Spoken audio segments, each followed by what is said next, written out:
o te ofalofa ma whatalofa atu le tātou tunu o nei tai au fau. Whaftai le tua lana tausinga o te meilu so i fua mula wola o tātou lia tai au le nei o le aso whareile, o le aso mua au kuso o lua awhi lua sifunu male lima. O le tautua le nei al si ufonga o le lamua. Ai alo mai loa le tātou sānu ngalo tua le atai le sunga le whawhingainga, Pastor Henry Ungapo, mai le kālesia aso fitu o le tawhio mai porirua. Ia, usi mai loa le whawhinga.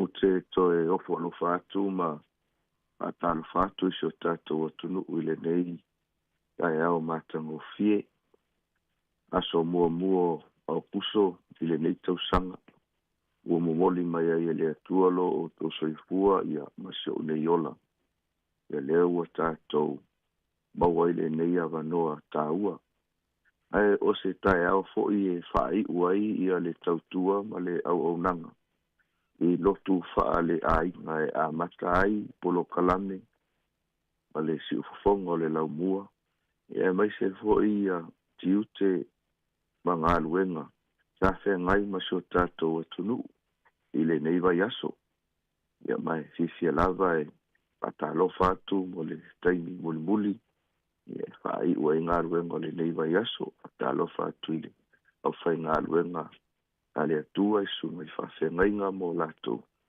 Pale tua i a whapefoinga i o tātou tamā, mātina mātutua, ia male lo si o tātou atunu, whamanuia tele atu, ele atua ele ngata ele nei aso.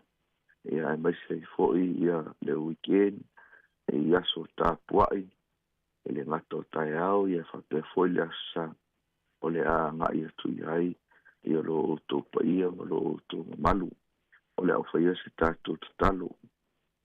Le atua ua mātou ala whai mai le manuia i le neitai au fau, vi ia oe le au noa, o le mālosi, ma le ola, o mea alofa ia la ua fio. Mātou o mai fo i le neitai au, e a mata i la ua fio le nei aso, e ala ia ua fionga paia, pātou sauni whaalongolongo, e a posea fo ilo fina ngalo, mo i mātou, pāmanuia mai la ua fio whaamolimole, i le swafo Yesu, ameni, vi inga o le atua ua saunia.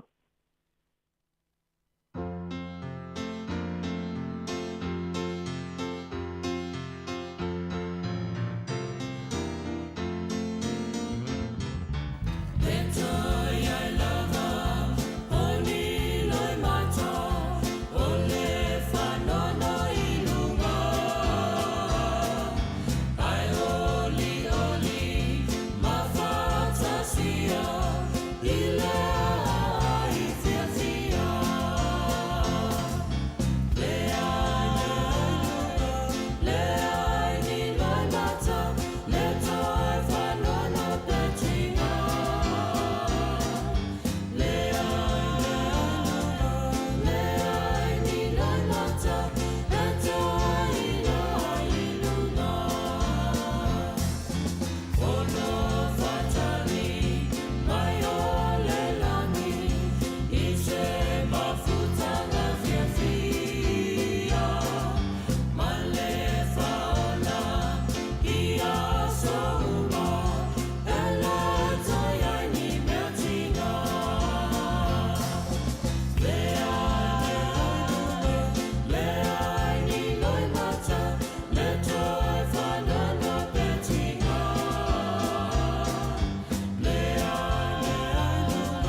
ua ia le tusi faitau o le tātou whaamalosi ni tae au.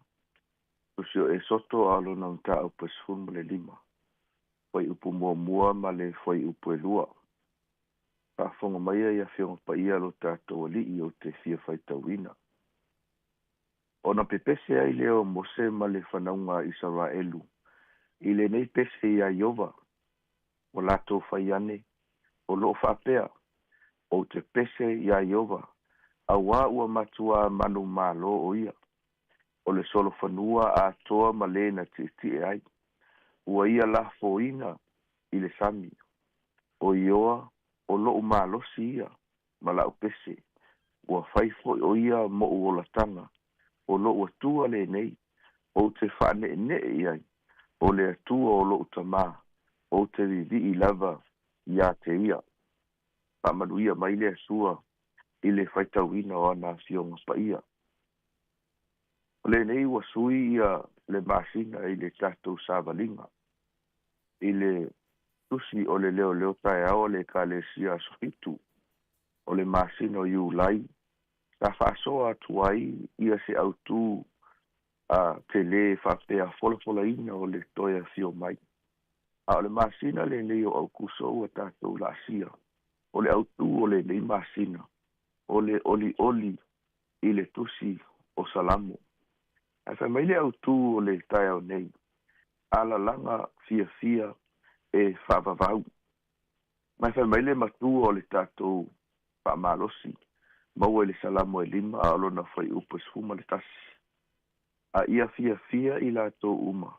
O e whaatuatua i ate oi. Ia lātou ala langa fia e whavavau. A wā e te whaamamanuina i lātou. Ia oli fo ia te oi. O e alolofa i lou suafa. E i oe i ai le perfeta o Isaia.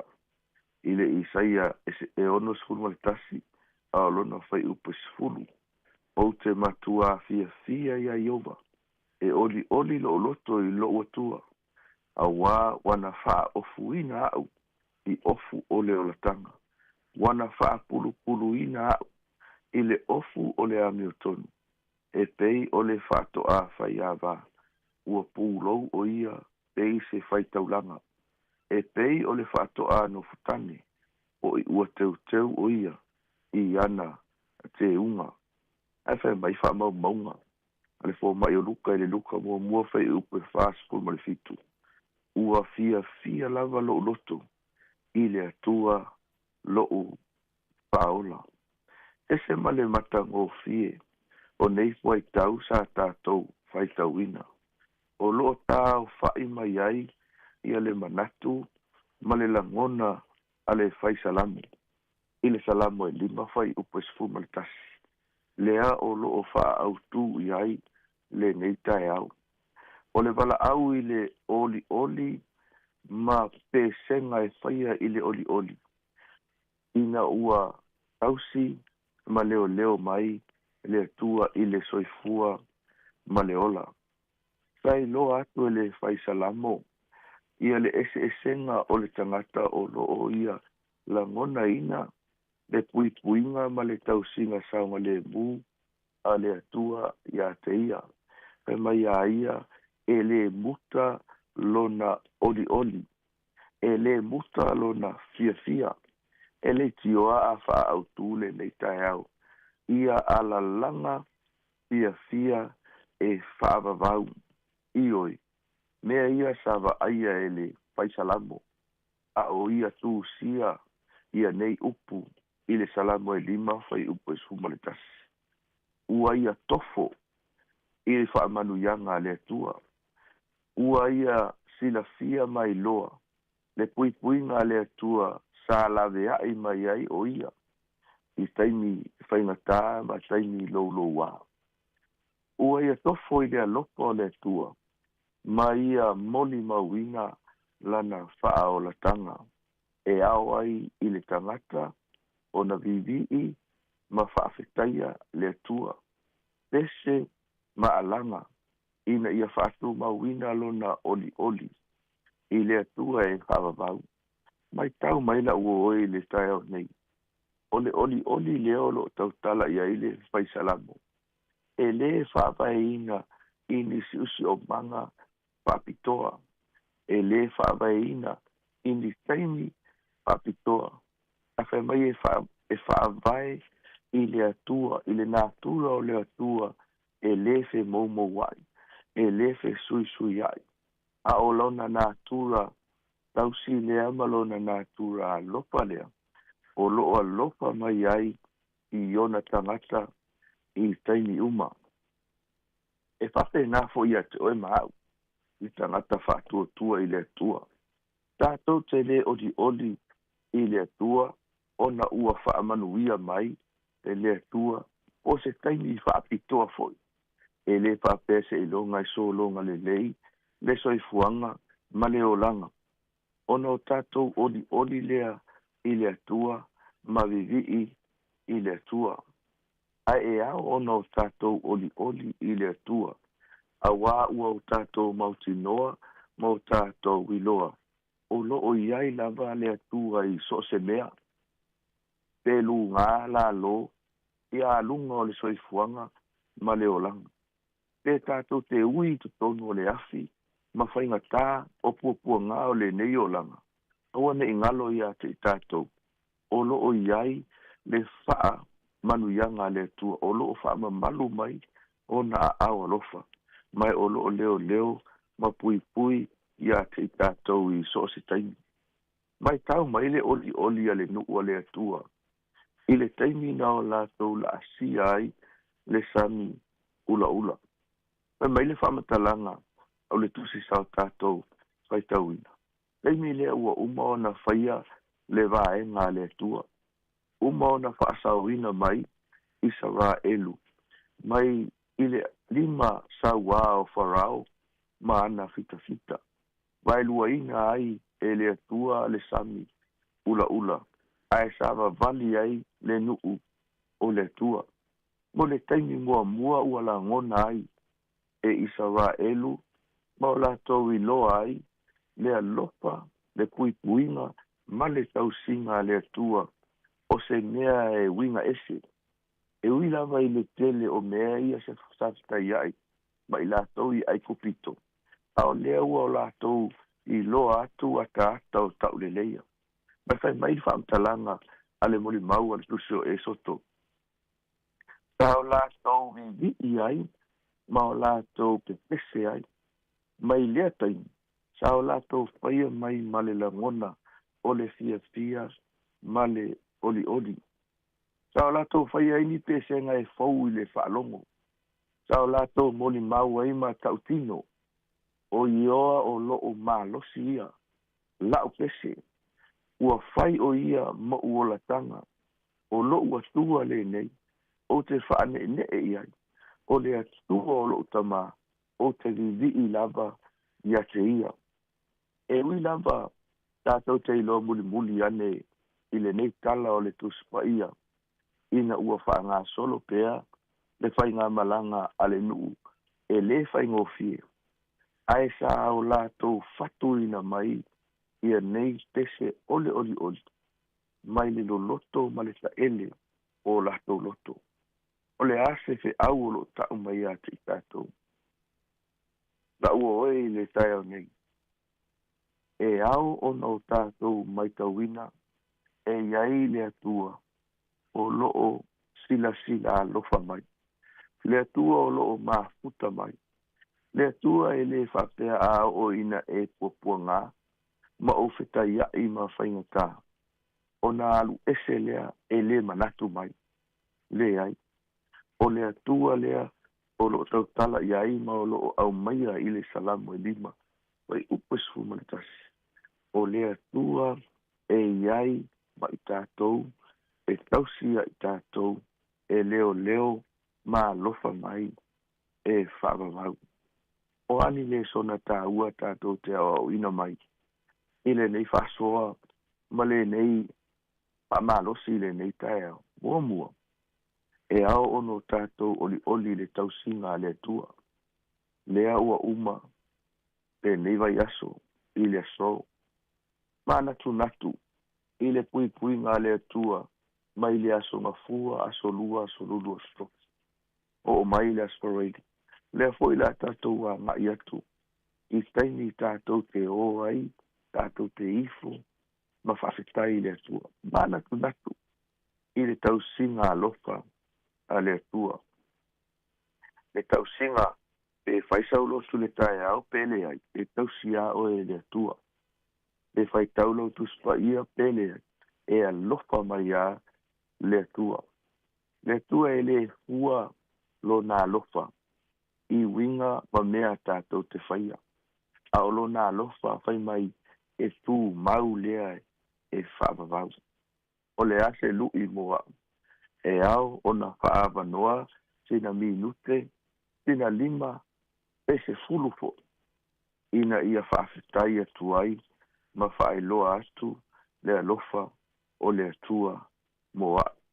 Lua, pa mai e te tau o na avea, ia le oli lea i le atua, o se pese whaiwhaitea, e le na o se pese ai nei, e le na o se pese ai tae au, pe a o ina whaamanuia ina i tātou, ai whai mai le whaamatalanga al whaisalamo.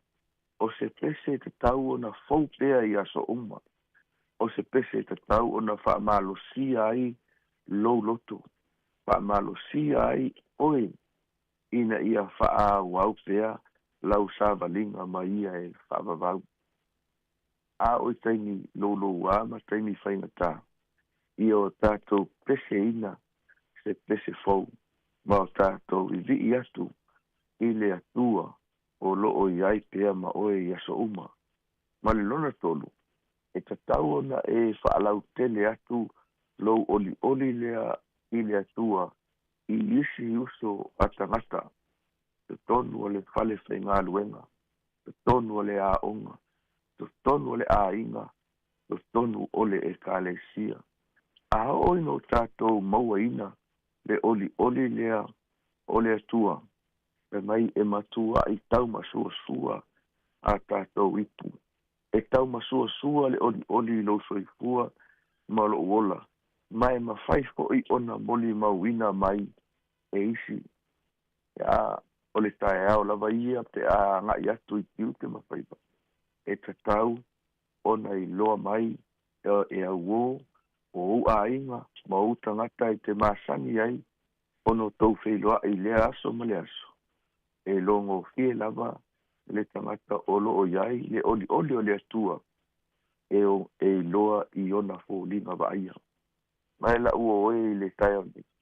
A o wha i uina le neiva i aso i le tatu sa valinga i se au bangaluen. O ani mea na tupu i le lima aso paso le neiva i aso. Ia e au ona o tatu pangalu, patea, a ia whapena ona o tatu maua le oli o le atua. E tā pena ai lo sinagalo mo tatu loto. Tatu te uru pale atuai. I tapua inga, i le whai unga o le nei mai aso. Tau inga ia wha manuia atu le sue so tātou tunu. Whafo Iesu. Amen. Te o tātou tutalo. Le tua ua mātou tini tau nuu mai, i le whai unga o le nei mai aso i le mātou sāwalinga. A upu wha manatu o le whai salamo. Tā wha manuia ina i mātou i le nei tai au. Ina ia mātou fia i la ua fio, i o mātou ala langa, ma le fia e whaavavau. Awa o oe o le atua e te tausi, o oe o le atua e te laweai, o oe o le atua alofa, o oe o le atua e mātou te mauai manuia umalanga.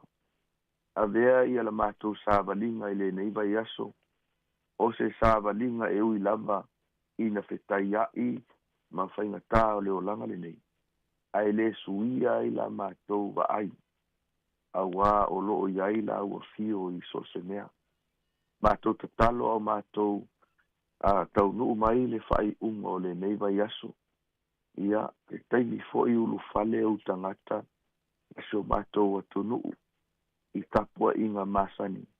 a vea o se vae ngā taimi, ia fia lea i lo lato soifua ma lo mātou ola, mātou te ifu atu ai ma whaafo i atu, le vi i ngama le whaafetai i lau fio.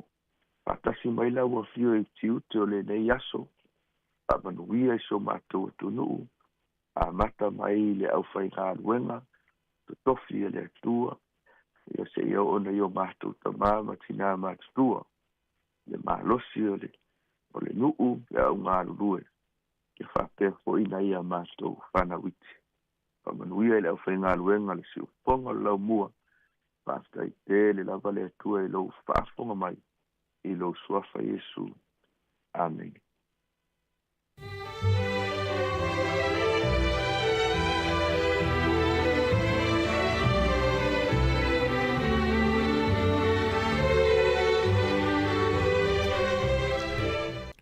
O le na ua whaafonga le tunu i tātou sānu ngā lotu.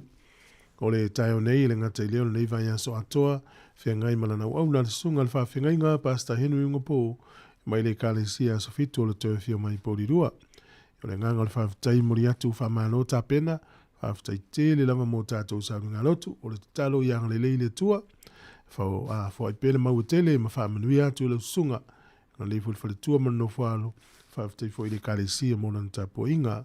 Whaaftai manuia le nei aso manuia le wha iunga le vai aso. Walua sifur 5 minute o te elefitu. Ia mai alvi ingo le tua mastasi o tātou pesi wha le anganu. Ia na soso o le amal tātou porokalami o le akta o le tai au. Tā lo whalawa.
O le tautua le si ufonga o le laumua o lo iai fo i le langolango a le New Zealand On Air.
Ata o le taia, siu fofonga o le laumua, aso ngafua i le aso foraile. Ata o le taia.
Tata por kola mele ata le tae au ma lo le soifu le lei.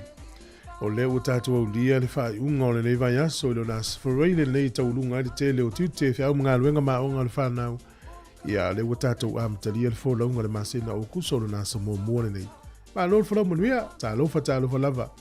Ia mai al tatu sa runga lotu.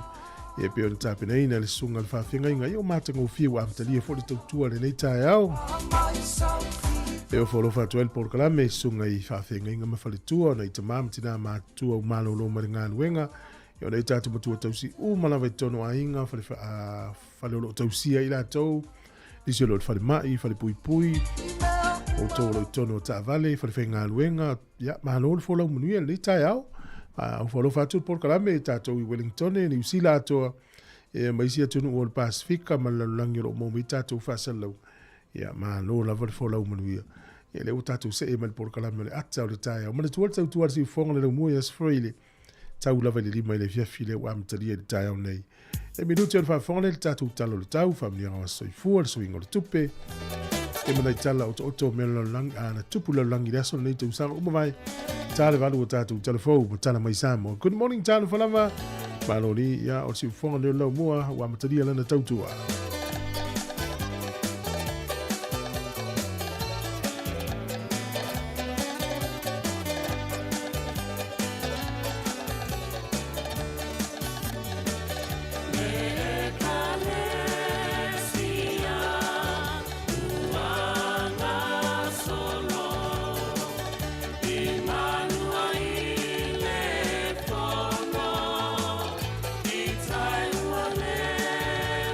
No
O le talo le tau mo le nei aso e pio le whaali e le official vai tau e aua oa i nei timu ia o le se taimi o le auri whapea e a matau na tau ki lia mai ai.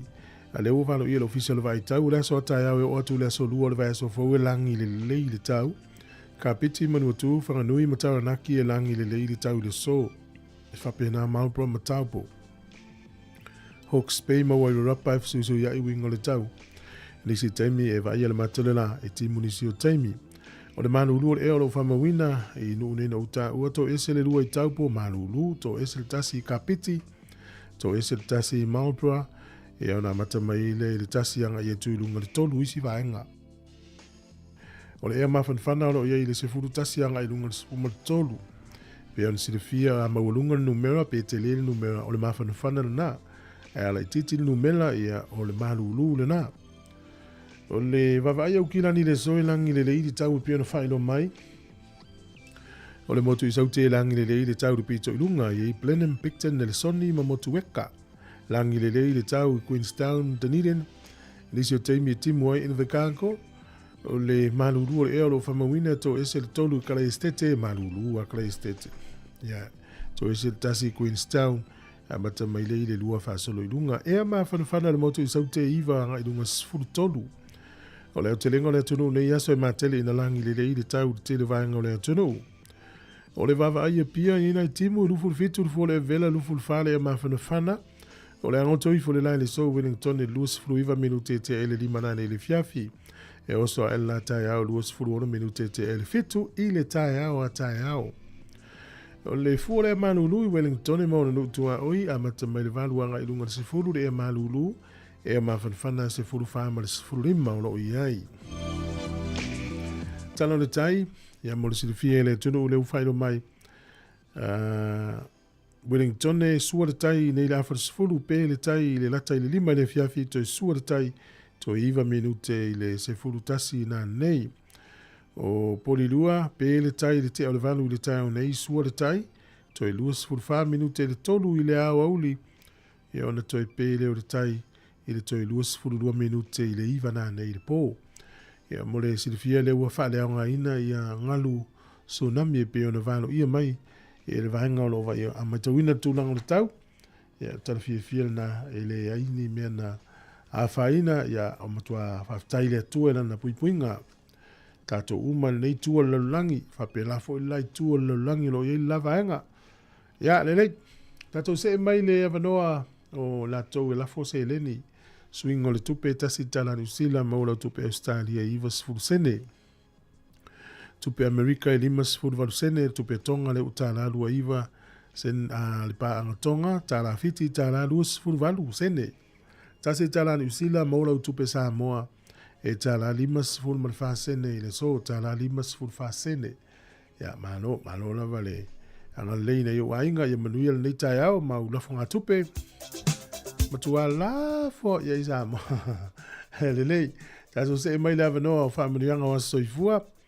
Ia mo ila to umana soifua nei aso tato uria le aso mua o kuso.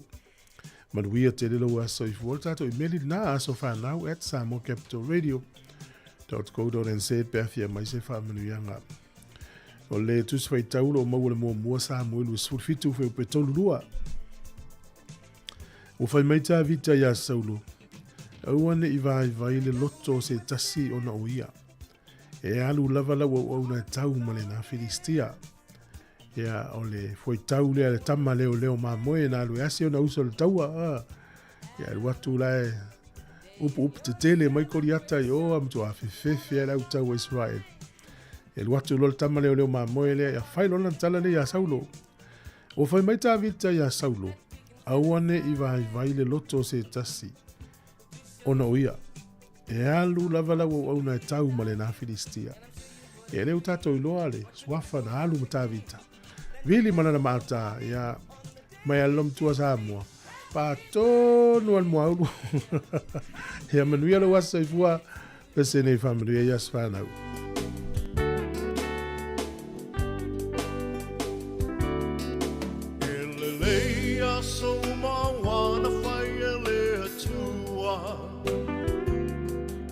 Se ai ole nei aso malona taua. Wa ato ai se si tau sanga wha au popo e lo so i fua. Mono le lofa o le atua malana pule wha a so i fua. O ai e le tangata wai o manatu mai ai. Le tele o nei tau sanga wai a foa i mai. Fohi le atua le vi inga le wha manu ma le wha whetai. Aua ua ono mea matatau wai. Ia manu ilo waso whanau. Ia manu ilo waso whanau. Ia wha manu ia le atua. Ilo waso whanau. Ia manu ia te waso whanau. Ia manu ia te waso whanau. Ia wha manu ia le atua. I tō waso whanau.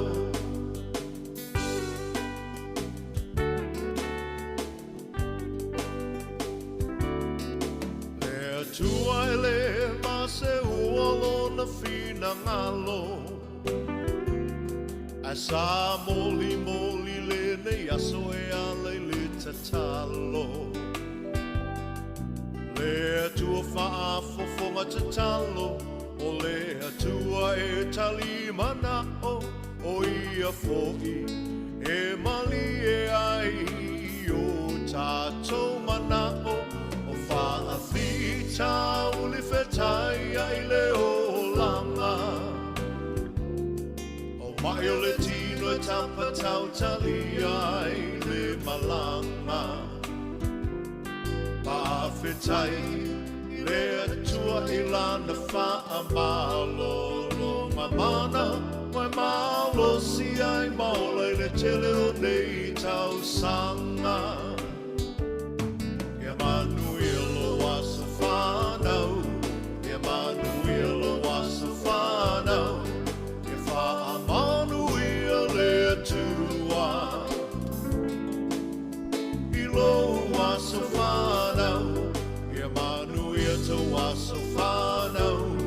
Ia manu ia te waso whanau. Ia wha manu ia le atua. I tō waso whanau.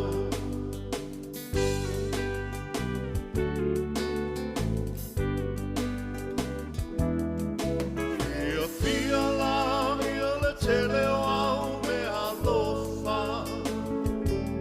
E le aise me alofa siri nai le mana vaola. O le fina malo le atua.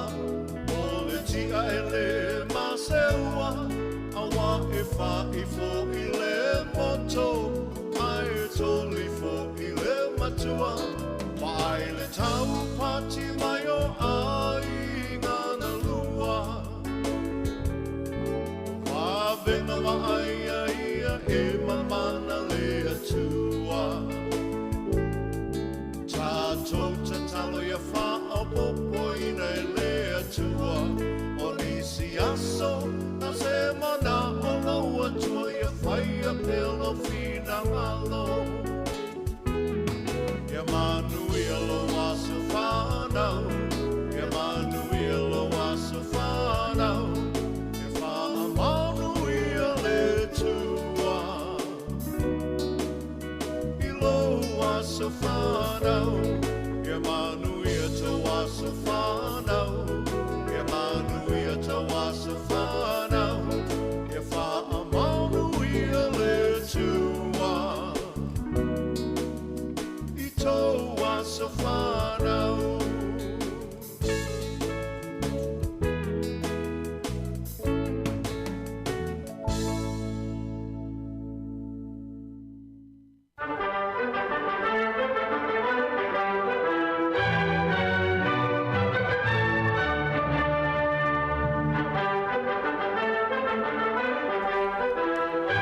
Whatalawhatu le tunu se mai whaafonga le wawai foile le talawhasa le pito le langi mea le tupu i le so i le asa mua o kuso i tausanga ua mawai. O le sol tausanga e tasi walu tolu sfuma le wha. Na wha lea ngā ina ai e le pūlenga po le Empire Peritania. Ia whainga wha polonga. Ia mana tua foi le lalolangi ia vai tau i ofo i tolu o tala o tuspa ia. E wha tau atu tangata e whaima polonga. Le fusa whaia ia Josefa pe on tato i loa le tala. Ia whapena foi la Peritania ma le tele o atunu o mau o loa lalolangi wha tau atu nei tangata mai Afrika, le kontinenta o Afrika mai zinu. E whaima alato polonga. O manol tausanga tasi walu tolu sfuma le wha. O atunu umalava na whakolone Peritania ua wha asa whainga wha polonga. E au fia i ma Amerika i matu. I le sola i tausanga tasi walu tolu sfuma le wha. O le sol tausanga tasi iwa tasi wha. O wha maumaunga lawa ia lau langi wha pia na wha ainoa i si amani. O le a si i taua i alusia. Ma o le amatanga lo le na o le taua mua o le lalulangi. Le so i le tausanga tasi iwa wha sfun mal wha. Ea ana yeini wha le tonu na li a e te tonu o le nuu leo polani. Ea...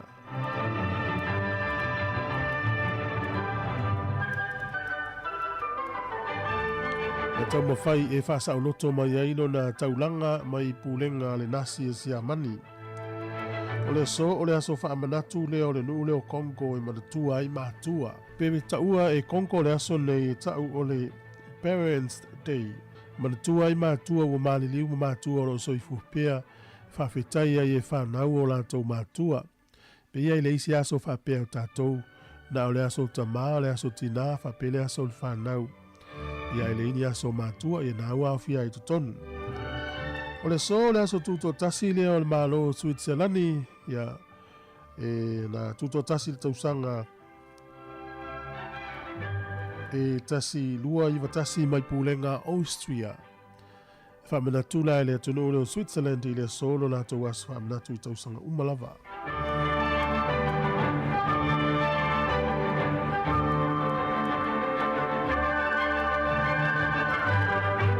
O tatu tala na e toi maua le whamuponga te Fofonga o le laumua.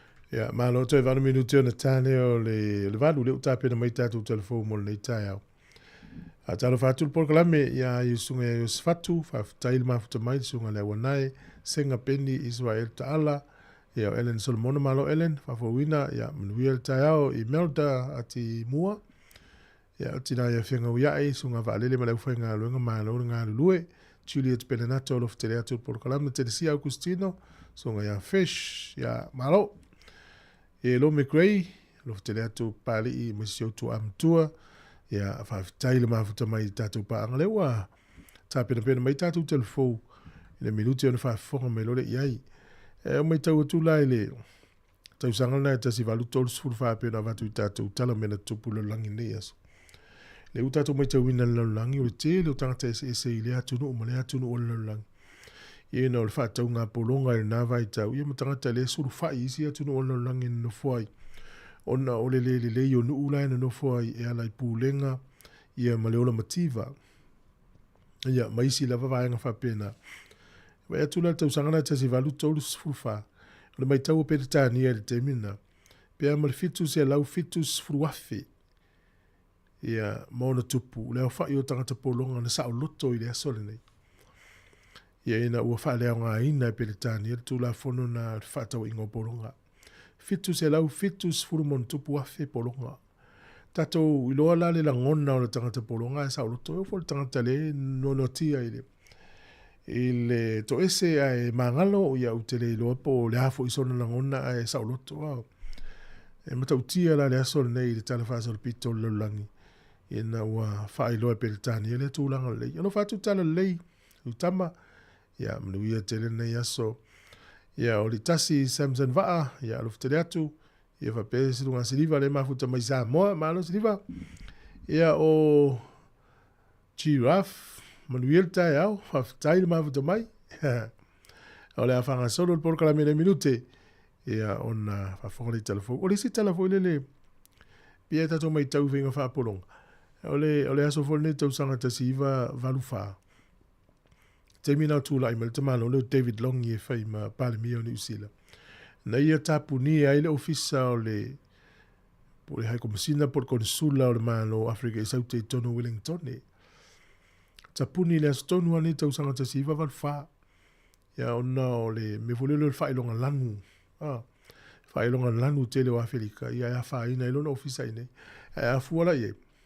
O tala wha salo pito o voila lalangi. O ana nafi. Le na wha atu ai le ofisa o le FBI Amerika i te tono Wellington e. Ana nafi. Tau sanga rua whirua lima. Lo inga lela a maua fo i tala o tala wha salo pito. Ia le so mai o Amerika ine. Ia e whatutu o na ofisa ine. Ia ono le tau wha matau mai peo saina i le Pasifika ma nei tua lalangi. Ia o Alaska le mafuta mersunga tala lei. Ia alo fatele atu mo ema sio wainga. Alo lava le mafuta mai. Ai ese foi le manai o le mai tau atu ia auto ia Alaska re. Tele a Sāmoa ina. Matau mai tau atu nisi o atana o mai Alaska. Le tele o tatonga Sāmoa o whangotari a le o Sāmani. Ese foi whangotanga le ali na le tua i lalo le me foi le peise neti. Peise mea tapalolo ai aso mai lunga i ali. E matau tia. Ia le leit manuia le tau au mau e natua ma mao le mea o tau atu ne. Ia au te loa na tau te whaamu ia mai a mātou ne New Zealand. E lata i Sāmoa e whenga o whiena mātou o Sāmoa ia autou talo whai o kasi ma mao le mea o tau au mau ai. Ia, us mai lor whaafonga le tātou whawhiwhianga ma le sunga vani a toroa. Ia tu la i mai tama ana. Ia le tama leo vani a ilona pito ina i whale asi.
Via le tue le whai unga le yaso wau lia lo tātua tino, e ala le tau singa le leo lo tātua mtai, e usi meia le whaafonga se wha upopongo tala mai Sāmoa, manisi o mea lo tutupu ai.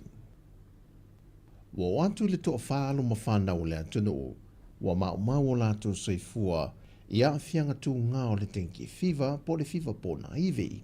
O le isi le o toa wha iai, na wha i loa le sunga le fo mai, o le whanamai o whanau, o lungia papare Dr. Tito Kamu, e le iau atu le mota ngase le ata mai titi, o ripoti e 5 aso talu ona mai, ai avane e lona ai ngā mawhafoi fo Sāmoa, pei tai na wati ngai na matoe tilihan le mota ngase ulu mtotua watu wai. Ma watoe tui na mai ilapta inga mai le sui officer city o le soi fo maloloina, tanga Law Robert Thompson.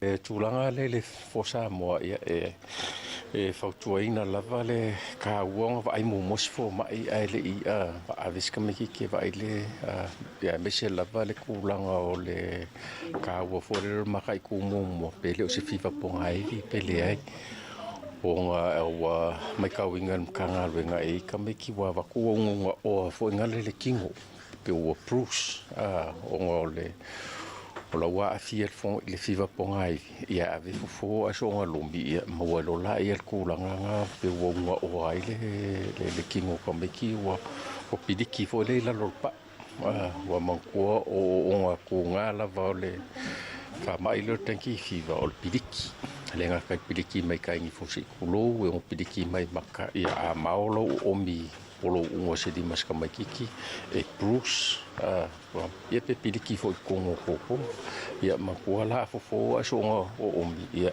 e mawela le kulanga nga ole o mai wa unga o mari kingo o kamai kiki mawa pidiki la lupa e ngo se kulanga fale ko wa fautua ina matua a fai alia e a unga nei whanau o le mawalunga o le fiva te ngā maso ongo le tino, ma losi le ni nivo leulu.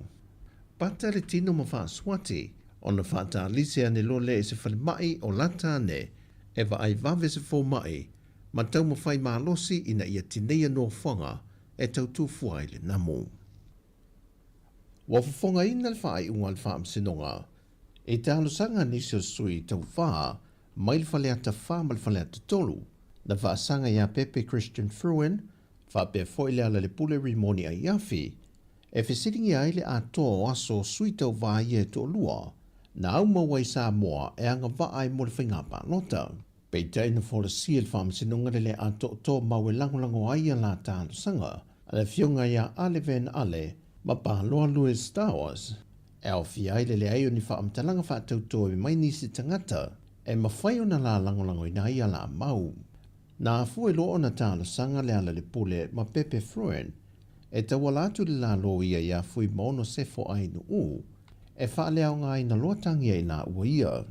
Mai watalia ina il fam sinonga le tala sanga le tu te ma te ena i le isi tala sanga le tu tangi. Mo se awa noe tu e whi e se teu teunga, i vaenga le ato ton ta peno le tala sanga. A toai mal fa tunuina e le fa amsina silio e sui e to lua mai vang fa upu fai le fast, la te tutongi natu le tai lua afeta la ia Pepe Christian Fruin, a toai maleala le pule rimoni a iafi. Walapta i le fa amsina nga mawalunga ni minister tau se soi fua maloloina, ba lasi lua pito whanua ta fitu sele sele.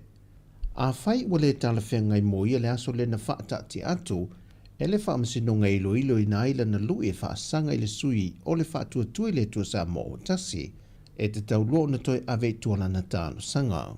O le whafonga i o le mata opo i la ua toa lua, le whionga wā lasi lua pita whanua tā whito sele sele, ma le whionga tuala Josefo Poni Whāsio, E toi luilo se teimi tāna whea ngai pe a fua le uti uti le teimi le olo wha ngā solo i wha masinonga. E nei i mo whai o na wha taunu ina le teimi tonu. A wā le aso se fulma le limo le masina nei e te tau o no o toi ua maea tālo sanga uma. O le tangi tuala Josefo Bonifasue wha sanga i a wa o au salu malo alo fipo. Mo wha tūlanga i le aso ngafua o le vai aso fau. O wā lasi o lo tangi wha sanga i a tanga loa le ilua tupou afa. E whina ngalo le whamasinonga e te tau o nei iloilo le aso tofi le vai aso fau le amata opu. E se mai le aso se fulma le lua na whātūlanga le fionga i le whamasin sili. Peita i o le tālu sanga le loi o lo tūla i mo wālasi, ia fwoi maono sa rona pōni whāsio. E ono yeise fite na ingo aso o whātātia mai, ma fuafuanga le sui, ono o whātātia le lato porkalame le pāti. O le aso tonu lea e whaia i le lato whaalau i loa i lona i tūma lo. Peitai e le italia ngō fie le fionga ia vui Clarence Nelson, pe o neia wha ai loa, e le whai ngō fie le fitu na inga waso, wa tu i nā tumale teimi uti le o lo tau mawhai ei ngā ruenga i te tonu. Mai o lo wha ngā solo fo i le lui e le fionga i a le atinu Wayne so ialo, e wha asanga i le isi sui tau wā le vāinga wha upwhai e le fast, ia mua au wha lele Mary wha whawina ta eu. O le lui e le atinu, o lo ia fsilingia i nai le montanga wha le ka le sia ma le nuu, a mua au wha lele, e manatu le atinu, e leo ato atoa montanga a le suita wā. O tala i mole wha iunga le neiva yaso, wha manuia le atua i lo tātua tino, wha soifoia.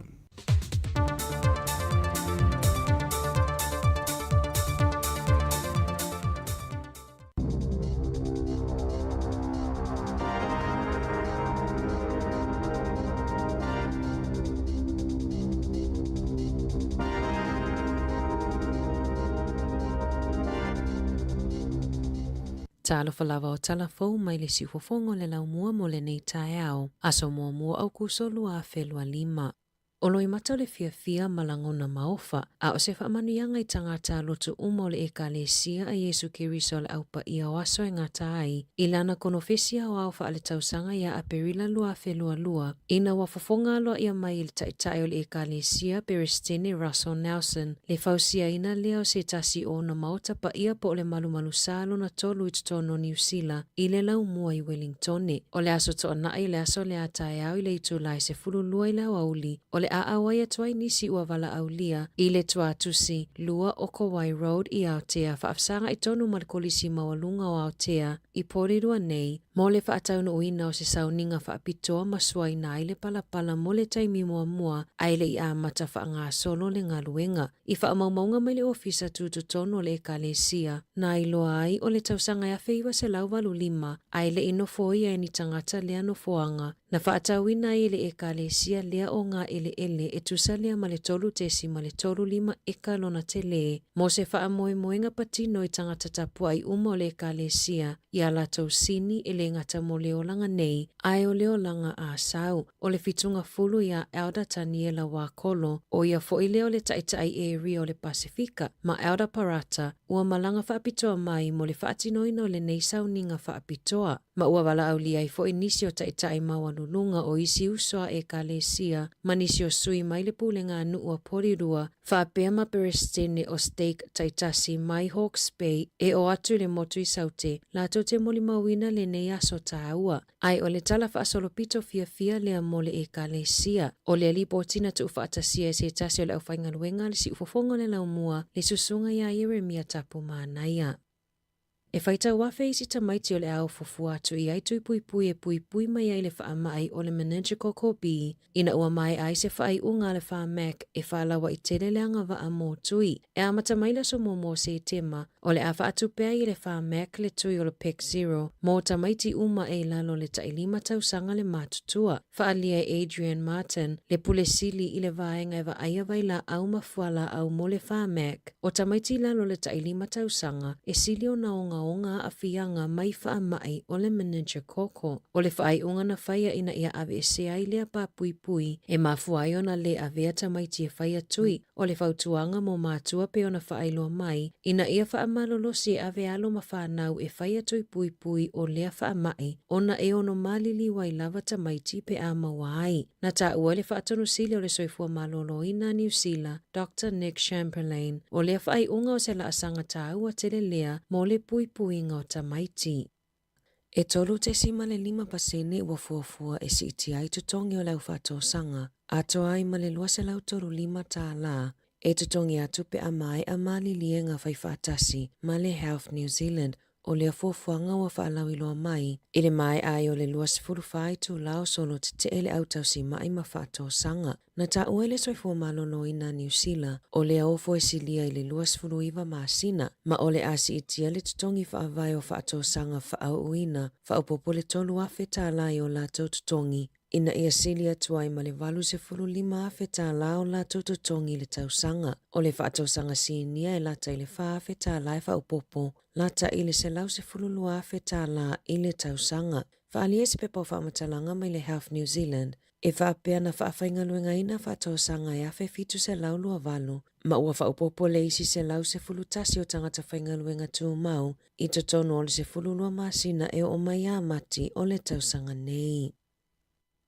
O le atoe wa ai masu e le nima, pe ai se ana le maua umai i tangata whi au lata mai o la pata inga na tui nā tui telefoni. Whaalia se tau lea lea, e la taile 5 se furu whi au nā lua tui lana telefoni, i le taimi e tasi, ai o isi na lipotia la tau tele i mawani whi au mai le nima. Na tuina mai ai la pata inga ni tsunami le vai aso nei, ona ole mafui e valu te sima le valun maalosi, le ana lulu i le tui sa sae o lusia. Ole a whai aso esu enga pe ai se ana wha atolu se fulu i le 5 se fulu taimi, na maua i e nisi tangata le whi au pe ona ta ue John Price, le so o upua le nima. Na wha manino e Price, o le toa telo tangata i lafo i ai whi au o wha alawelawe wha ale na atura ma la pata inga, ai mai se pe a whai ni la pata inga mo tsunami. E nao tangata ino nofo ino fuanga mawala lalo ma lata i le sami. E le ma whai fo na mawani whi au pe a whai o lo i le flight mode lau telefoni, po o tape foi. O le polkalami po le teknolosi leo lo wha o ngā ina i lafo ai whi au i telefoni, na whai a wha ata ita inga lata mai i le masina o me. E toa lua se furufitu tangata ua tau fie leo leo i le mai ai o su enga tu ufaatasi ale ofiso leo leo ma le tiute e au fia i le su eina o le sao mai o fuala au le methamphetamine ma bauta o le cocaine i totono New Zealand e alai atona maua ni malaiva ale le tele au kilani. O se vaenga tele o solitu la fono o lo o ngā lulue faatasi ai ni sui o keni i le atunuu e au mai faana na fuala au faasaina e awala mai i ato e le aini ingoa o tusia ai. E toa se furu 5 nisi o le au whaingaluenga e tau 5 ina ato i le malaiva alele ua lokaina ona o lo lātou au wai i le au mai whaana nao fuala au whaasaina i le malaiva alele whaavao maa loi au kilani. Na whaalia le whaala potopotonga whesosoani a le fin cap e whaamatau e le awao ai tā lafu tangata i o lātou whalewhaingaluenga a inga whaapea i malunga o penga o whesota inga. Na whaalau i loa le whaala potopotonga la lātou li poti whaale tausanga o le voices. Ina ua mai au nā o ina whaamaumaunga mai le silia ma le fitu se lau o tangata ma au nanga e whesosoani malangolango i a inga i le whaasoanga ma le waainga o a lātou tupe. O le saunoanga le polesili Fleur Howard e ai nisi o au ai tālafu e whai lava ma le iloa po o le loto i ai lo lātou whaapopole ina o tangata ai tālafu ma ua mo o mia lava le whaia o ni ai inga mamafa. Ona o tūlanga nei e mawhai ona tūla ai mai ai i se tūlanga whaingatanga luenga tangata ai le ngata i leo lo o whaamasiasi ai foi i lātou i lumo tangata. O whainga nei e whaamalosi ai tangata ona ioe e totongi a lātou ai tālafu. Ai a tonu ele o ai ai nei lalo le tula fono le tatauona la tau tutongi ina o ia ai tā lafu ma ioi foi ini repayments po oni vai ngā tupe tongi la tau te le ngā fatia o na tutongi. O le mafua anga foi le te le ina misi ai le tutongi ngā wa la tau ai tā lafu ma atili te le ai. Ai na amata maini ai tā lafu la iti pe ona sauno le pule sili o le fin cap. Na whaalia li poti o le awhao tangata i esa ili whesosoani o lo o whaingaluenga ai tasi mai le toa se fulu e ai mō kesi ma nono ngā tupe o whale. O lo o whaalia le li poti o le tele o ainga e alau na whai ai tā lafu e totongi ai pili ma whaatau ai tau mawha ma o le toa telefoi ua whaingatau na totongi ai tā lafu. Ua te ena ile ACC se talosanga o se mata upu fesosoani na talosanga ina se tamaititi na faa o lima i se tangata i Lucia a o le iwaita mai na mai i New Zealand. O lea tamaititi na soifuane i Lucia ia au kuso le luafe maletasi. Mana sawaina i Lucia a o avea matangata anu o Lucia o laititi na waita mamaiti i New Zealand ia au kuso le luafe malefaa. O Novema luafe se fuluiva na mawaiti i se maitinga aina a toai male PTSD o no manuanga faaletino na mafati ai a oi Lucia na ia talosanga mo se fesosoani le ACC mana te enaina o se whaiunga na whaamaonia le whaamasinonga mai leilo ilonga na whaia ia Februari luafe lua se fulu o na oia manuanga na mawai ai le isau i New Zealand. O le tula fono ile mawhaiona whaonga e pui ai se tangata na whaamanu alia i whafoato New Zealand ai mai se pea whai ele i avea ma se tangata anu o New Zealand i le taimina sawa aina ai. I whafoato New Zealand, na whaaliere pale mio kānata Mark Carney ua iaile manato kānata e amana i aile se tete o Palestina. Ma ole a whaatino lea ile tau a fianga lona walu se fulu a malo au whaatasi i a se tema. E fuale finanga lo kānata i suinga e au fia ile tau maunga o le pūlenga Palestina e toe laulili waila lato pūlenga whaale malo ina ia whaia se whainga pālota tele ile luafe lua ono e au noa male Hamas ma ave e sea whainga wha militeri ale se tete o Palestina. Ele i oepe te elo lato watu nuu ile whaatupua i Israelu o le tūlanga pangatia pei ona wa ai ai kasa e tusai ma le saunoanga ale pale mia o kānata. O le vai aso neina saunoa i fo ile pale mia o Peritania Sir Keir Starmer se fuafuanga ya mana i aile se tete o Palestina ile fonotele a malo au whaatasi a se tema. Wanga na ua i oe Israelu ini tuutuunga au tu e au fia ile tau fia o sofa inga i kasa. Natali atu le pale mia o Israelu Benjamin Netanyahu ua taui e Starmer ngai o inga whaatalolisi ale Hamas. Na saunofo ile pale mia o New Zealand Christopher Luxon ile vai aso nei o le atala noa ile pale mia o Peritania e uinga ile tūlanga o Peritania tele i lea mata upu peitai o le a le mulimuli i ai New Zealand i lea tūlanga mo le taimi nei. O le amatanga o le masina nei na saunoa ile Peristenio Falani Emmanuel Macron o le a aloa ia o na mana ia matalia ilo na tunu o le setete o Palestina i le taimi o le fono a malo au whaatasi i a se tema. Tala fawia mai le si ufafongo le lau mua mo le nei vaenga o le tae ao.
O le a whaia se whilo inga I lātou o whaamoniaina e ala I kōses po a onga mga luenga e ala mai le porokalame a tamu. Whaia I le aso tofi I le aso fitu au kusolua a whelua sifurulima I le ono I le fiafi. E wala ua tuai ma le nganga whaalo alo tātou au ai whaatasi e whaafofonga. Ma mole mawina le nei tau mawhainga tā ua. O le a mua fo I le avanoa e whaamala mana mai avanoa skolisipi mo whaidonga tike ri whaafaya onga wa onga amata. O le isi tau tua a tamu. E mawhaina la tau tu sia lau CV. Tala anga o lau soifua onga male soifua lui. Fa pere fa ta ingo se fa tal no ngo se avano fa nga luenga po se mock interview. A fio mai loa, tala mai au masu mai. Le tuatu si sfurtasi le se furufitu wa Himo Street Polidua. Aso tofi le aso fitu au kusolua felua lima. O le taimi o le ono I le fiafi. Mo li si fa mtalanga wala au RNA I le o lua fitu, lima lua iva, lua valu iva o.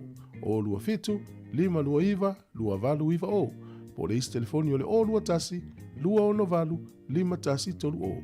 O lua tasi, lua ono valu, lima tasi tolu o. Tātou whiloa ia I le aso I le alofa o le tua whaaftai sa inia ele porokalame a tamu. Malofa whaaftai whaawau nisi o tātou whaasirisi-langa. O le maftanga whaifi au porirua. I le awa tene ma le whaanoano tau ai wala ua tua le maftanga whaifi au Sāmoa porirua nei. O le awhairi tātou whono le vai aso fau le aso ngafua le aso whao au kuso. I le maota o ngā luenga le whakasā porirua wai himo. Whai ele tula sifuru le tai au e tā ua tele lau awai mai le nei whaunatanga. Ta tala fo I le awa no I so o whawhenga inga I fia mafuta mai ai whaafutai. Saini e le whailau tusi. Ia, pauleo o le tātou asili silanga mo le nei tai au. Ia, tātou sia o se ele leilo usama. Ia, tātou sia o manuia u fuanga mata o le nei aso. Na whaafonga I tātou talfou pe o na hatapena ina e ana whaasolo. Ia matala mai Sāmoa, sunga tā se Salem Sam. Mai tawina lava le taile e tele o tala e au mai le nei taimi e tau e mawhai tau e le tele o taimi. Le whaatupula I o le sao mai o fuala au whaasa ina e tonu ni usila. Toi ale misi le aso I tala e au mai. Ia, ne fwai tau o tununga le Radio New Zealand. I le tala le ana na fi le fiafi. O lori puti ai o to tele ua o lo faya penga luenga leo sa ili e la tau I ngā lulu le malai valele, la tau I e te ua ato I valele, ma la umai ato I le malai valele.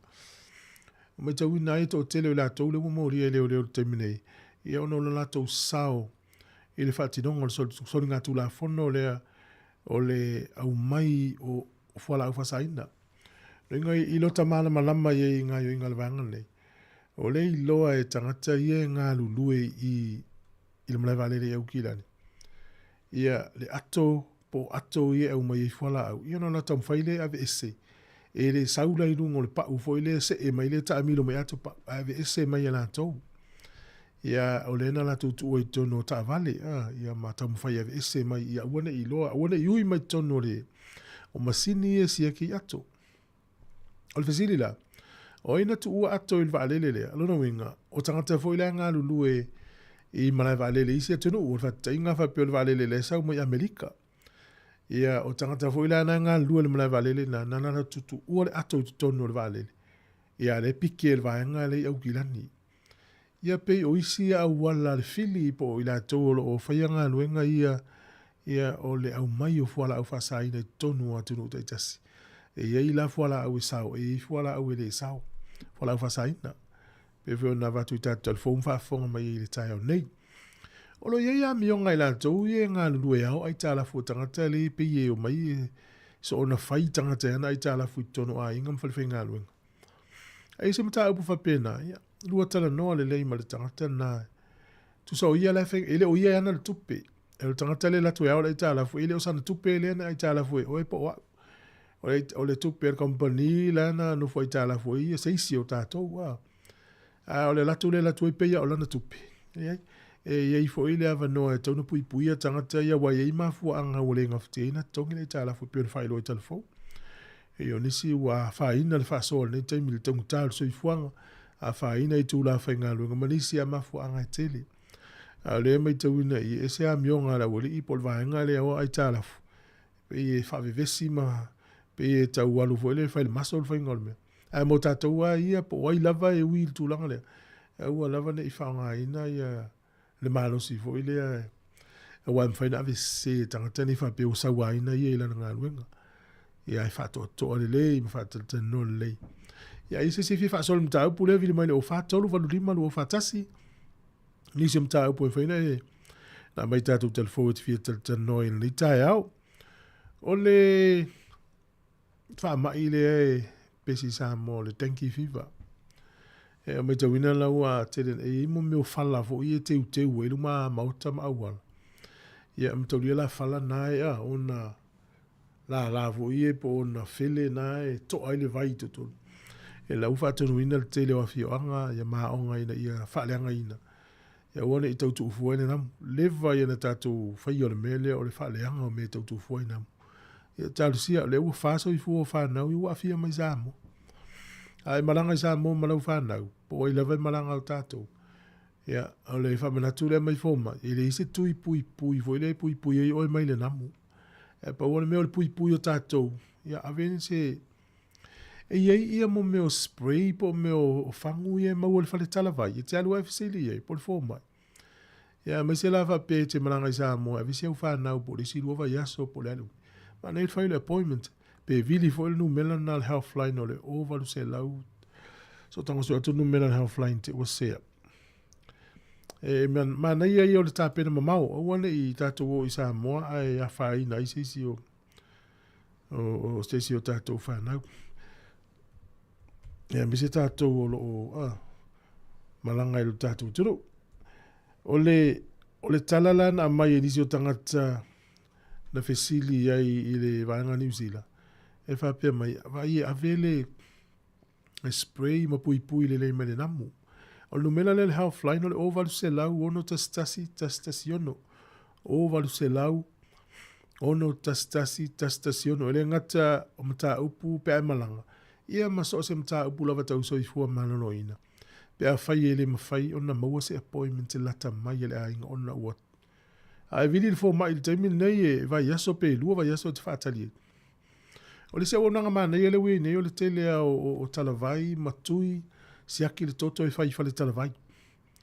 A whapeo e pona tia le tūlangana se appointment e siaki le toto po le alava whai se tui e siaki pe le whale talavai. Lau ave ele manu se anga whale tūla fono lau te whai ai. Ia ua nei umi le taimi te whaatali se appointment le fo mai. O le sin nātu langa mana ia mo le silfia le tātou tunu. Ia e mālono sa irit. O le u tātou au lia le amatanga o le masina o au kuso. Le masina o le valu le tau sanga le tātou folaunga. Wawa le masina nei tu se lima o nā sa. Ia o le asolufuru iwa la le masina nei. Le whai ele pālo te teile a tātou. Ia na amata mai ia pālo ta fo ia le asolufuru fitu. Ia na au tū lo le asolufuru iwa. Ia o le no winga. O le vai mamau foi le tātou li tio, ia. E lope, e ofo ia le pō, tātou tautua i le asfraile lea. I le tau whamautu o le tūlanga. Po ai e o le a manu mano, o le whainga pālota. Ia mawhai masui o tū mano i tono o le pālemene. Ia e lo tea upo le tātou mano Sāmoa. Tā talo, ia pa tātou tu talo ma tāpua ai. Ia o i lava o le a manuia, ia o i la tauna ai ia le tau tonunga. E le tu uai me o whamsinonga. E uma e toi mauti no ai whai whamsinonga. Alo fatu le uso ia waionga, ia malon mafuta mai, sunga kone rio non malo, saulo manuia wham ngā lunga ne yaso, tina ia Rachel o mole tolo whaanga che mtasi, whalito ia mao, walker pace, ia tala lei, alo fitele atu. Whapea mai o taimi nei lai whangota ele sa mani ia lato ia Alaska. Ia ele o te mau pe amal te tasi le masina, no o lolo la tau tau malulu talo fai. E sa lo fia to matamata, you gone man. E por kalame e sa ulungo le tjeno lufu tasi ma lufu falskai. E anai wha matala maile e o langa matala anga o tangata i Alaska. E ta ole you gone man, le ingona al por kalame. Ole whango taina le tangata i ole i ole Sāmani, ya. Na mai lole li ole Sāmani ua te ule lei. I ona whawhanga i le o lato ta i whautu loa.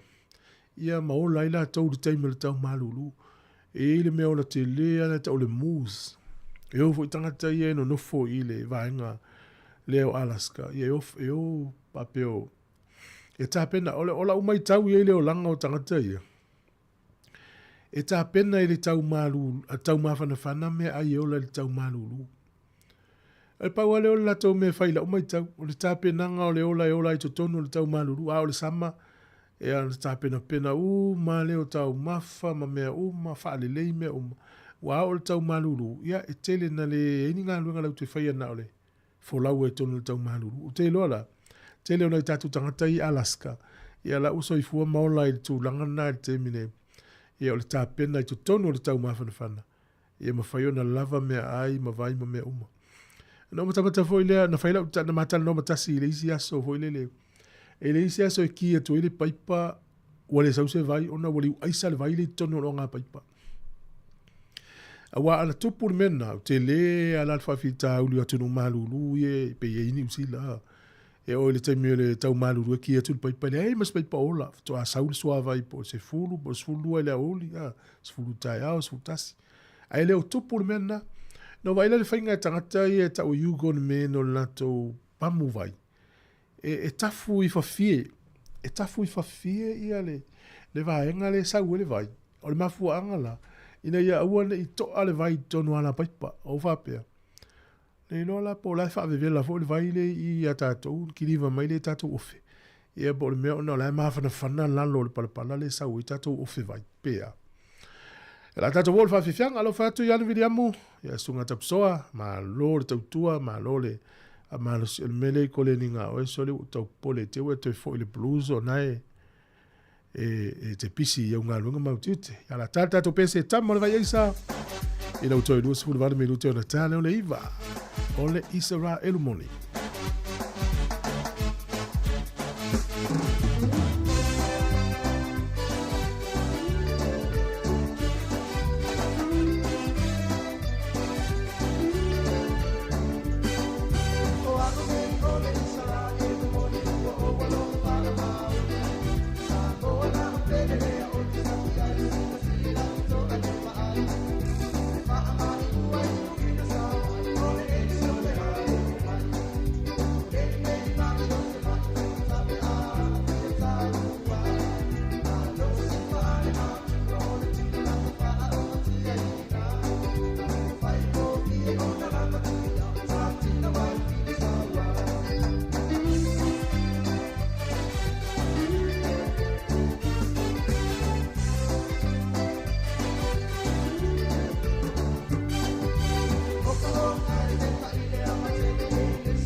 Fianga mana vipese tama o le vai aisa. Ia o le pese le isa right in the morning na wato luas fudu tolu minute na tane o le iwa. Tane iwa tātou telefou. O le talafia mo la tau ia na onga Australia. O le upasia le tula fona Australia na stofio le vai aso na ia nafi lea. Ia ave ese ai le luas fulu pasene o la student loan. Ia lona winga mo lātou na onga Australia ia onga ia tertiary level mtata ese university po walawa onga Australia e whanga student loan. O se matua tala mana ia lava mo auto. Ia alfate te inga awa pe se la uafe le student loan. E luas furu uafe le auto vese. Ia luas furu pasene le wavese. O le tusalama wha maumaunga. E pe amale se furu tolu, se furu ono biliona tala Australia. Se fulu ono biliona tala Australia. Le tupe le ufa mangalo le malo Australia mo student loan. Tama mateine a onga. E pe ama le tolu miliona tangata manui ai. Te le na fa manu yang. Oh. Ya mtua te le a lusu pasene mtua mana ia. Sili atu nei lo le se mea. Ya o tatou ni uzila ne. Fa i tete la lo malanga mai pete malanga i se pe a fai o fa le tonu lo student loan. Te tau ana te tongi wae e ila tau le na onga ni usila. Malanga lo isi tu o le lo rangi no foi. Wo fe la yo mai wae o mai lolo. Ta au filo i nei le mfainto yo. E ta au ala fa pe fai le student loan na le tama ma le teine po ila. Fai se au ala tongi eh. Ia wale e ma open fai lo le fione le pule o tatu litio. E o kometi ana luatu i le payroll po le pay le al tangata fai ngā luenga. Na lu ese lo na tongi ai afa pera ule fenga luenga le tangata ia mana tua la ia tupene ile interest tupe tului a umila le tongi ia tupu le fa le tonu e fa manatu le fa ungo le vai aso le nei o le tele na faia poloka le o ia tatou ni usila afa pe tele ma ua le tala le ma fa so to i matasi ana na fima le solua ia e tata longo tupe le tatou poloka wa ile technology por technology le wa limo leo ni usila afa pe fai se polo ka leo po fia lava tau fi o leo. E ma fai na tuu ia le vaenga na technology pu e le ato lau number plate o lau tavale. Ia ona fai tau uma mele nungo le masini pe ini sala lau tavale. Wa ma fai ila le tula fono ona ave le tavale le tangata. Fa mamunga le fai ungo le vason tene e lua polo ka na fai au gilani. E tolu se fulu tasi ta avale na fa sala ile na maua na ile tongia na tau sala. Na fa sala ile ta e tolu se fulu afe le tupe na fa sala ta avale e tolu tasi. E tasi le ta avale na ave ile ofisa o leo. Ma fu mai. Ona o sala le ilu ngol ta avale le tongia. Ia ai fa manatu atu. O le ita tau le tau malulu. A fai tasil ta vale a inga fa la ngolango le a inga ta vale le ale ye sala le tongia va ai se ta vale nei a ve le o le technology phone le we li mo le ni usila na tu watu al masini te sa u ma vam tala ngai lunga ia a fa pe o ye se sala le ta vale po ile o ile matu ala sala ile tali po le fine po ile si akile le ma mautino o tong e tele yo tangata na mau le fai ngol vason te nei fati te ingol teknolosia ne mau ala tele sala ila tu avale ale tala fia o la tong sfulu tala lu sfulu le vayaso mto amana ia al sili la fete alu ia vai se ofiso fam sino o la tane e te alu fai se fe ngai na tong le sala o avale o nei mai mau le avale ia ona le ai le sta avale fio ile ainga Amu ia tātou, amu ia oe o le whalongolongo mai, o le oe maua le tūlanga le, au le stangata lai le o whalongolongo lai. E le mamlama fo le ngana Sāmoa, ia i rongo o maua ia. Te ila o maua lan ta vale le weekend, nei te whai ngol vai aso. Ia o nā roi lo le whale, sa vale le whale. Whai te tātou i le au kāu poe, ia whai ngā luenga fo i ngā luenga la hiti e tātou ainga. E ile tūla il whamsinonga whai tū mano i Waikato. Ea ona e pēha ma le luas fulu walu tangata na ao le tangata lea ia na ia tupe. O le mawalunga o tupe na le tupe le no whai tā lafu ele ile e valus fulu wafi. Me fwoi lo le alu au mai tupe tangata o le deposit o singaluenga. E li singaluenga e whaia. Fiu tangata e tuli. Ea o le vau luafe fulu walu luafe lua tasi no whai ngaluenga le ili nei. Ea na afie ine tangata i luas fulu walu. Me foi le fai o le concrete treaty o le fai ia mo si ma foi po driveway po ya ava pe ia se tangata e tele ma sani ai ale la to fai la unga luenga ta pa se deposit po le valingo lo fale por capeta ia te au ia finga ta ava pe full wafe deposit o cosa tu pele la le lo mena e afa pea e whaisenga luenga. Ele lei alo masani le tangata lea.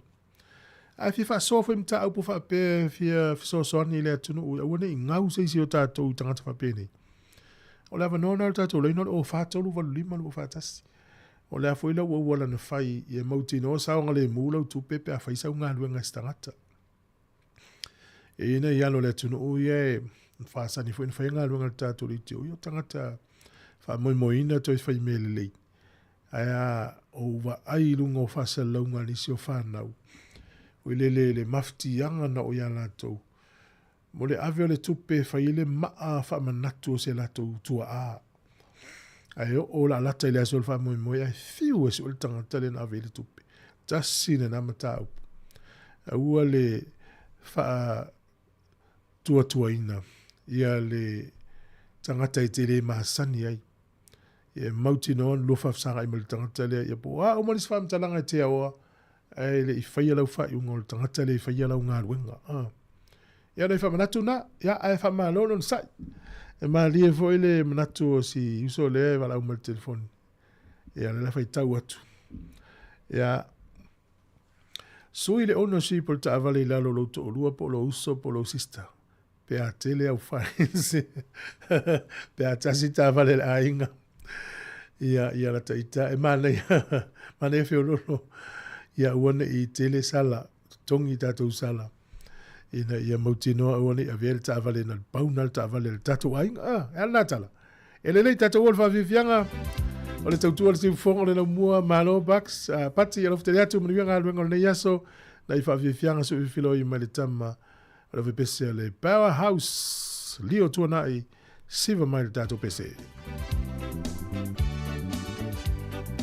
o se o fatalo fatula sunga vai ai ono lo ftele atu e fa pea e fale a onga kalolo ma lo nga lulue lo ftele atu proclame ia ma lo fai mali nei tai au ma nei lo so ele la oka a wone ngalo tatou i nei polilua o le wala le lu mo tatou ofisa o le matua pisi a tai au pisi tai au e fai le ta alonga le liona ma le o Canterbury le NPC le ufanga so le fai malai le tala to le ofisa nei o lalo atu i le o le se voi le awala le e fai el tournament tai au neti polo ta alonga neti polo tu mo ya le malai le i Man Kevin o le awala la le tai au o le lua le o uli ta alonga le fai i ja tatou Cherry Collins Park stadium i po le paka foi ia fua lele ai ni fa tau le ainga mo le weekend por fangol va sof manel fa nei ai vai mo la tula no fo le tu le si awala la yo champion fa nga i pe fa nga awala le ya te atu te ui ai mta miloi ai fa i te le ui le awala le ai matua po local awala taia i ma fa le mulo sa ona va api wai paka o mata vale tu wala lua ia fa le mulo sa te le lord colosio tanga te dungo le awala ia fa linga na la ia tatou fai nei lau fa tau a o fa mo tai ao ia pe fa mo tai ao ta milo le isi tu a o te ui le wala le tai ao lo fa tione manuia fa mga luengo nei aso Ia, manuia tele le atunu, o whaafitai le mafuta mai tautua si fonga le mua. Ia, manuia le tayo, Amelia Famona.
O le tautua le si ufafonga o le laumua o lo iai fo i le langolango a le New Zealand On Air.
Pa vianga mai le sunga ia se tu fale moe mo le pese na walu pepe le tau manula.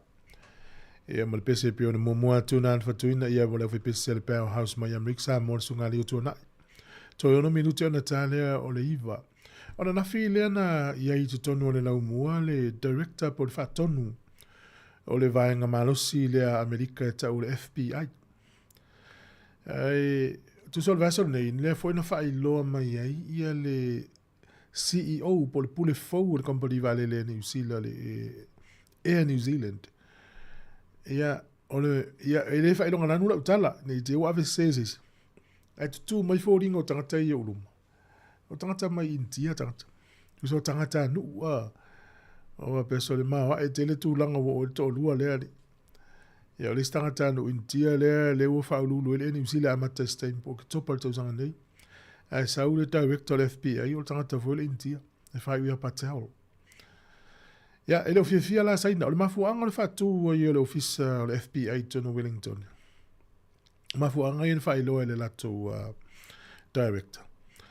E o le mata i tu o whainga whaatelo lisi. O mo meo cybercrime ia po o mo meo soringa tu la fono. Ia e whaonga ai lunga o penga of sota inga. Tolu o money laundering. Mo meo tupe nga oi wha soli tu la fono. Ia malevaenga lea o le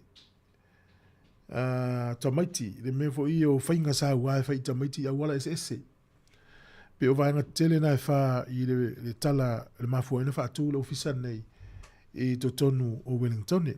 O le tali mai la le malo saina, ele o fia i le malo saina i le wha atu ngolo ofisa lea. Mai saina, e le ise wha vai o le mafuanga o wha atua i nei le ofisa le i Wellington. Mai fōlinga mai e ta o le Cold War mentality. O rongo winga o le taua foi lea e le whaongani au penga. O le taua o mawhauwhaunga e ala i manatu mataritanunga o momeo le o whiwhatawa inga me whapena le ua South America whaatu tu tono Wellington i au fia New Zealand. Ia o te manatu. O le a tele isi tala le tanuanga le la whainei o le tala la urunga le vai aso le tanu le fionga le li pule msavelina le mtau pule na. O le ua tele atunu o la langi le, ai fua nei le, tui wha sautu amtanga la utala.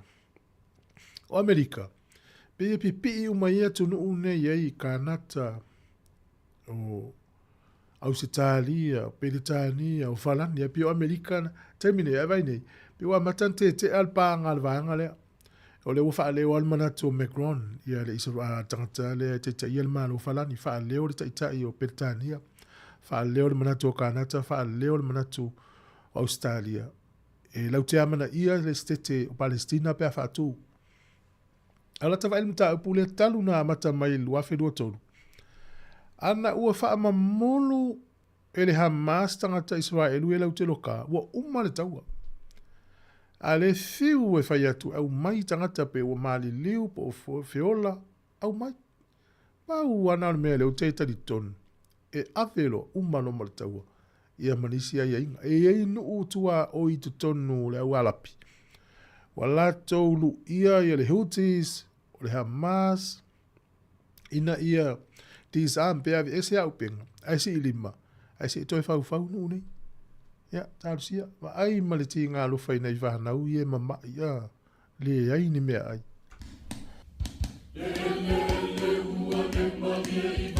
Pa vifianga mene o ngā Samoa mai alea whaafonga telefonu whapoponga lona lua. O laua mi o le anga vai vai. Sa salari mi o i le whai ai. Na upelewa e pane pane pane. Ua e tui le utane pane. Ua e leo na sa ima e wha pane pane. O soto fita mai le langi. Sauta mina mina ia oa onga. Mana ulata ua tungu le alofa. Fia maia oi whaai loa. Ono o wha amuli mai Sāmoa. Na upelewa e pane pane pane. Ua e tui le utane pane. Ua e leo na sa ima e wha pane pane. O sauta fita mai le nangi. O sauta nangi le umulapa lapa. Tanu le mata ua e o tamata. Te tasi lava lota tōtu puanga. Na whai tato i le pana pana. Na upelewa e pane pane pane. Ua e tui le utane pane. Ua e le ana sa ima e wha pane pane. O soto fita mai le nani. Na upelewa e pane pane pane. Ua e tui le utane pane. Ua e le ana sa ima e wha pane pane. O soto fita mai le nani.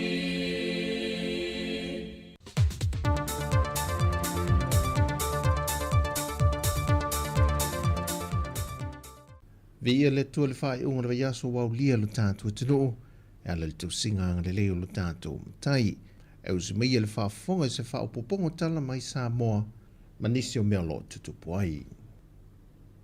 Wa atu le toa whaalo ma whanau le atino, wa mau o lātou seifua, i a whianga tū ngā o le tenki whiwa po le whiwa po na iwi.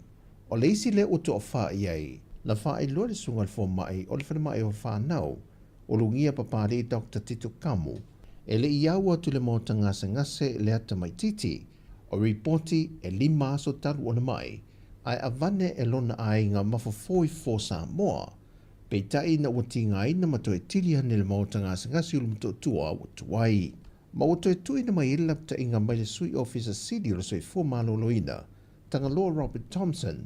E tūlanga le fo Sāmoa ia e fautuaina lava le ka uonga wa ai mo mosfo mai ai le i a aviska meki ke vai le ya mese lava le kulanga o le ka ua fo le makai ku mo pele o se fifa ponga ai pele ai ponga o mai ka winga kanga wenga e ka meki wa ku ngonga o fo ngale le kingo pe o Bruce o le o la wa fiel fon le fiva pongai ia ave fo a so nga lombi mo lo la ia kulanga nga pe wo nga o ai le kingo ko me ki wa o pidiki fo le la lorpa wa manko o nga ku nga la va le fa mai le tanki fiva o pidiki lenga kai piliki mai kai ni fosi kulo e piliki mai maka ia a maolo omi polo ungo se di maska mai kiki e Bruce ia pe piliki fo kongo koko ia makuala fo aso o omi ia e mawela le kulanga nga ole o mai wa unga o mariki ngor ka mai kiki mawa piliki la lupa e ngo se kulanga fale ko ua fautua ina matua a fai e alia e a unga nei whanau o le mawalunga o le fiva, te ngā maso ongo le tino, ma losi le ni leulu.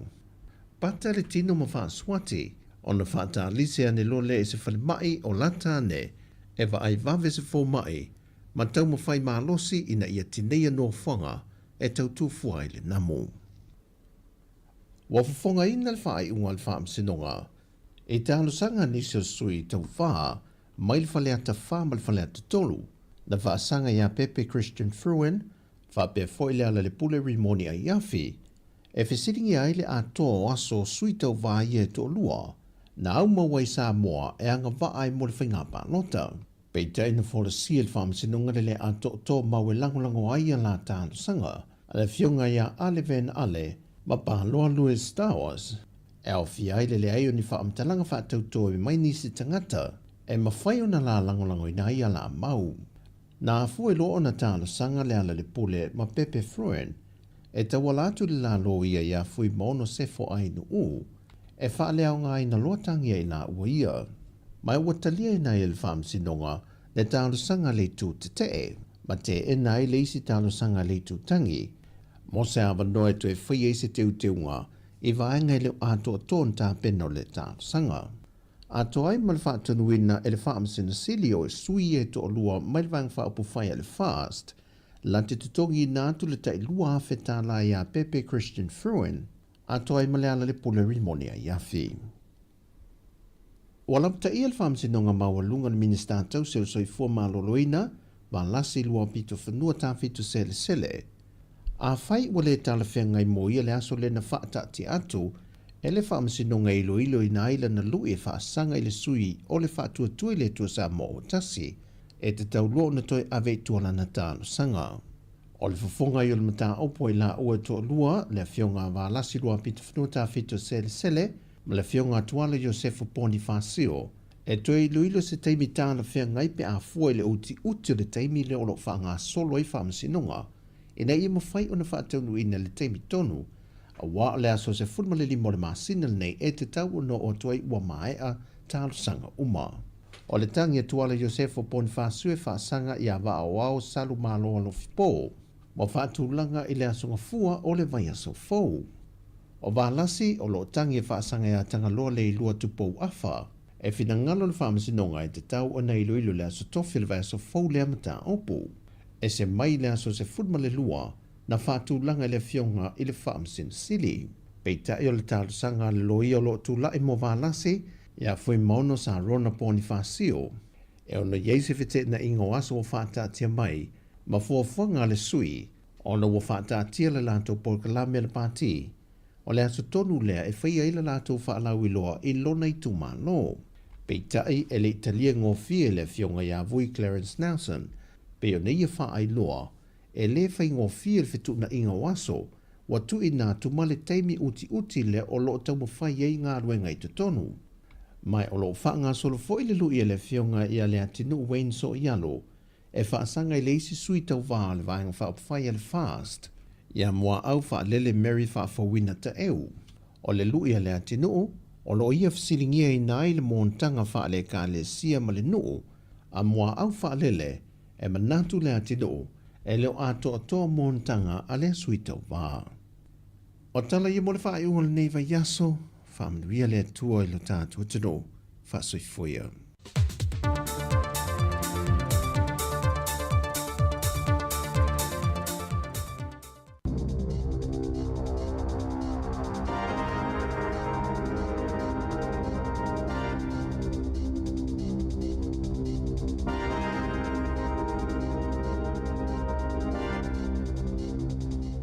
Talo falawa o talafou mai le sifofongo le lau mua mo le nei tae au, aso mua au kusolu a felua 5.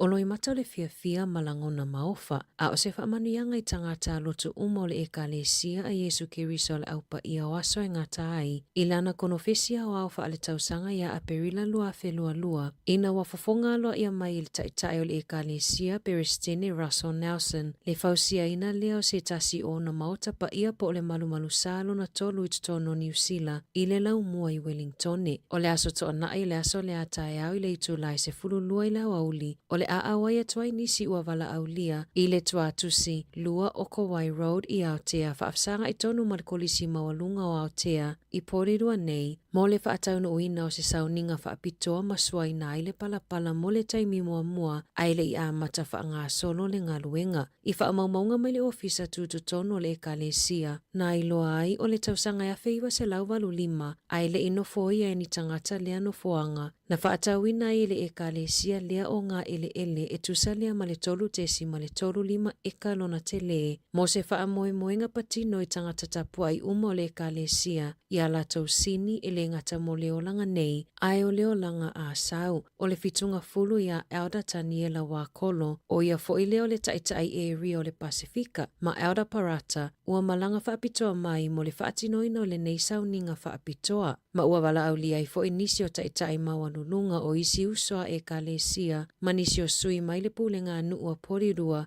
whaapea ma Peristine o Stake taitasi mai Hawke's Bay e o atu le motu I saute lato te moli mawina le nei aso taua ai o le tala whaasolopito fia lea mo le ekalesia o le lipotina tu whaatasia se tasi o le au whaingaluenga le si ufofonga le laumua le susunga ia Yeremia tapu maanaia.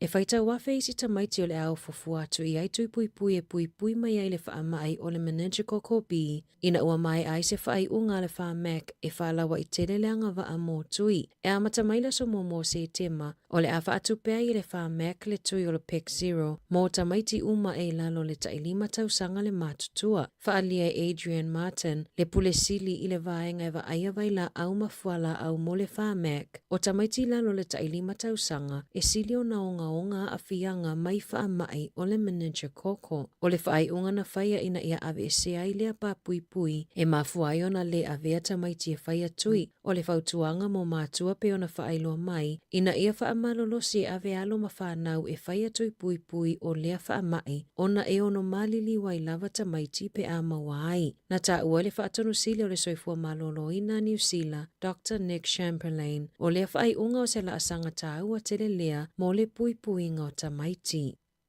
E tolu te sima le 5 pasene ua fuafua e si iti ai tutongi o lau whatosanga. Ato ai ma le lua se lau tolu 5 tā la. E tutongi atu pe amai a mali lienga whai whatasi ma le Health New Zealand o lea fuafuanga wa whaalau iloa mai. Ile mai ai o le lua se furufai tu lao solo te ele au tausi mai ma whatosanga. Na ta uele soifua malolo ina New Zealand o le ofo e silia I le luas fuluiva maasina ma ole asi itia le tutongi whaavai o whaatosanga whaau uina whaupopo le tolu afe tā lai o lato tutongi. Ina ia silia tuai ma le valu se fulu 5 afe tā la o lato tutongi le tausanga. O le whaatosanga sinia e lata I le wha afe tā lai whaupopo lata I le se lau se fulu lua afe tā la I le tausanga. Whaalia se pepa o whaamatalanga mai le Health New Zealand e whaapea na whaafaingaluenga ina whaatosanga e afe fitu se lau lua valu ma ua whaupopo le isi se lau se fulu tasi o tangata whaingaluenga tu mau I totono o le se fulu lua masina e o mai amati o le tausanga nei.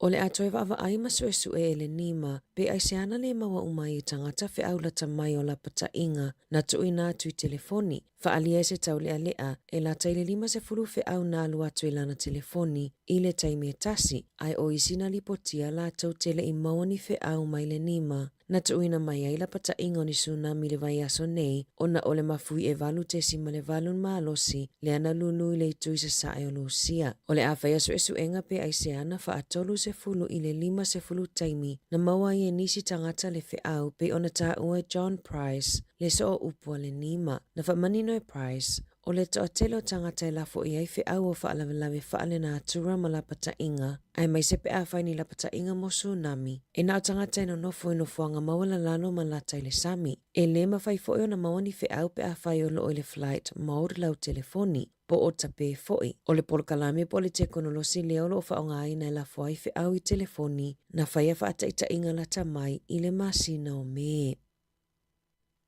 E toa lua se furufitu tangata ua tau fie leo I le mai ai o su enga tu ufaatasi ale ofiso leo ma le tiute e au fia ile su eina o le sao mai o fuala au le methamphetamine ma pauta o le cocaine I to tono New Zealand e alai ato na maua ni malaiva ale le tele au kilani. O se vaenga tele o solitu la fono o lo o ngā lulue faatasi ai ni sui o keni I le atunuu e au mai faana na fuala au faasaina e awala mai I ato e le aini ngoa o tusia ai. E toa se furu lima nisi o le au whainga luenga e tau lima ina ato I le malaiva alele ua lokaina o na olo lātou au wai I le au mai whaana nao fuala au whaasaina I le malaiva alele whaavao maa loi au kilani. Na whaalia le whaala potopotonga whesosoani a le fin cap e whaamatau e le awao ai tā lafu tangata I o lātou whale whainga luenga a inga whaapea I malunga o penga o whesota inga. Na whaalau I loa le whaala potopotonga la lātou li poti whaale tausanga o le voices. Ina ua mai au na o ina whaamaumaunga mai le silia ma le fitu se lau o tangata ma au nanga e whesosoani malangolango I a inga I le whaasoanga ma le waainga o a lātou tupe. O le saunoanga le polesili Fleur Howard e ai nisi o au ai tā lafu e whai lava ma le loa po o le loto I ai lo lātou whaapopole ino tangata ai tā lafu ma ua mo o mia lava le whaia o ni ai inga mamafa o na o tūlanga nei e mawhai o na tūla ai mai ai I se tūlanga whainga tānga luenga tangata ai le ngata I leo lo o whaamasia si ai fo I lātou I lumo tangata o whainga nei e whaamalosi ai tangata o na ioe e totongi a lātou ai tā lafu. Ai a tonu ele o ai ai nai lalo le tula fono le tataona la tau tutongi ina o ia ai tā lafu ma ioi fo I ini repayments po oni vai ngā tupe tongi la tau te lenga fatia o na tutongi o le mafua anga fo ile te le ina misi ai le tutongi ngawa la tau ai tā lafu ma atili te le ai ai na a matamaini ai tā lafu la iti pe ona sau no le pule sili o le fin cap na whaalieli li poti o le afa o tangata I esa ili whesosoani o lo o whainga luenga ai tasi mai le toa se fulu e ai mō kesi ma nono ngā tupe o whale o lo o whaalia le li poti o le tele o ainga e alau na whai ai tā lafu e totongi ai pili ma whaatau ai tau mafa ma o le toa telefoi ua whainga tau na totongi ai tā lafu. Ua te ena le ACC se talosanga o se mata upu whesosoani na talosanga ina se tamaititi na wha o li mai se tangata I Lucia a o le iwaita mai na mai I New Zealand. O lea tamaititi na soifuane I Lucia ia au kuso le luafe ma le tasi. Mana sawaina I Lucia a o avea matangata anu o Lucia o laititi na waita mamaiti I New Zealand ia au kuso le luafe ma le wha. O Novema luafe se fuluiva na mawaiti I se maitinga aina a toai ma le PTSD o no manuanga whaaletino na mawhati ai a oi Lucia na ia tarosanga mo se whesosoani le ACC mana te ina o se whai unga na whaamaonia le whaamasinonga mai leilo ilonga na whaia ia Februari luafe lua se fulu o na oia manuanga na mawai ai le isau I New Zealand. O le tula fono I le mawhaio na whaonga e pui ai se tangata na whaamanu alia I whafoato New Zealand ai mai se pe a whai ele I avea ma se tangata anu o New Zealand I le taimina sawa aina ai. I whafoato New Zealand na whaalia le pale mio kānata Mark Carney ua iai le manato kānata e amana I ai le setete o Palestina ma ole a whaatino lea I le tau au fianga lona valu se fulu a malo au whaatasi I a se tema e fuale finanga lo kānata I suinga e au fia I le tau maunga o le pūlenga Palestina e toe lau li liwa I la lato pūlenga whaale malo ina ia whaia se whainga pālota tele I le luafe luaono e au noa male Hamas ma ave e sea whainga wha militeri a le setete o Palestina. E le I oe pe te elo lato watu nuu I le whaatupue Israelu o le tūlanga pangatia pei ona wa ai ai kasa e tusai ma le saunoanga ale pale mio kānata. O le vai aso nei na saunoa ai fo i le palemia o Peritania Sir Keir Starmer. Se fuafuanga ia mana ia i le se tete o Palestina i le fonotele a malo au faatasi a se tema. Vangana ua i o Israelu ini tuutuunga au tu e au fia i le tau fia o sofa inga i Gaza. Natali atu le palemia o Israelu Benjamin Netanyahu ua taui e Starmer ngai o inga faatalolisi ale Hamas. Na saunofo i le palemia o New Zealand Christopher Luxon i le vai aso nei o le atala noa i le palemia o Peritania e uinga i le tūlanga o Peritania tele i lea mata upu peitai o le a le muli i ai New Zealand i lea tūlanga mo le taimi nei. O le amatanga o le masina nei na saunoa i le Perisitene o Falani Emmanuel Macron o le a aloa ia o nā mana ia matalia ilo nā tunu o le setete o Palestina i le taimi o le fono a malo au faatasi i a se tema. Tala fau ia mai le si ufafonga le lau mua mo le nei vaenga o le tae ao.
O le awhaia se whilo inga I lātou o whaamoni e ina e ala I kōse spo a o onga mga luenga e ala mai le porokalame a tamu whaia I le aso tofi I le aso fitu au kusolua whelua sifurulima I le ono I le fiafi e wala ua tuai ma le nganga whaalo alo tātou au ai whaatasi e whaafofonga ma mole mawina le nei tau mo whainga tāua o le a mua fo I le avanoa e whaamala mana mai avanoa skolisipi mo whaidonga tike ri whaafaya onga wa onga amata o le isi tau tua a tamu e mawhaina lātou tusia lau CV tala anga o lau soifua onga ma le soifua lue. Whaapea le whaata inga o se whaataltal noanga o se avano whainga luenga po se mock interview. A whio mai loa, tala mai ao masu mai. O le tuatu si isfurutasi le se furufitu ai Himo Street Porirua. Aso tofi le aso fitu au kusolua whelua lima. O le taimi o le ono I le fiafi. Mo nisi whaamtalanga wala au RNA I le o lua fitu, lima lua iwa, lua valu iwa o.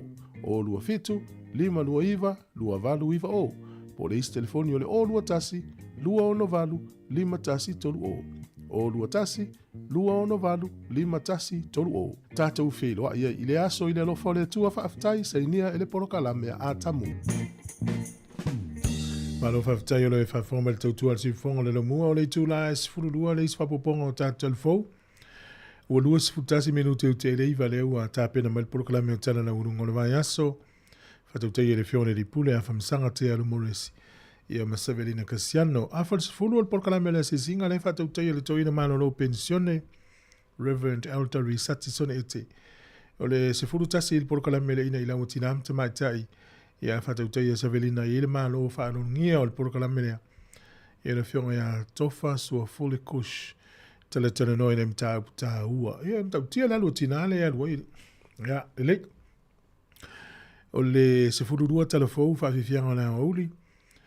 O le kwata te a ile tasi le auli. O le polokalame o le lalo langi o asone ile whatautai e le whionga la wano. Ia ai iuli foi pe sosoni ele usa tasi mai ia whatautai o le waa.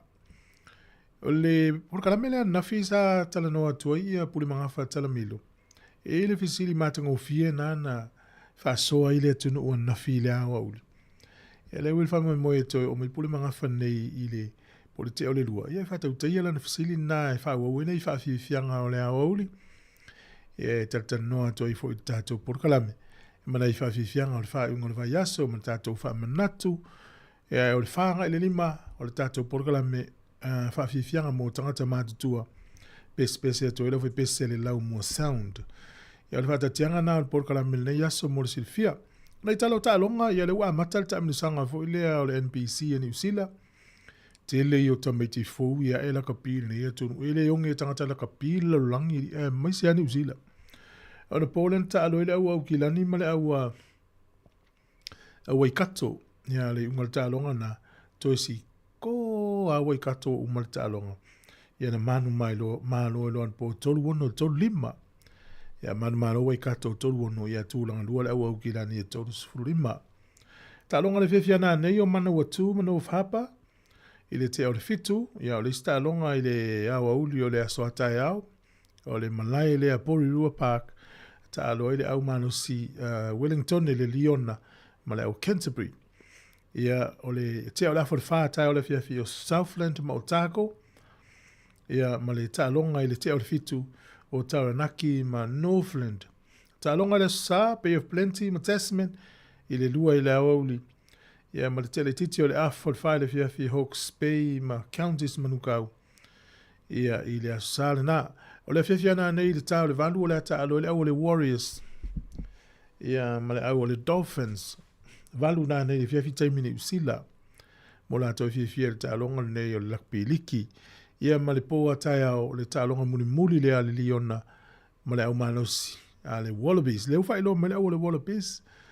Talo se manuia lau tau au, tan manuia tau tālonga. Ia o nei talana o tālonga. Alo whātu sunga tito, ia tangwai. Tai le mafuta mai nei tai au, ia sunga ia le vau tolei.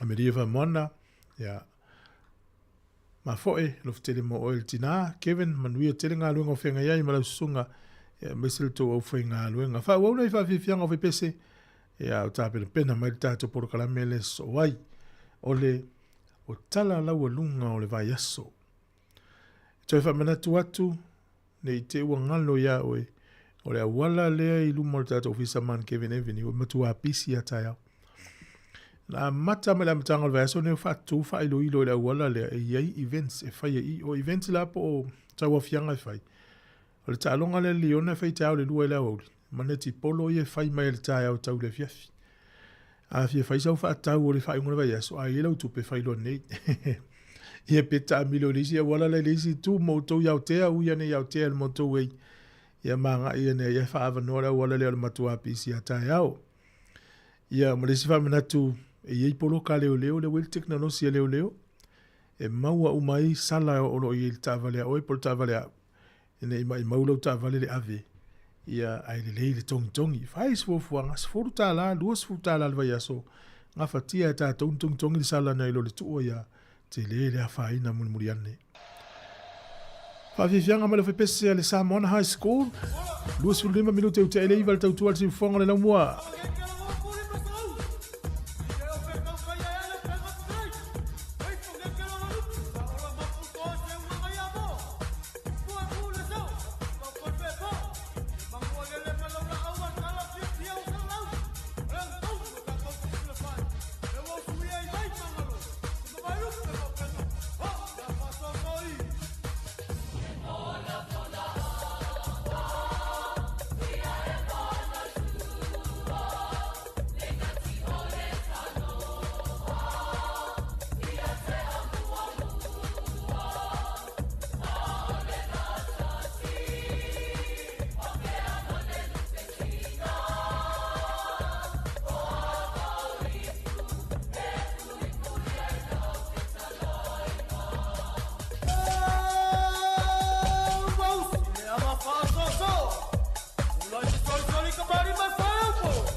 le tautua le si ufafonga o le laumua o lo iai fo i le langolango a le New Zealand On Air.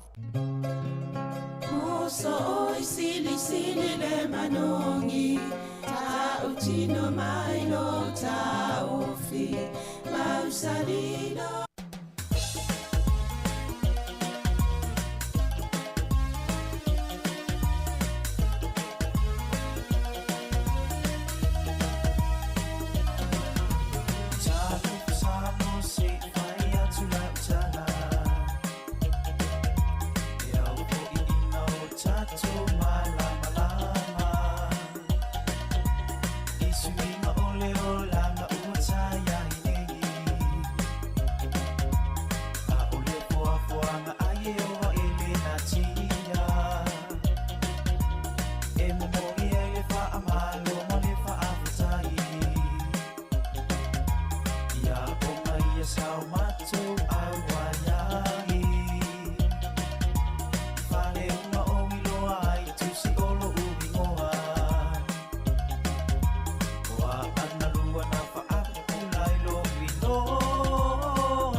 O le tautua le si ufafonga o le laumua o lo iai fo i le langolango a le New Zealand On Air.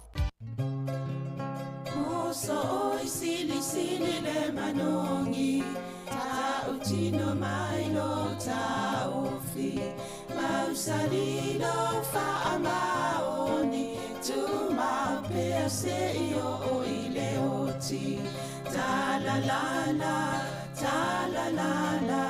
afio oe ai aluita, tu ye oba inotama, tofa ina soifua.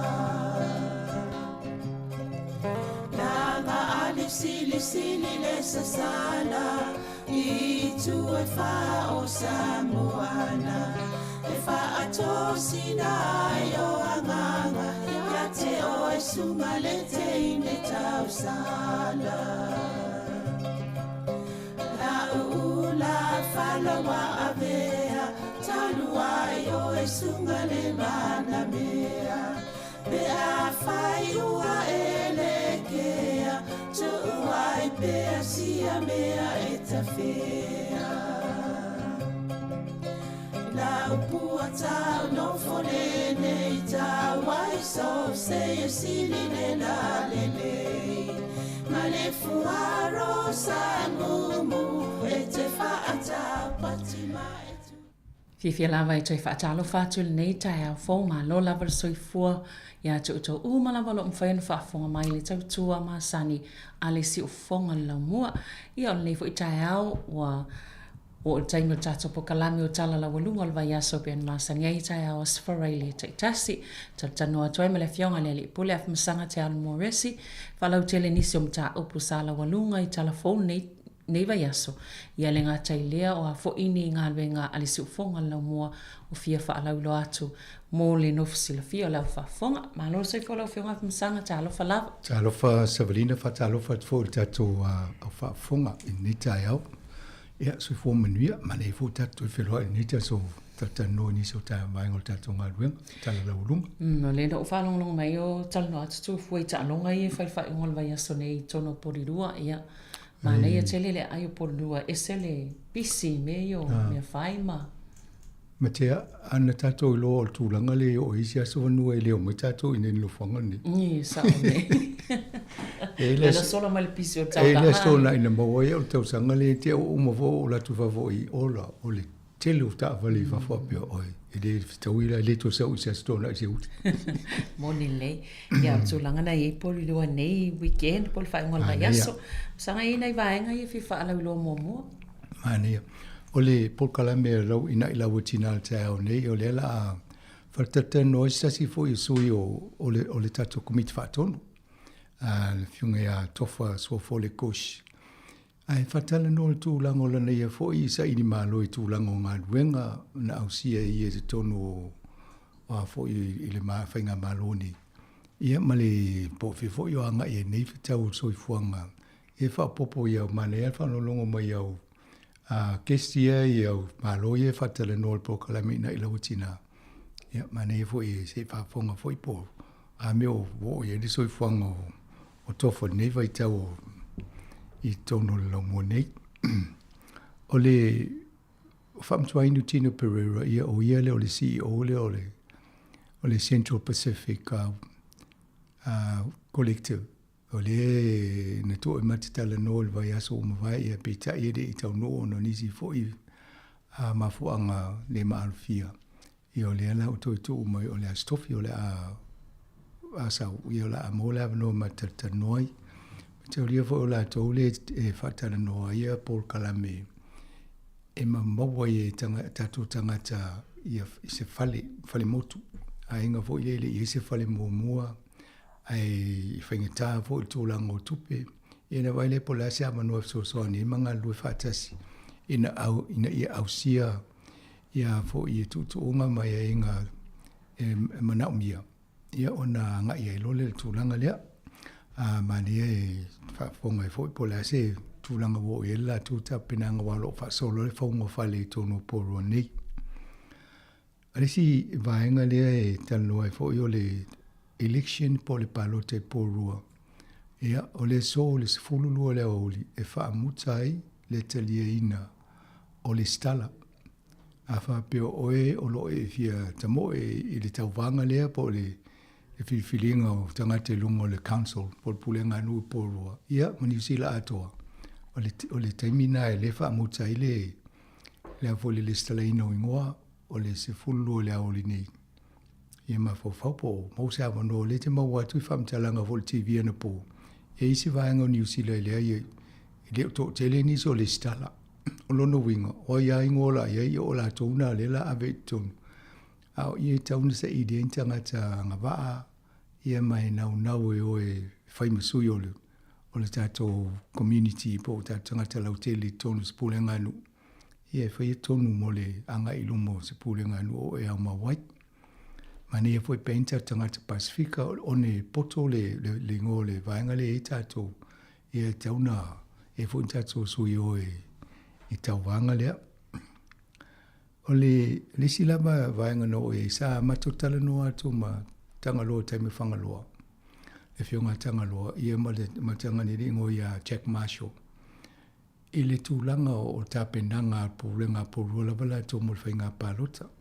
O lo tau wawa ai se awala ina ia si tiele numero tangata palota ma le 12% i sili atu. Ia na utapaile ia talua i o le wa inerisi o fongo la mua. O la ata mo fai fo le ngalu ia tato e ngalu e fatasi. Ma le pule ngalu ina ia fatawa na o tato tangata Pasifika mi tato Sāmoa. Ina ia tato e fatino le lisi vaenga ta wale o soifuanga i tono Aotearoa. Mani tatsa i di malo mai nei. Ia le o fai ainga i nei o iei whanau. Tam fai fu tato e fatino lisi vaenga ta wai i tono New Zealand. O le fai o lau palota i teimi o fai ngā palota i malo laitia e fai ngā anu. A popule ngā anu. Ia a fai fo le palota tele tau sanga fo. I le general election. Ia to e ofo i fai tato e kisi o nale i loa le tato i eo. Fai o sao tato i tūlanga whapea. O le tūlanga lana ia ina ia le stala i neir sfulunua. Ia ma tato va isi awala e fai tato palota. Asa mato fono le vai aso le nte las fareile male pulenga nu. Ia na fatala no le nisi awala mfai e ona tamfai e fao Sofia ia langona o tangata ina i o e fai palota. Ia este mo mo taltano a tuale tūlanga ia. Ia e pe o ngā ruenga na tato te mini i taltano fo a inga.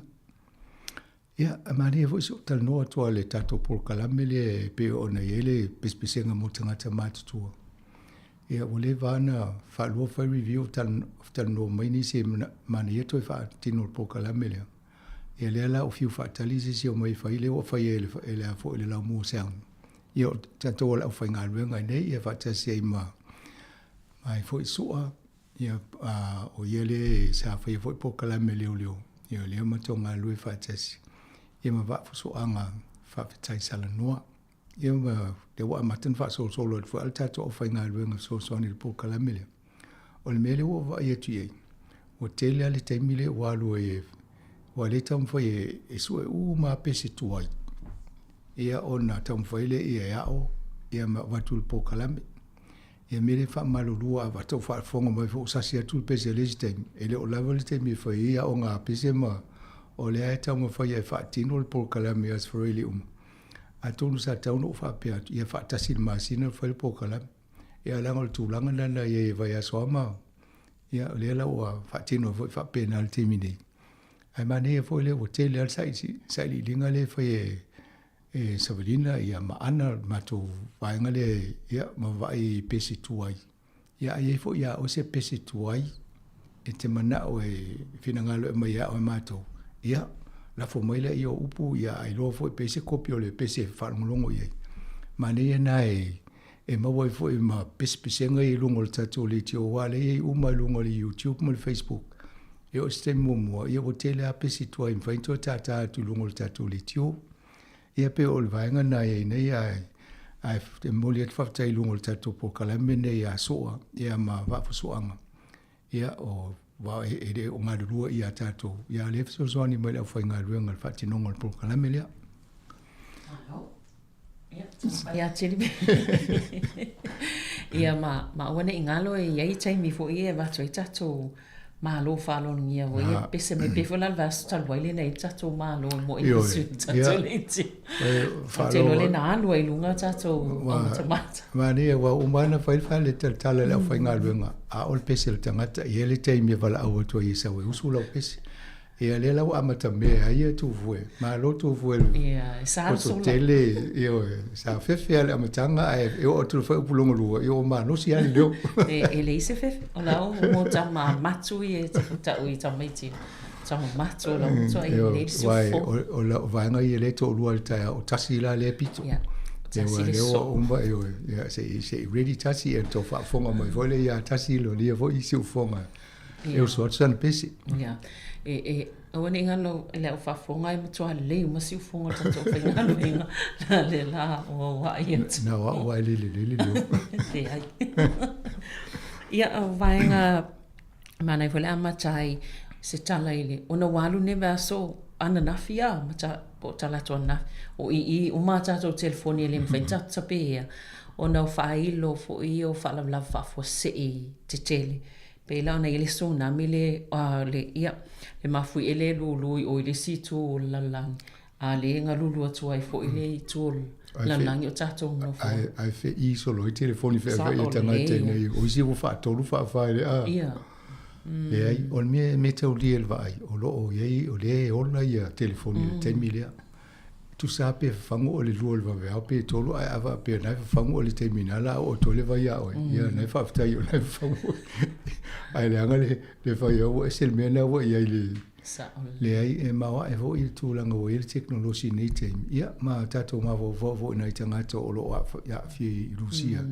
E mo ia o lo tatou wa I white na inga o lo iei lato. Ia o tangata soi fua wha pena uma tatou e.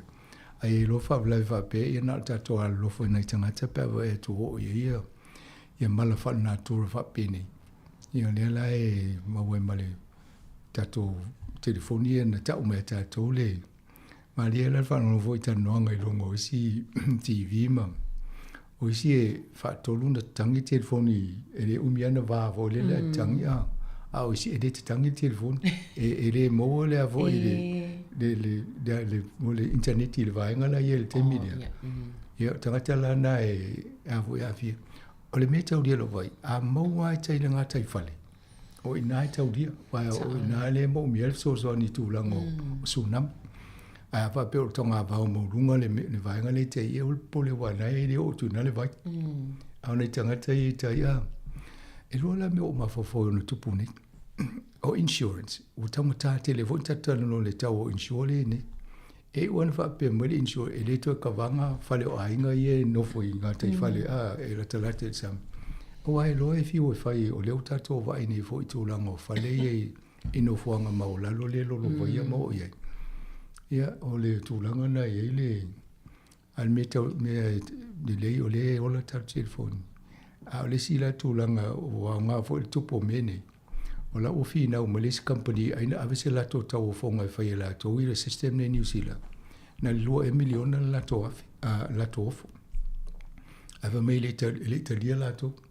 Ai whai le company e to tite aluas furu miliona tau. Ia le fe I solo telefoni I sanga te le lopo la mo sa putu ai le tau fa pe a. Ia o nga fo me fa pe ni fa ta e ma so e polale ai fa le wa o si mo me o nga fa teknolosi. Se lo nga tu pu to lo ele me la fa le tu. Ia. Al te mi mo e fa ta ia e te ro wa la nga le o. Le sila me le wa ta wa fa pe la e los full miliona na le ava pela e sau ni le telefoni e le sau le fea o lea mo whatata inga o nei mātua, nei isi mātua le mwhenwhai tau le text le sau le ngana le ia. Wa tau lana sau e male si ngana po sau e male ngana tato o ngana a sia fo I wai tele fo ina isi tangata mātua wha pena. Whai atua I fo. Matauria fo I o teknolosia so nei e whai ana sau e male si ufonga a e mwhana wha Sāmoa male tangi o telefoni pe e sel pa o fa Sāmoa pa o va o tūlanga nei tau nwa vai fo iei. Alena, o le auta amatana masani tanga te to inga leo le sau, le fa ilo le sau. Ia, ato no le la amatana mai tau, fai ama a tol tau sanga nei te rua masina ma fatai tai mai. Ina masani ale o tanga tau. Wa le fa ilo lai fa pe mai. Le ai awal pole, awale o ino fuanga mawalunga. No foi pe fa pe o ele o la talata I talfatai po a. Ia ai awane I o le sami. A le sila fa ia o lo taimine ia te fa pe o le lana sa mo mo a. Wa ta wale fai tau o mo. Ai nga ta itasi. A wale fiu mo fie fo le val au mo el telefoni. Ai usta. Se o le usta ia me si di wai te ia o isi fa le la ia na sa tala mo ane le ia wale xiaunga. Mo nile. Musanga ta o pule wale vana e tal tan no ai. Tato po kalame nei malunga le tio. Ile tau whaile o le whalatupe nei tato. Whalatupe nei o mea tau tino ni usina. Ia ele mwhaintau wā ma whalatupe ia te tele Australia I tono o le atunu. A le whaingala leo fulfula le malo pe nei wa yaso. Nei pe to e si tiang fa popo la to tupe e fa ngalwe ina ia. Mane ia. Sa mane te le lo whalunga atu le ua whaifol sanga ale mista tupe. Le wa avele malo le whatanganga ele Kiwi Bank. E mawhai e ona si tia le tupe wha ngalwe ina ia la tonga luenga le si 5 miliona. o lona winga, o le la atau so e lunga, mau pana whaatanga la to, a vele piliona. Ia lava la atau toa o le tūlanga na lele o mawhai ena tau wale Kiwi Bank, ma whale tupe le o Australia le ona. Ona e le tusa le mile ngā whatia le Kiwi Bank e le titi ilo whatustu se bank te tele o la e la to ofisa mautu i Australia. Ia tusa o la le mai whai nei New Zealand. Ia le tau wa mo le Bank of New Zealand. Ia matau lia sa ele tato Bank of New Zealand. O vela we nei, la o tau na tau lo le Bank of Australia. Wa la o saula lo Australia le whale tupena. Ia o le tūlanga na almisiri le o wa ia tu le o si. O te mana tua o le whinaunga e fo Jim Anterton. A o ta ia le Progressive Party. Sa ia le temina whai ele whai ngā paanga po le coalition. Ia ma le whai ngā maro le leipa ilalo Helen Clark. O ia la na whina wa ia ina ia whaise Kiwi Bank e tau vai ma whale tupe ia i whafoleti ngai ngai tanga te New Zealand. O te mantua fo ia whilafu roi ngai tono le palemene le teimina. E le italia te le isi pati umaia se tūlanga whapea. E le isi lota manatu. E le tauna apa fole malo e whaise whale tupe whapea. O lau umana i whale tupe o i tangata. Io whea, o leo vai atu nei. A le isi whainga whapea. O la ti ngā ina i ata toi whainga banksi he nei o whale tupe Australia. Ia mena e toi mawa whone a Jim Anterton se la whalau sai futala. Te mele tuala ma interview mo ma Jim Anterton. No whaitula ia ia o inu lipti. O ia uman whaitula ofisiri na tala no mai o wha umbia wai wha Sāmoa o lau tala. Ai alu lesi vanga pe ato ele tolu 5 minuta e whameita. Ia whaila pe mwhaina e whaina tala no. Ai leo te mantua so ina na o iele na whina o ia. Nea lau wa etu nei. Leo o iloa e whainga malo le nei. Le tā ua le iele Kiwi Bank. Mai mo pan so fu pel to ina pe wa no fa to to te ni tel to nu a ia wa le wo vo ia o le ai e fa yam ta to tel te no atu i ta to of fa fonga ma ne fo i pa a fe so te ngwa tu pe il Kiwi Bank wa to te lo ta to ina ia le telefo ina tu pe mo e polofiti to no fo ni New Zealand ia to e fa sa fu mai le e so so ni ta to i social services po ai sia o nanga fo i e fai tato e wane tata no vaso le o le wo atu se fulu biliona ai le veseli tax ia po lofiti mo fa tu pe ia o vai la litili ai afa pe la e tele tanga te o i ia ato no la afa mai le tu pe le alu i fa tu pe alu le si afa ia no fe lolo le tu pe no foto no New Zealand e fai inga venga nei so o le manela na e va e atu le i fofanga foi la malo mai le lima se lau miliona ta lalia e foi e tu se fa biliona ta lale value po le tau o ai ta la foi mafai ona fai e fale e pisinisi ia a o mo fango fale ma to mo kesi fo fai me fai no o tu se fulu biliona ta la ia ai ta la foi mafai a o vai la le tupe mafai na alu e lunga ia nga luenga o la ua hatala na fai misai a so la o fai interview fatu o le memo mo la ua vai tau na fai en malo ave ese mai le to bank account mai le Westpac a tu i le Kiwi Bank awa o tongi umatanga to le malo o la iu ia tu i le Westpac la i le bank le malo ia o tala na fai te mina langa ile o lava le infrastructure mena o la ua fau tuanga langa mene fai o le mana o le fal tupe e tau tava ma fal tupe Australia ai le o mutu ai fal me tau na fai tau ia au te loe fai o le tūlanga na wai o te loe se mai lo tupe le malo le fa ta amin lo tono le Westpac nei lo le te le wale la alu mai ta 4 miliona le alu ama fo tu tonga tanga te whainga venga le malo le ele te mine o te mantua o te mo ia se fulu lua e pe 5 miliona e alu tonga whai a o mai ia o te lolo te mine ia ai po ti to se 4 miliona tongi le o ene ia atu mo le public service ia o te le lope fiam pe biliona ta la me alu le ai longa pole le Westpac ai longa pole le Westpac pe mo ni sina to customers po i si tangata malawai i ai na le o lo dina fa nti tangata po kiki Mana ia tele la fo. Mana ia tele fo fanga le al fal tupe le vo le malo fi tele vo e tu le o fatini le si tau no le se vai nga tau no fai. Tu sa tu si tu sa mal chala vo ile fai i America. Make America great again.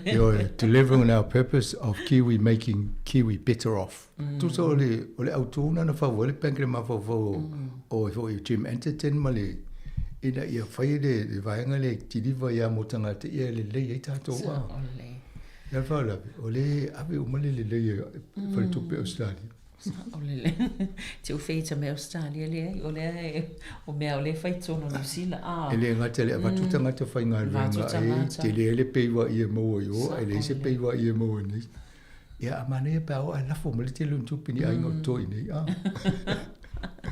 Monile ole si fofuanga le almalo o le ua toi fa popo ai i le isi lua tau sanga le fa pa upo le fa fole la fonga vo ile tstongi mo meo tapa yo le foi la feitio ina ile malo mana ia tele fina mai foi ai foi vero ai foi lingo le mistao Aisha vero ole no ni manatu ana mai le tolu se lau miliona wa le tupena le va ia tu ono alu ile le swing on police le e mai fa tu pe so fo malo lo ingal venga ia fa le tu ai si dia tu na lo le ave e fa ta wa ia mo me ta pa ia fa vela mo na ula ile tanga ai mo vepi ole tala al mistale ni ele lava le taimile na tu se ile o le au nga ato to le vainga le wole mawala to afa nga le fainga le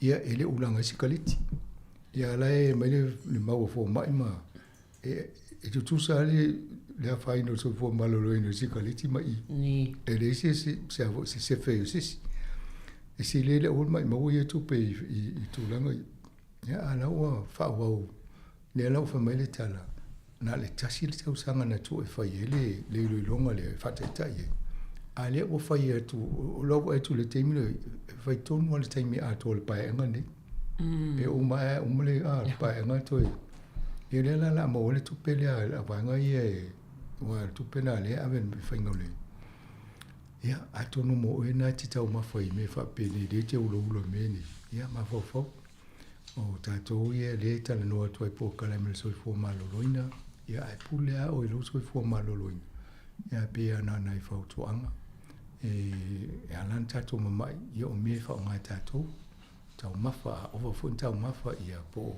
sikaliti o le ava malo si me umana e al tala vo le ia le sa o tonga fa nga so si me ia ai fai fo ia si va nga le umana mai mau fa sa inisio ma fa so nga mau fo mai e ala na mai to tele o si ia me o sikaleti me fa pena ia ma fo atonu se fe vo ia fi wale io la vanga le fa wo ia Philip Morris a musu tanga te fa ma ia disi sa le ia e moni ela le sa longa na vero pe o le fa e fa pa o ese tu pepe fa ti pa ke ti so fo maloloina ale po ia tuna fia tol sala miliona i on light ja mai si ia mori mauna fa pe o le compagnia pe na fa ila to sa i linga fa pe tatu fa o le parti le wa ulo tanga tol parti ya ole New Zealand first na una ila to polisi ale la va to le ministale na ye voto no parti le ia ole e foi le vaenga le mta upo pe o tau po tongi foi ia o tanga teito no komiti fa tonu la malo ele foi la e tali ele kapeneta e pui na la to fa inga pe na ona tu ho lunga lo pe nga fa ila ni ele e ni mana to fa ali o le tonu o le fi na una fo mai foi le la to pasene tu lu la to si tango to tongi ale ave ia o le o pasi tongi na tina foi fa ile tam toltesima le lua e pasene le wa avela to le wa e tong mani tong le o ye o valus fulu e ia le si valus fulu afe alunga tu se lau ye sinia la wa pe long mani tong ina ai lua toltesima lua a pasene le o fa ye fo fangal malo valus fulu pasene la si e tongi fa fe le la fi na tanga o le fi na tu ma to tamai Ai mai le to nga pasene ia le wa tu le avele. Ia e sau tali malo. Wala na faile si tanga le ina ia mau wintanga tali le ia mo ia fai tonu public sector. O tu nga tala na ai mako fo le tala le fai tu se tau mai le tanga te tonu le la to mai tele o tanga te fai longa. Ole ai le o le tonga na tanga tani. Ia lo no winga. O le wa amata me i le malo wa le fai wa o tongi o tanga te lungo boards. Governance. Lo inga ola ava ai fo la isi boards la tele. Ava pe to nga tongi le o si tia i boards i fa fela mato. Ia tata vai le komiti fa tonu a nga mata. Ia so se po la va fe fo la na tanga. Sina fo sa ole. Ia ole sina strike le lan to ni. Ia ole la na fina o le malo le tua mai. Ia ole o mono mai fa pe ia mea anele asa tauna mai alo ia lu mai fa tala no pasi. Ia na fa mai tala la to. Na vo na fa ia Chris Hopkins ia na le lua e pasene pe fi ele na fa ele. Ia vo le si va me na mumo. Ia le o sa o vas full pasene ia. A tono la le mo afa pe moni e mo wo ia tanga te fitau le toma ia vave toma ina ia vave fa nga yo inga no mai lo tomo le fa le tula fa ta ti ele fa nga lo ino se nga no to fitau le ai le nga le fa ya o ma ele sto to nga le se mo tu ia fo le tele ona i tanga tai o vai mai ma o nangam tanga vengal malo ia le si ia ele si ia ve si mai mo pena mai le vol su pesene ai mai mo lona tau itala mai le lope 4 miliona le la e vai le lota tope 4 ports le ia el malo le vei ai ana fai su nga le treasury pe o le vol su pesene o le tupe le la fa popolo pakiti le nei nei lo le ta topo fitaui ia ele lo se lo nga fai futang o ta tonga lu nga fai su ia malo se I vai foi I le nei taimi I ona toi fa wa wai le ole por kalame fa tai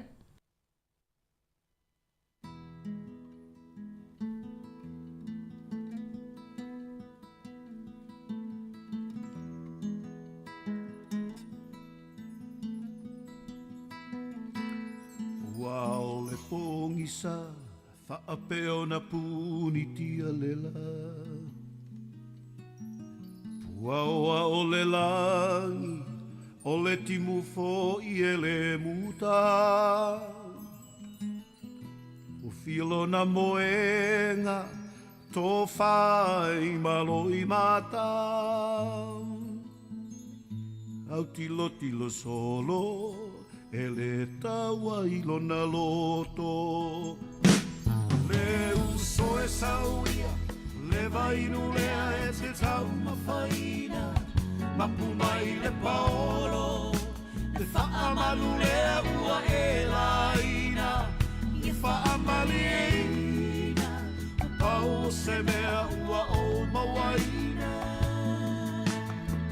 Whaalangorango mai, I lo utau au e te mapu ai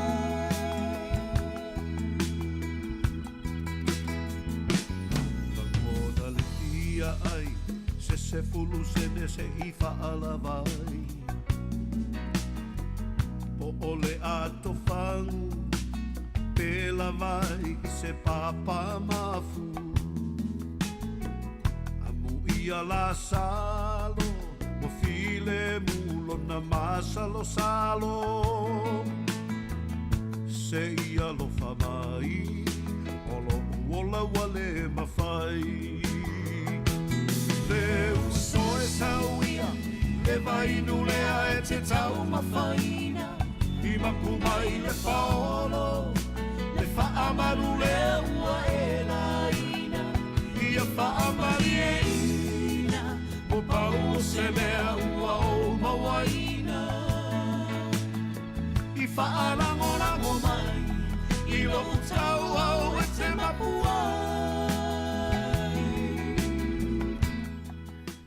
lo utau au e te mapuai mai a whanana Jerome Gray I al peselea msanga le sau suina Ele songa tu foi chat fa ile vas talwai. Ia ma fam tala foi le winga na leina fa tul pese. Mane fam tala le ia le ungo le pese le mal ma fu anga na tu si e ma usu ti ro. Ia na no so tu foi. Ai fi fa no lo la tu fonga tu foi. Ia na le YouTube or Facebook.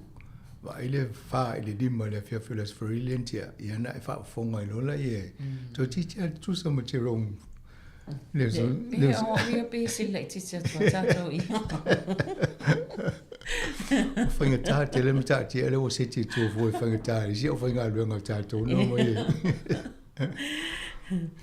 E ile vaenga le amasanga e be o le ova atuele whalaptonga le silia maltonu a wheo tau sipo o accountancy tono New Zealand le ua wala aul malo ina ia suile whainga o la whonga i tono New Zealand. Mana ia awa pe tolu a whea accountants po la tō i tō wha lawa tō wha tō langa tupi. Ia ai uwa ai solo tūlanga i le tamau aingo New Zealand. Te le mana ongo tātou, ai le lava i tupe whai e ngā ruenga. E lau mai la tō mau, e taun tō e wawa ai te toa whainga malo i le whainga o alanga tupe le maua mai la whonga a New Zealand. Ia atawa ai fo ila ngā ruenga pāpura lena whai lena i le matanoanga. O lena sa ua pe tauna wawa ai le capital gains tax. Ia po o tongi o la fonga fo ia i mo tupe maua whasiringa pia whatau o tu sau pisinisi po se whale ma a fo lele whale motu a whatata inga masaina watu pia tatanoa a whatau mai nilo whale le afa miliona di ma se la wafi ai whatau tu leonu se la wafi i tau sanga so ai ia te le hai pia de mo i la fonga ia mo lo polo fiti se la wafi ai desi la fonga ia ai alo whainga ruenga tau sanga atoa e se lau whawhelo tongi. Ia e pei alau la whonga i tongi uma. O le se senga na, ia o la whonga la nei toi ngā tongi ngā pea tōts fulu whawhe. Wenga se lau whawhe, alu esi tōts fulu pasene. Tōts fulu whawhe, ia ana alfitu fulu whawhe a. Alu tangata le alu mau whatau whale mau ma se lau whawhe. Mau o ma ia tupe na a. O le toa inga la whonga la leta o le capital gains tax. E la vea lena o fale a mo meo pisinisi. E la vea e foi. A whatau mai lau pisinisi a tia e mai o le titi al tupe na mauai. Le whatau e. Ai te ua luas futau sanga muli a whatau tua e biliona. Tua te le na tupe au. Ia e ana i tamai la whonga la i te e a fia. Ai te le al tupe mauai. Pe o vahengan ma whawhonga lana o le capital gains tax. Ia o le laiva wa ila tō isi tō inga la whonga e fo le TST tō wa i taunto sisi la iai. Ia, manisi ia vaenga e soani i tato tupe maua e whaonga e tato i le anga i luma. O mantu o i le mta o pulian tau whaono na mai le si vaenga whaai o le e mis fo e ale lei pa i le taimo ngā pālo ta ia te ia ua le e taua o le si vaenga na tau o mai lunga la tō o le vaenga le tau o le la whonga mo ele fo i ele o i whaonga. Ina ia whato whamalo si au tanga tō i whai senga ruenga le whanua le a. A le tō ini la au whato anga ele anga le. E peo o le ele le tū talange o si whale supermarket. Whatau nele supermarket ele si asau si whatau le ele ina tū ele ina ai si. Nā lewa pe tau na whaise tax se la whongo to inga ele wha pena. E maua mese tupea ane malo. Ia tele ai si awala lewa wa ila tau ina ia tau whai awala mo e tupe. Ai o lea lai wa i nei le malo le e nei. E te ia o whai lo se la tō polisi a le tau ta pena mele le kore polisi lea. E o mai te me whai e polisi le tau sanga fō a o mana fōlusi e ta pe o lea la sui whai ngō la whonga. Ai se uma a tō e whiriwhiri la tō ia na whai lola ia tau sanga fō a. Ia se i tātou te tāria pēr. Mana i fwoi le fōwhanga. O lea e wawa e ato le i tono Wellington e ia le whaatonu po le pule. So wil whaululunga o le vāing so ele America le FBI. O atau wa ine le FBI wa pe pe whelua i lai tau le FBI le nei i le lamu. O le tau to FBI. Yes, E fo le FBI i New Zealand ia e se le vainga le ngā lua la tō au tama ia. Ia ngā lua i vā lo, vā tele vā pena. Mana ia, te loa ava pe moni sa longa Winston Peters. E le fia le tala le no foi le director le FBI. Ia o le o sau sa tala noi e me puinga fo le va malo o sulinga tu la fono mo ve fa pena. E mamai e lantala vai. E va ai saina. E fa sa longa Winston Peters. E le ita ua saina la tano. O va pe. Ava pe moni tala Winston Peters le sa ule vai on to le fia o saina. Ia mai masalomia fo lai saina pe moni tala fo ia va samana ia le na vai. Por mea ian tal no ia saina ale tau fa plai titi fo ia fa mai va samana ia le tau no anga le tai le na vai. Au va ia va no fo ta to mo saina. E mali me le tu. O Amerika. O lo sa wa so la Amerika no i mo tariffs. Le te mine. Ali fa le me mana o Amerika ia la si lunga tau to lo e to mai to lo ni li fa tau ni ya mai fa wo ta to mana fa ta to si me mo mai pe ya le wo mo mai fo ile ai so na fa si solo o ya ta fa de se mo ye a se no inu wa se no ale e ma po ta to o le fa tau o lo a frontiero le tele tu pele ave na mai si va ngol la a to no ya sistemi che fa pe mai se na fa pe vai o ia fa tau susu ma tau susu pauta me o mana e Amerika a ta tiela ma tau e so si me ave ma tau ia to a sui le fati ta tau o ale tele a piliona ta tau ia mo mai o lo a frontier ia ale si vo tele i tupele mo mai a saina i fa tau fa pe ia o le tu langa na le la langi te minei o tele na misa solo tanga to la langi a faina ma si o manga tatou I lo longa vai mo ma fui e o lolo o munga la ia o mlilo o le ale vesi vo ia le va no fo o atu no matangata ia ma fui e lolo o le si mi tu ma e tai to tatou li inga lo ia tu langa na ia o le va pese va vai to mal Pacifica o tele ia ai sama Fala o fa saina le o so mai nai le. Le ula ve mo tatou wa. Tele mau fa fitau li fo. O le vainga le o tai fo ila I tale I fa fo. O le vale Palestina mai Israel ona o le o folfola fo I le pale mio kanata le fa mo ngai e amana ia pe tali ai ia.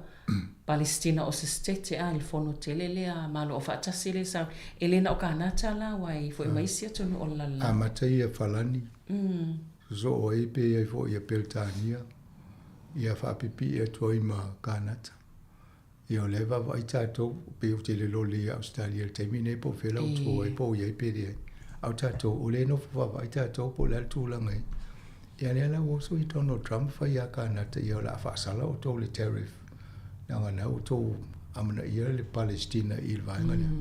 Ai rei whai santala I pale mio Pertania le umtarwene ia le na whai le la. Ia. Whia nganga umalo le kaufo le na lo skotilani o fie sau loa pape ia tatia lau umana wha le tato ina alo mana ia le kauf kos la ia.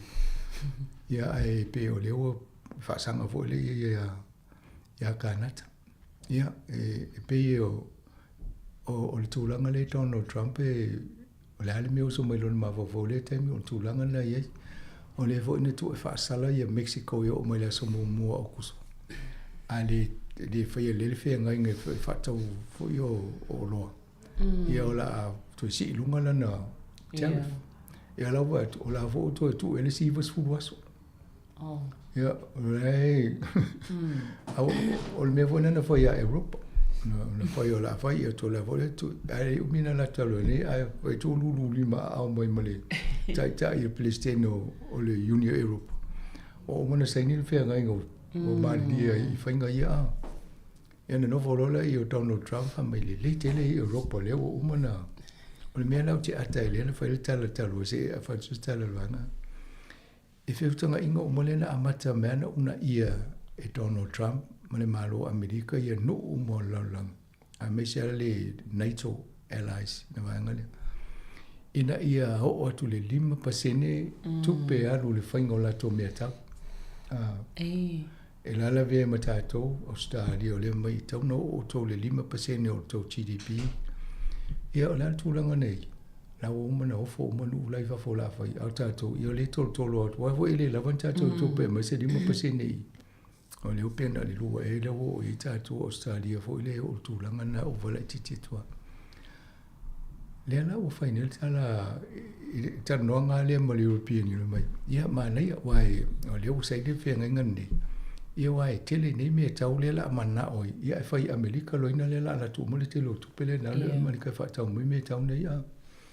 Inga e no fo nei e no ui e o ai ho i Falani, Peritania, Siamani, Whaiala, tau mea tau a tō ta mni milo le tupe na ule o fo i Amerika. Ia wai nena le mo.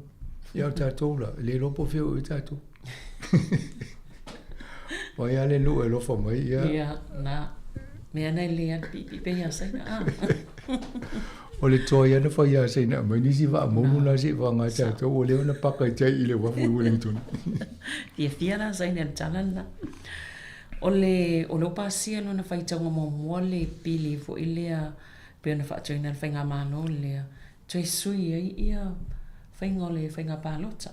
Le ala au fiele, ave whaasao pangotana pālota.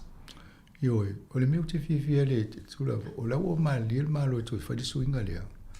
Ai tū mai e Judith Collins. Wa i o le minsta o, e lana ia mau, e le o tala whea ngai le wha mo le mālo, ma tū la whono mai e inga la ia. E Breach le human rights, o le aiata tau o tangata, le la a whaasanga tau i le tū la whono lea. Mane o whapea, mane o le tūla i mai Judith Collins, whamamla mamai. O me whapea, e tele ana whai i tua le sau luma whapea. E tala no mo na whai, au le whai alanga i ene me le tau whapo lale. Na fo i se whai tātou ma le tūlanga. Ia e, pia in tala no mo e to ala e marosi ale, ne maua le ministalia. Ia na whai lor fōrsanga ia Judith, ia e sawa angi e tūsa lapu o misa le pāti. Ala la e pipi e fo i ma le Commissioner of Human Rights, le Commissioner lena whiwhiri an mālole ne. E le tai whitau i lalo tū la whono mala ne ewa ai le maule an mālole o mai e sui. O le la ta whaasa ai ma ia fo ai ata tau o tangata. Ia le la ua wa i et fo. O le la sui ai ma isi whaingo o taimi o palo ta me whapena. O leo mai whaatasi ia ia o le la tele na fie matatou tangata Pasifika o Maoli. Ia wale luse lua fesfulu iwa e polsu valu e nana wapena amatasui mai le whainga na e o mai palota le aso na ama malistala e male ngope pe amisia o eten. O le maua to tede. E whainga tai e la tono e se mai malanga luenga wa o se de mwhai e whainga tai na release e pe watu e ele. E se pule le whatanganga e se tuan malanga luenga. E lo e whaile listala lea. E nana whai role e fufanga na. A whainga tāno mai nei tangata ni ave e lewa noe e le sitala e le aso le ma whailana pālota. La le maua, e over se lau wafe tangata nai maua le tūlanga na. Ia e le maulana mai le leipa e over tu se lau wafe. Ia. Ala o fina o ia nei le mata upule ma te lea ule ngata le tala noe i mea. Ai tala noe na lau ave le afo e le tangi a le apatia Māori. Walai wa ia tu e awhie fu tangata Māori la ua o mawane nei o isi tangata wole e o la to ingole se lola. Ia lana muli mau whamai o atu so atu wole e i le tenu, mole i le Maori Road. Au le ai. Ai whesini atu le ofisa e whamai le tala le. O whai o whao le vale o le tali whamai. Lai dormant.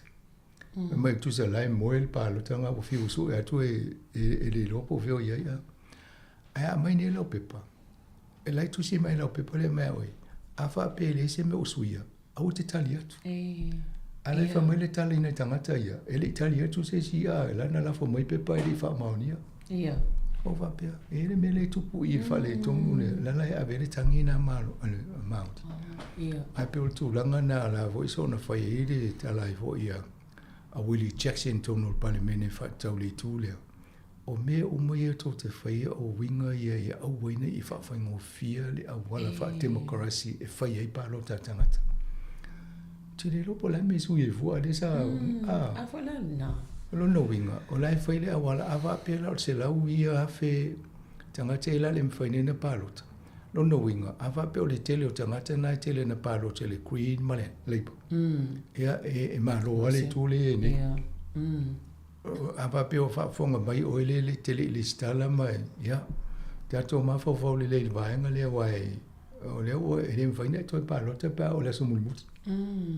Ai siriro amatalona le stala lele ngoa mawhawhau le vai e polisi e lo whatana noa. Ia mawhailo whai unga talwhiangai. Yo ai me se foi mai ngana e wai sa o le wai mai tusi ale ise ale ese swinga ia ole oni ifa ia ise me ia e le singa winga toi fai ia tanga fo ila le ia nga fo i toi fa amna to tanga le mai la wasuile me no fo ai ile ia le fatino na va nga tawa ma afa pe usui se fale o no fo ni talu mai le sona e palo te talu e se tau na fai lo le officio palo o ile usui lo address e ona na foto le o pepa o e fai lo palota ai afa pe dia io lo no winga na le mo o le e di fai lo o le officio palota ona i awala na me fai ona tato nga lu e so ani i tūlanga i le lo te nei tonu panemene te mire ma vevesi ai le i sunga i fai le malo sa le ia e le si vainga le no whaanunga mai le talafo la wano i le amatanga le vai aso fo le fofuanga le malo fo i le na whaasisi lai e o le tau i se fofuanga e fo si se pili e whaasai mo sir judges fo i tonu mo i whaanganga o cards yoi ia mataulia te ala tolo a tātala o card fo le masini ia tata e se le tupe palasi i la ulo le whaatau a e se fo le tupe palasi e se mo le fale tupe i va fo le tupe lua a wha pe o o le kiwi banka i e lau card a o le Westpac lai kiri ai ia e latu e le ngate tongi o le kiwi bank mo le whaanga i ingo la tonga luenga a e tongi fo le fale tupe lai ona le card le po lai o i le o pe o vaenga na o lena fina o i nisi o taunga tātele mai ele i se tapula o tupe e mawhai e whale tupe nei o na mawhai o le tongi tangata e charge i tātou e lea lau wawa i la tō le awala le tu e au le tu e whai le vaenga lea ai whai la tō sisi awala e whai ngofie ia lea fo o meletala e tō ti ngaina o moia tātou o ai no fo nei ia whaapopo lunga le tau o service la vivia o mele matangata le talu tata se mani saolea ole lo la fi na usi tau na fine cash atono ya ala tu mala cash ala vom la cash e te vo fo se sui vale la tinga nge fai tau tu pe te la tu mo wale lo le tu langa te mana tu wale te min amate na o mai technology fa mai e uana sui masini ia ma so va verify nga solongo tupe ai tango fia vai te le to la tu e tu ma te ki uma avitala no se sim fai tau mai o tupe ma ia ma ala nga lunga tau o tu tongi o tanga te fai nga lunga o walu le kiwi bank tau wai nei la loi lemten ki o la tu na le tau tolu o tanga te fai nga lunga no vai le sona ia o taimi uma o na te lo tu ai e te tu ia na la tu ale ia na le tele o tupe pepa e a fai toi fa mai eu tau lini se mai wa le fa nga ma ka te foi fa tau nga ma ia na fa le putonga ia mo o tupe o e kalesia wa au tupe ya sa ia na vele te wa ia o si nga luenga ia e de to ia lu se si e la toa omi ia tupe la na le tala no le pili le tam foi e fa mama venga ya tato ia fa tau e male si me i fa le tupe o talo atu i eia so wa le mfana na tu vapea o la taitaka le fiatu o le cash e te tu tonu te tu le taitala mo fain fail machine te alwa oi te wa tu tonu ya o foi la ya so na i o le fai ungol vai aso ele ma faina ele talia la toni tino tu le cash ya na no no fo le ma la cash me se i o le sia so fu pe o tonu fainga ta foi la na ia i o le fa nga o le tino tu le si mena tum lau cash le fa tau le ono e o le tui se lima sene a faila e va lima sen ele mo la tau lima sen e tau na a mai la tau lima sen ele ole nga le sau tau lo pe i va ta lai va i va fa fo me ala la tata sen pe fa pe ta tau pa o te mi nga le ka Te vai tu lo iva pe iva fitu iva valu iva tolu. Tu lele kad wa Sāmoa e tawana iva tolu pe iva fitu. Ai vai tu round up pe round down. La fainga le round up pe lele tu la lu fa palasi. Ai vai tu fa popolato. Na fina ule ye. Vai o le kad na sa o le numero le se me su ye fu numero le kad. Ia pe o isi na vaenga. Ia o le tulanga i le tono o tangata o hao ai tā la fufu ina i le la vasa tala no fo i le vasa tala wai ia le o mena o mtata no ai ta se al me fa manatu tata toi fa manatu ai tangata le le watu se se au le tupe mai o e pe tau fa fefe fa mata o na fai o le le so vili lo ia ia no to ta no to le ia o wa te tau lo la vili lo ia fefe lo tangata na le toi fai lo fa mata na fa te o ia e le se vaenga masanga le na mai ele mata apuia o tangata ia pe o tangata matutua ia wa pe wei toi e te anga matulang fa pena ani foi lo foi tau tu vai ngale atu nga foi mo fa fonga ngale tinu e ta wala to fa peritania ia o tulanga ni o nga palangi ma fa upungo e ta o le grey divorce o le GREY divorce ia maftanga o lewa na iai, ai te oto i te ai teimi. Ai le wawai atu, e tele na te apea o na matutua. O le maria lalo whai tau atu le vaenga lea. O le tele o fwoi o esenga ma fwoi o maftanga wa motusia. E mafua mai le tu pao tamai ta. O le lato, o le maula tangata le na wawai i meo.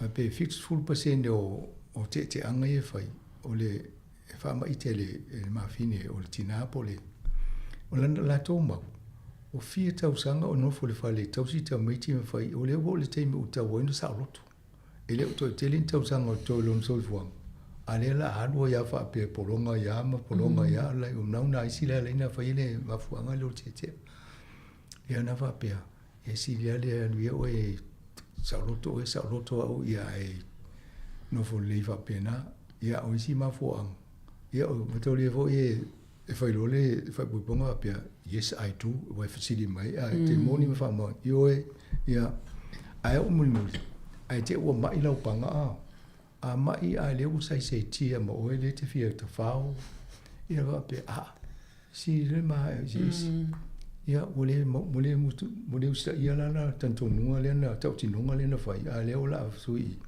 ale mai la to o sina ma fo anga wa ma fo ona na te ani so ngari o matu ia ma tala na isitina na la na umina na fatasi ai mi sai ngari fo ina ma se sei mai ala matanga le level no fo ma se ono tamiti le la o matu to o wa o tamiti wa tamu mali te ne ia fa ia va pero lo tina le ila le mo la va no sa lo to lo ia na le na ma fo o ma fo le situ o le pensione le nei e te le atu le pensione le tangata pe atu totas e lo to lua e o te vea mai la le si ma fo angana le pantalanga le tap sa ala tangata ye le fo le si bena e va pia e wa ma te ri tu sa fo i hape mo ia le tu pe fa tasi ungali o si ana e ungari e va ai mai ala tamala to tupe mai amatanga o fai e lo inga vo la mo mai pensione le la va ai tama ma pero tina si lo walo e mo e on tu a tu no le si la fo ma li vo la na sa o fa to tele pe pon na sa li linga le na ai o si to e ina vo le o ole Michael Hill e wa tu malon nei foi vai aso tangata longa fo i pisinisi songa na fo tangata New Zealand a mata tu ni te mai fale o loa o ma o e Canada Australia mo zino ia visita le vo ia pe o le au le ni tu pe o tau e te alu na o le te alu mo tu pe te lo miliona le ia ala o no fo le lo le miliona e alu na ia ai ma wa e vo le tangata New Zealand mo no ia fo songa mo tamu faingo patina e pisis va pe ia ta tono to te la tangata la ia so ma ula ni mama ni i tourist na foi o to linga me va pena Ia sa tu pena voi le si. Matano we maana wa tu fena wa mai. Ia on $2 shop pa tonga tante. Ia ta wala ili tai falena na le watu atu fa malama matamata. Oisi va ingo me mai $2 shop si le tu lo me tamta. Era se meta wo foi me tamta. Ia le fa ta msanga mo pokalame nei tai ao. Ia ai mo le fafonga faafetai fo le mafita mai toi mo vol faapopoga o le tatou pokalame nei o talalaualuga o le vaiaso i le taimi masani i le vaiaso fou ai manuia lava galuega o toi o lenei taeao Fasoifua.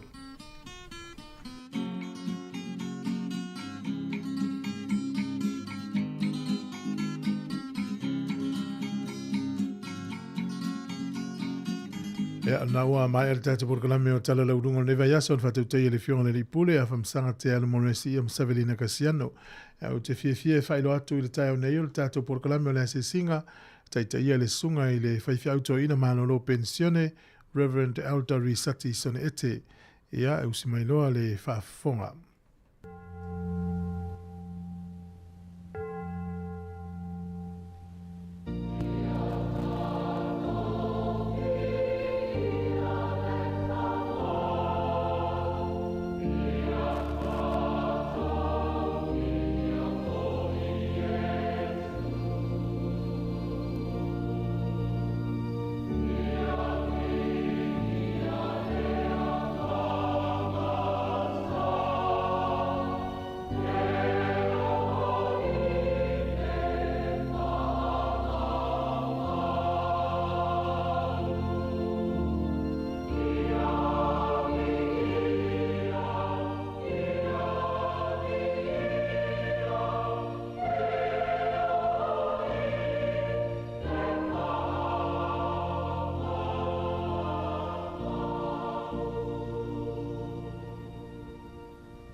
te whadal whatu I le ama mana mi ngāra te tawai.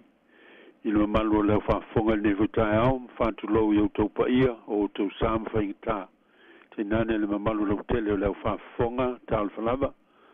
A malo so I maua, whatalo foi lua malu nai o tātou ta mam tina mātutua, lua malu foi o whatau tolie, whatafa ngase ngase, maota malawa, po a ai o whainga. Te nane le mamalu whengai ma whanonoanga, ma le loi fonga malingi tālu whalava, a malo lava le on sai ma le whatua toa, tau ina mau pele tō vai o le whatua tua, ma le whalango lango, I le mana wha malo lolo tātou tua, e lango malui nai o tātou mawhitianga uma.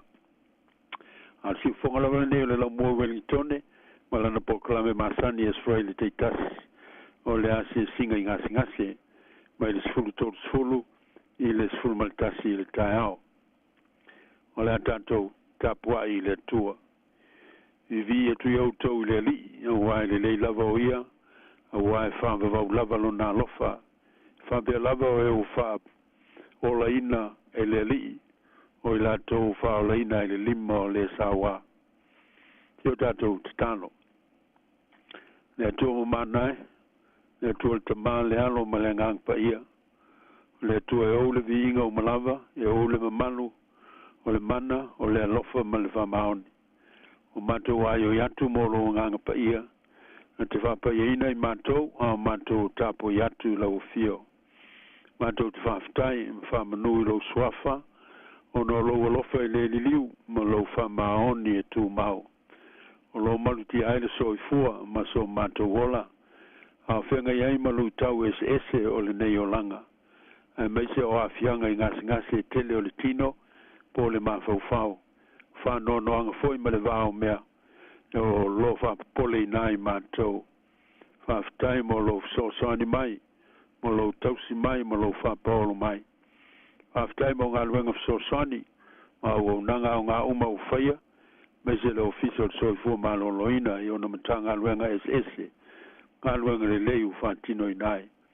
Whawhtai mo le poto ma le atamai whafo mai, o e whaanga vai nai a o ona fo mai.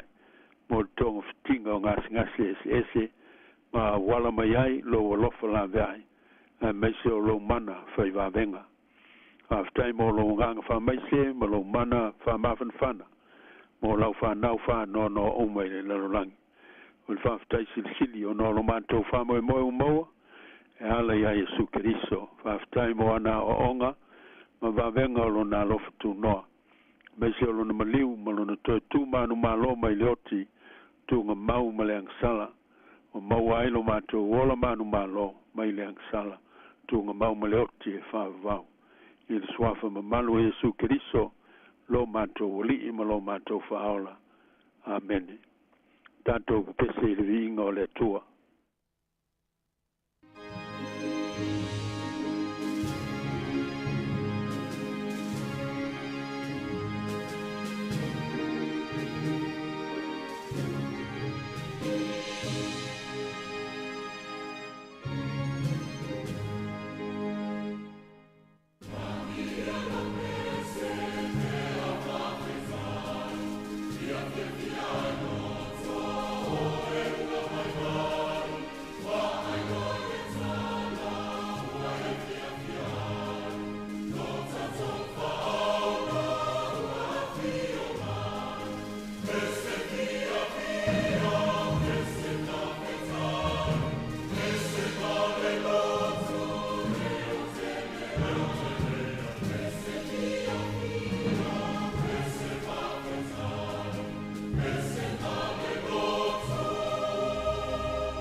Faitawina o le tuspaia, lau tusi salamo salau los futas, o te faitawina mai fai muamua, angata mai le fai upo e malu.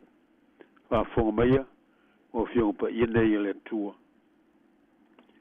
E whasanga e o matai maunga, e o mai ai lof sosani, o lof sosani mai le li lea, le no fai le langi a toma le lano langi.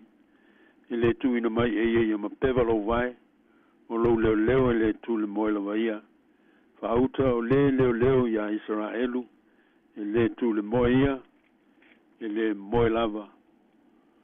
o le li o lo leo ia, o le li o lo paolo le i lo tūtau mtau. E le teia oe le lai le ao, po le masina i le pō. E leo le li i ante oe mea le anga o malava, e leo mai o ia i lo wanganga. E leo le li i lo ulfafo ma lo ulfale. E a mata mai nei lava, a e o il fa vau. A manuia le tua, e le feita wina o tuspa ia. Tu mau i ante ia no vi inga e fa vau. Amene. Le tu ina mai e ia ma pewa lo vai. O lo leo, e le tu le moela vai ia. O le tasi le nei salama o taua, o le pese mai o ai. E whaate tau le i tangata whai malanga o le nua o Israel o na mua. Nā tau te pepese whetalia i ai. Pe a malanga i Jerusalema, mo sao ninga whapitoa i le malu. O le manatu o tua lo fia whama mawha i le nei pese. O le li i le atua, le leo mātala, o ono tangata whai malanga i le ala. O le awala e sama wali ai mai e riko i Jerusalema, e leo se awala saunga le mu, mo sos tangata whai malanga. E la matia le au malanga sama wali, tangata whao mea e o sofa ia i la tau, po manu fe ai foi. E le ngata i le nā, a le vevela o le lai le au, ma le malu lu le po, a toa manisi whai ngata, e ma whai o na talia lai nai le whai ngā malanga. E le whatu saina le whai ngata, o wala ngā lue, sa ma sani ailo tātou tunu i aso o tuanai. Te nane foi o ala sopo, e pe o le ala o le mativa i o vaotanga, sa lai lua. O le melea, e le whatau waa i tangata whai malanga. Lona mana o mia moni o se sosoani, a oanga atu i le ala, o le asa valia. Whasanga e o mantai maunga, e o mai ailo o sosoani, o lo sosoani mai le lilea, o le na whai le langi, ma le lanolangi. O le urua i tau tinonga lea, al tangata whai malanga, o lona talitonu malona whātua, ai maise lona wā moe, o ta oto i le tua, o lona fisosoani lea, le ata to lua ina oia, i lana whai ngā malanga umi, ma le whai ngata, e le tu ina mai e ia ma pewa lo vai, o lo leo, e le tu le moela vai ia, o le ali ilo tātou o tua, o le leo mātala mo i tātou, i le tātou whai ngā malanga o leo langa, o le isi lea whātusa tātele, o le soifuanga, ma leo langa lo o tau soifua, ma tātou wolai nei, o se whai ngā malanga whaletino. Mai le pepe mea i le tangata matua, o le whai ngā malanga foi whale mawhau, i le awa oina ma le tupu pea o le iloa le tangata. Ai mai se foi o le soifua whale whātua, o le tangata talitonu i le atua, e ao ina ngai pe i luma, i le whamalo sia o le ola whale anganga. O nei whai ngā malanga uma, o lo tātou malanga i pea, i le olanga nei, a o tau soifua ma o ola ai. O lo tātou malanga i le lanolangi, e tumu i whaingata ma toa tū ngā. O lo i aile mātui ma le māngao, ai maise la vea ao. O fili o le ala, o lo tātou whai malanga i pea. Pe whale tino, pe whale mawhau, pe whale anganga foi. O la matia whai ngā malanga uma, e whaono le tau lau wha moenga, a o tātou whai ngā malanga, pea le aisu tātou sosoani. E le tuina mai e ma pewa lo vai, o lo leo, e le tu le moela vaia, o no le lau le anga o le ala, e la matia ngofi e le tangat savali i le vai ma pewa, o le a whai ngatauna savali anga i luma, pe ao ina whaina le ao savali ai, pita, o le whai ngā malanga, ma le atua lo tātou sosoani. O le a mautino aile saunga le mua le savalinga, i ala wha ma pewa a ao, o tātou whai malanga ai. E le ngata i lea, o le ali o lo paolo le i lo tūtau mtau, e le teia o i le la i le ao, po le masina, o isi a fili whai ngata o whai ngā malanga, malona vevela i le ao. E manao mia se paolo, e mapu iai mai le vevela, po se wha malu, wha paolo ngi ai le tangata whai malanga. E o foi le po. Sa ele te tunungo tangata na mua. E whaono a whaina tangata le susuru e masina. E mamanu le au whafonga. O teito tasi tātou ma tātou whainga malanga. O whaia le o langa nei. Malanga whale tino, whale mawhau whau. Ma le whale anganga. O tofu nei whainga malanga uma. Ma whainga tā ma whawhita auli. O loo whaalawere vei nai le tātou wanga i luma. O lamatia ma whaina o tātou tino. I ngase ese. E whaono whaalawere vei nai le soifua ma lolo ina le lei. Ma le solonga manuia o tātou fuafuanga whale o langa. O whabena foi o tātou ma whau o loto ma nganga. Wao ai ma matuata tau. O le tātou whaiane whaatasi ma le whaisalamo. I le whātua tua ma le talitonu whamaoni le tua. O lo so swani mai le li lea. O le na whaia le langi ma le lalolangi. I le tu ina mai e ma pevalo vai. O lo leo le tu le moila vaia. Ma tāla le atua le na leo leonga le na whanau. Ai mai se ona tangata whātua tua. Whate ia le au so o Yesu. I le tu lata lingolingo le po. Ia wala tō wa ies tangata le te tele o le matangi o savali mai lungo le sami. A whaatia lo lata o whainga malanga le sami o kaileia. Sa se sero lata o manatu. Ai o se itu. Lata o matatau te le aipita. Ia whetalai Yesu te tonu le lolo wale matangi. Ma le loto po le vale o le au so. Aua tō te matatau. Wa ulava le nei. Lo leo le tu le moila vaia le moilava.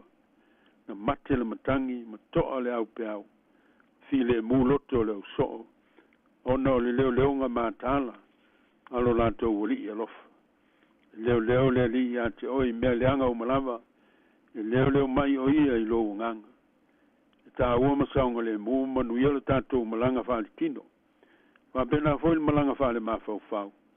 Ai o sili ona mutuata aua le tātou malanga whale anganga. A walo tātou malanga ai, mai leola nei, i leola e whawavau. Mai le lalolangi o ti ngā ma whao sosong. Whamoe le langi e mafuta i whawavau ma le tua. Tātou leo mātala. Ioe, o le malanga pito sili leo na whaingatau na lutau. O le malanga whale whatua tua, whale anganga. Tō tele i la tau ma tātou ma le au whatua tua. O whano ai le ala, no le matapoto le fili ma le ti apolo mana au. O lo oso wha ia ma whantou le lui nai tātou, i nei ona po. Me le te tawai no tātou mātala ma te talo, mo lo tātou wha malo sia o lo tātou wola wha le whantou tua. A ia wha ofu ina i tātou, i ofu tau le whantou tua. Pe on ta ua le apostolo Paulo le tusi le kalise i Efeso. Ia ofu o tau i ofu tau ato tō mai le tua. Ne iau tō mu whai ona te antu i tōng fiti al te apolo. Ia e leo soe. E leo le li i lou fafo ma lou fale. Ia mata mai nei lava. A e o le whawe vau. Ia te ele vi inga. Amen. Ia tātou te talo.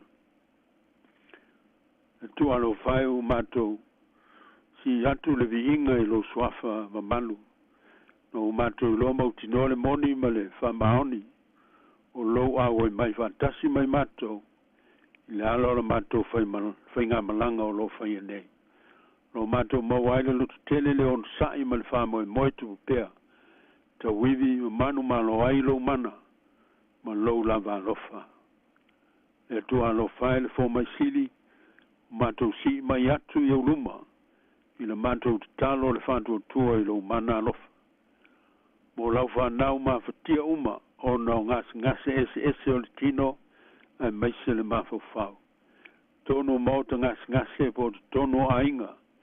Se ia apa tu iai o aoanga le lei ma o ao mamana. Whamalolo ina ai la tau. Fua ai la tau le whantua tua. Te tono ai lo walofa e alai fo mai. Ma la tau tau mwhainga le lei uma. Ma lo mana whaiva venga. Talo mo la whanau o tia i whanonoanga, o no pelenga o e mali liu. I so soani lo nganga whamaise, ma lo mana whamafan whana. Tawhi si aila o pong sao whanonoanga, whatupu whamoe moe la tau. Talo mo ta mam tina matutua uma, mai lātou tau ngā ngaifo le lao soifuanga nei. Se e tau fi mawina I lātou ia ao lo lofa tunoa fua ia tu iai lo manuia ma lo file mu. Whenga iai malu tau le soifuanga matua. Talo mo I lātou iai manaonga whaapitoa le tino ma le mawhau whau. Tau tolu aina I lātou lo lofa ma e whamanuia ia te lātou. Talo mo tō telo tangata mawhatia o no tau am whiwai vai inga vau ma lo le lalolangi nei ona taimi. O e lo manu nua ma mani liwai ma le tō tele o lo a fia ma whainai o lātou soi fua maola. O e fia hai ma fia feinu mai o mantala ina. O e mau solo ma nofo le fefe o no pulenga Sāmoa. Talo te maase I e so sani mo I lātou. Ai maiso ngā luenga le lei u whaia mo I lātou. Talo ina ia vave o mai siaso I lau pule lofa le li e. Mau ai se file mui le lalulangi. Whamanuia ngā luenga ma waunanga le lei. Whaia mo tangata pua ngā tia. Mato mantua I lātou sa se tia whale pui. E whaasala mo ina o lātou loto. Toi mau se ola toi fotaina. Whamanuia lau I kāne se ke te siano au le lalulangi. Ia whamalu sia le tala inga le tala le lei lau whaal tanga ia Jesu Keriso. Talo mo whai o malo so se atunu. Ina ia tupu tele whai ngā malo le lei umai le lalulangi. Mo le manuia lau tele o lau whanau. Ma manuia o mātou wainga ele mawhatai o mātua whanau. Ma manuia lau whafonga le nei asu. Talo fwoi mo au whamanuianga. Mo le siu fonga le lau mua ma na ngā luenga le lei uma. O le manuia lau whafonga ma se vi inga o lau fia. Nisi nao mātou talo, tātou malanga ma lau fia le lumanai. Mauti no ai le manuia o mātou fuafuanga uma. E I o ai mea uma le vi inga o lo swafa. Mātou hole ma wala au le whātua tua ma le loto whaafitai. E hala lawa le swafa pele o Jesu Keriso, lo mātou li'i ma lo mātou whaala. Amen. Tātou pese le vi inga o le tua. Yeah.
le tu fa tele lo sunga le auto fu mo le fa foi no tatu sini al tanto por clame le futaya a malo lava nga lui fa manu pele tu yo to foi va lo filima a le to tu ina le malu la fa fonga ya tu maule tu lo no vinga mo auto au nanga auto nga wenga le mo fenga yai a lo lava nga lui ya i manu foi la fa fonga malanga ya tu le am tangal ni masin fo mal tanto sablia pe no manai le lo fa le tua tanto fai il talo e tu mau mai yo manto lunga lo fa na popo ngatia mai le lalangi e lo fa tu no tele lo fio le tua lo manto te ma le lo fa sili ese yesu kristo lo manto woli ma lo manto fa ola e mau pe manto le maftanga mafana ma lo lava nga pa nei se yo il fava vau la amen amen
Ua whafonga le tunu i le tātou porkolame le se singa na tāpinaina i le sunga i le whawhiauto ina malolo pensione Reverend Elder Sati Sone Ete.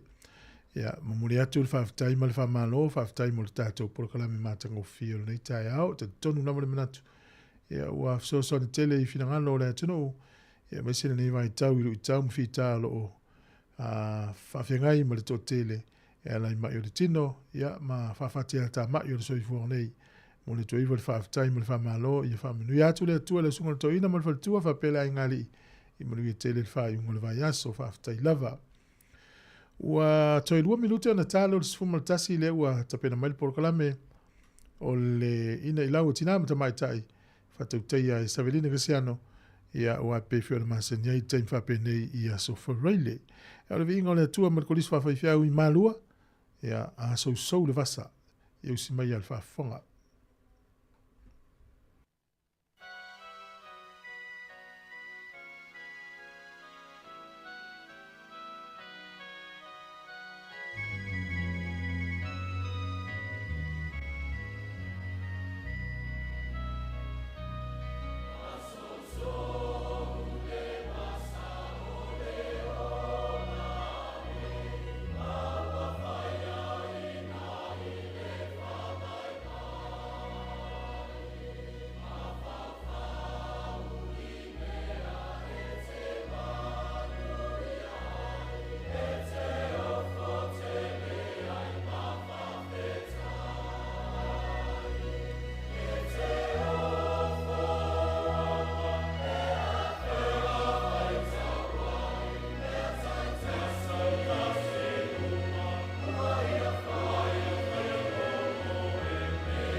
O le tautua le si ufafonga o le laumua o lo iai fo i le langolango a le New Zealand On Air.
Na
Malo o e whaafong mai bele si ufonga lau moi lunga le tasi ono te si male tasi whaamo o le YouTube, male Facebook, whaape fo ile app ale Sāmoa Capital Radio. Toi whaatalo whaatu le pa ia lo mwhai ona whaafonga mai, whaaftai fo i lau lango masani as taitasi ile nei lava tau tua. Ai ole polo kalame le nei ole ina i laua tina matama i tai, ua mawhai ona whaatalo noa mwhaalau loa ai to mai, banga wa ole i tūpā o tina matama i tai, ona e au lava le ina i laua tina matama i tai, pe ona whaingoa i naile nei polo kalame.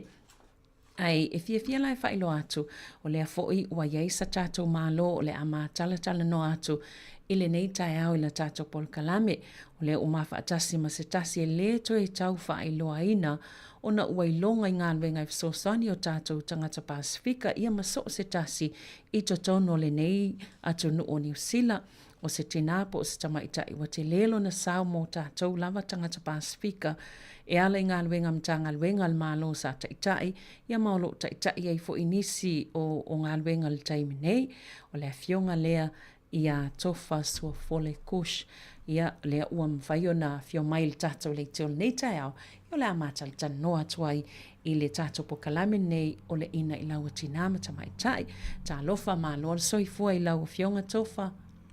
Ia, whātalo whātu, malo le soifua i ia te oe Savelina, ia, e maufo i le nei awa noe whaatalo whalo i atua i le whawhonganga le tunu uli nei tae au, malo le soifua, malo le tāpua, i malo fo i le tatalo. Mō we o loo ngā lulue pe fo o loo tangata nei, ia, whawhitai mō loo awa noa, mai le, i le au nanga ale ofisa nei Sāmoa Capital Radio, po si ufonga o Sāmoa i laumua, whawhitai. Malo lava, ea, o lea e pepesi alfulu nei vai tau no le tau malulu. Ia o lea vea tolo o maua pe e lau fionga le soifua lau le lei. Haftai. Ia, mea lea lei o le tau si leo le soifua malulu. Ina mwhaili tui wai pe o vahenga ia sa masenina e sau noa ia vai taime tatal tanua mta o le soifua malulu ina. Ia a tonu fo i o le a amatai le tala noanga nei tae au. Ona pe o vaenga ia sa e tau longo i taimi sa masano na e fio mai ai a o e iai fo i pulenga i le tu tau Pasifika i au nanga ia whawhalma ia tātou i tō malo i tono le Hutt Valley ia whapena fo i Wellington whaasolo atu i Wairarapa ia ele lei bea le to uato le avano e lau fionga tofa e te sau noa ai i lo so i fuanga lue i telo nei tau sanga sa e tau tua i to tono le malo New Zealand ai sa wha lava le tōna i o tātou tangata Pasifika. Ia whawhitai mo lewa no, o la whapupu le angai umi na o, ia o mātou, o leo mai New Zealand o a onga, whawhitai mo le whisili, sa o mai e a onga, o le ainga e masani o na, au mai ala tu tamete a onga i le tasi iwa fitu tasi. Ia na uma leo a onga whaasolo mai a, o le taimin na fo i New Zealand. E le mwhai ona e nofo i nei pe te alu universite pe a le iso so tu spasi. E maolo tu spasi. E le mwhai ona e alu i le university fo i le ona o le ngai sau i le student permit. Ia sa tau mawhai lava fo i nā. So ai sui lo le malo i le taimi fitu ono fitu. I think o le taimi le nā o le leiba. Na whatupu mai eila o na whatu mai eila ia ele o unanga i nā taimi. Le polo kalamita ua o le program o le Maori and Pacific cadetship program. Sa alu lai lalo le, waso nā sa le ise Ministry of Pacific People. Sa alu lalo le o unanga Maori Affairs. Maori and Pacific Island Affairs, sili taimi nā ili tasiiwa, late 1970s. O mātou la nei, ele mwhaino o li universite o ngā o ka meiki fo i e koe fo i. Na mātou, na mawaile o lo uawa noa, as a young Pacific, fo le fo a uma o tele i kuspasi ele mwhai o na o no university, which is the next step for ina le. Ia na amata ile o la o ngā ruenga, na amata mai aila o nanga i le Public Service Commission a New Zealand taimi na ia na alu ia la e tele la tausanga sa ngā lue ai, you know. O le o te whapea Ia o te tongi nā so Savelina ngā le tolu awheta la i le tausanga. Ia, a lai te lai titi la lawai. Po lea, e maolo lo a whaingai, lo pasfea ma me whapena ma e fia ai ma e, that was enough. Wa leo nonofo i o ainga, be olo o sumatua, ma lona ainga, ma uncles ma aunties yaso na i le early 70s. Be o le whamtanga whai lea i migrants. Ia, na uma leo a onga o ngā ruenga o le tautanga la na mataila o nanga. Ia, ele whapea whai lea. Ona o lo ua ma fau whai lea. O le ngā ruenga. Ia. Wala ua saule ka techi program arulua. E tau ma whai whai lea. Ia, ona a mataila o lo tuanga ni matua na maumai matea. Onga sa amatala na whaleo. Police, New Zealand Police na amatai na. Ia nā lua ia lea o le afu na yo. You know, as you travel, as you move from place to place, a le la vai tu mau tu tono o le afu na yo o ngā lue ngā malo na o mawai lea o lo transfer wa sui fu il teimi na o uman whai poipo na mai lea mo lo ai ngai e amata ia ma ngā lue ngai Wellington. O le tele lava la o a fwoi nei o le suinga o ngā ruenga. E sui a lau te tonu lava o le public service. Ia na amata mai i le housing. Ia uma le housing. O mai fwoi leo le wo le taimi whaia ia a inga. O whaita maiti ia. Muli le whatu ina o ngā amata. Ia matua o ngā amata i Wainui. Pena o le to fitu e tamaiti na amata i le matua. Ia. As a mother, o lai te le whale, so soani mō le tau mawhainga fwoi o nā. Ia wa umanei la, wa umane taimi fwoi le, wa tau fwoi na fwoi ngā ruenga so soani mō le tau mawhainga. Ia, nā amata i lola ia ona o la asia ngā ruenga fwoi e management. Management, because o le alawai te iloa e tele loa o ngā mō tangata. So, in some ways, fwoi lea na amata loi nā ona o carve le way for le path forward for le whapea ia o le la walu i o walu le health ia uma le health o i mai le health o walu tua le NGO for ngale whaatali e sisi a wanoa o toi fo i mai la i e tonu amatanga la o le district health boards le reform o i nā lava na o lo ai o le lava sa o le awala leo te savalia foi le your career paths taimi foi le na o le wa tu mai sito o le Pasifika e na mata ile le district health board ai le fionga ya fui maono ka pulo to endem o ile na sa board member mo tata Pasifika ia o tu salanga o le senior position nga le sa o ia o le chief advisor ile na board ina mata mai ala ia na o sabalinga o so isi nga luenga i pe o le Ministry of Social Development sa o ta ia nga luenga Pasifika ia fo i mai na walu ile national po le national manager o le Child Youth and Family taimina ia ona fa solo ala ile fa te pem faina David se ia lele ia se i vai foi na toi fa wa le chacho tananga ni tai au ma le fionga i ia tofa ia be la wono tofa fonga mai ai ia o vaenga ia ta o chacho po kalame nei ale ina ilawa tina ma mai cha e fa fonga mal pese ia na toi fa wa tu le fa tanang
Ia lo fa wa taloanga mala fionga ia tofa so fole kush ia ile chacho pakalame nei ole ina ilaunga tinama tuma ita pe ole isi vaenga ta wal fa longo atu ilau sauno anga tofa ile nei tai au ole tulanga i tulanga ta ita i o ngaluenga nei ma nei fo ia fa ai o i sau no pena fa pe fiona o i nei i ngaluenga ta ita i to tono nei mata ngaluenga ma lo sa e ngalu e ma nei fa la tonga i tele na nei fasili a tono fo ia e ho nga mo nisi o fa na po o lo i tono so se ngaluenga lava so se ngaluenga lava ole ila o malanga fo ile i nei ngaluenga malo ia wa o le tele a te imile to te lintanga ta ia po si is fo ia tanga Pacifica o le a fo nei o le o lo tau mawhai a la fo ile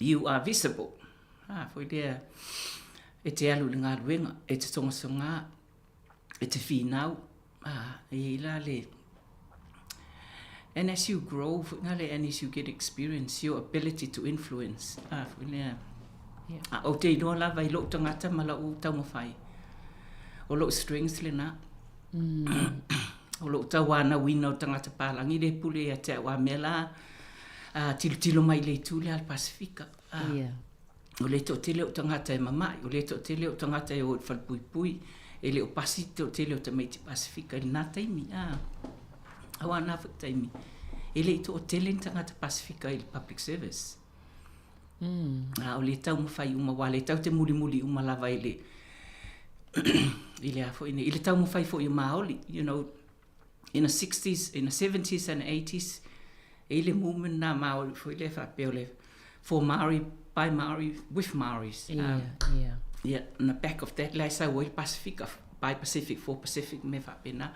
O le taimi foi la na fa tu ele tele o matanga ringa ngai pe o Ministry of Pacific People.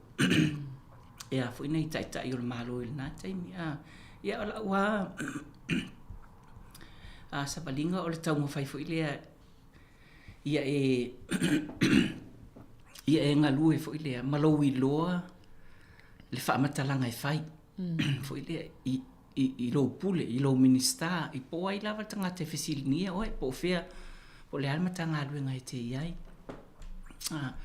ia ona ia ina fo i matau mai ai e pule o matanga luenga ma ia ma fo nei matai pe o minister o le yele kamai fafinga le e tamo mo solo ma for le you know you're there to you know fai lipuki whatever ale ya oso na ile fainga ngo makai ile o le lava e fa solo ile and as time goes on finga le pe ya o le tato upu ile masani o le ala le tautu o le ala le pule o le tautua ye te le ala wo o taimi foi le wa you're in a director's position you're in a you know awa nga wenga malo ye le tier 1 tier 2 tier 3 o le tier 1 o le fatonu sili o le tier 2 o le fatonu so atoi o le tier 3 o le fatonu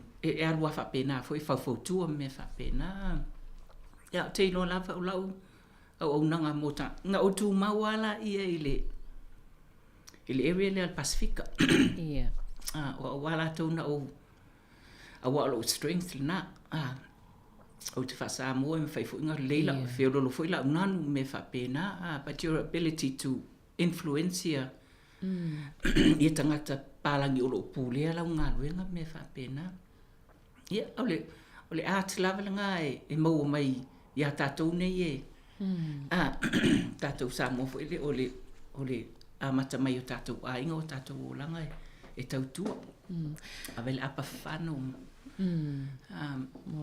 ele ngata ilea sa ole fo ima watu e komiti ia faatono o a onga ia ole fo isa e Hawaii fo i totono ia pe ona e Saunoa Savelina ia langa o to tele la fana to fa la fana tama la fana to ono our grandchildren te muli lava fo ile te muli la to fo tau mo fainga sa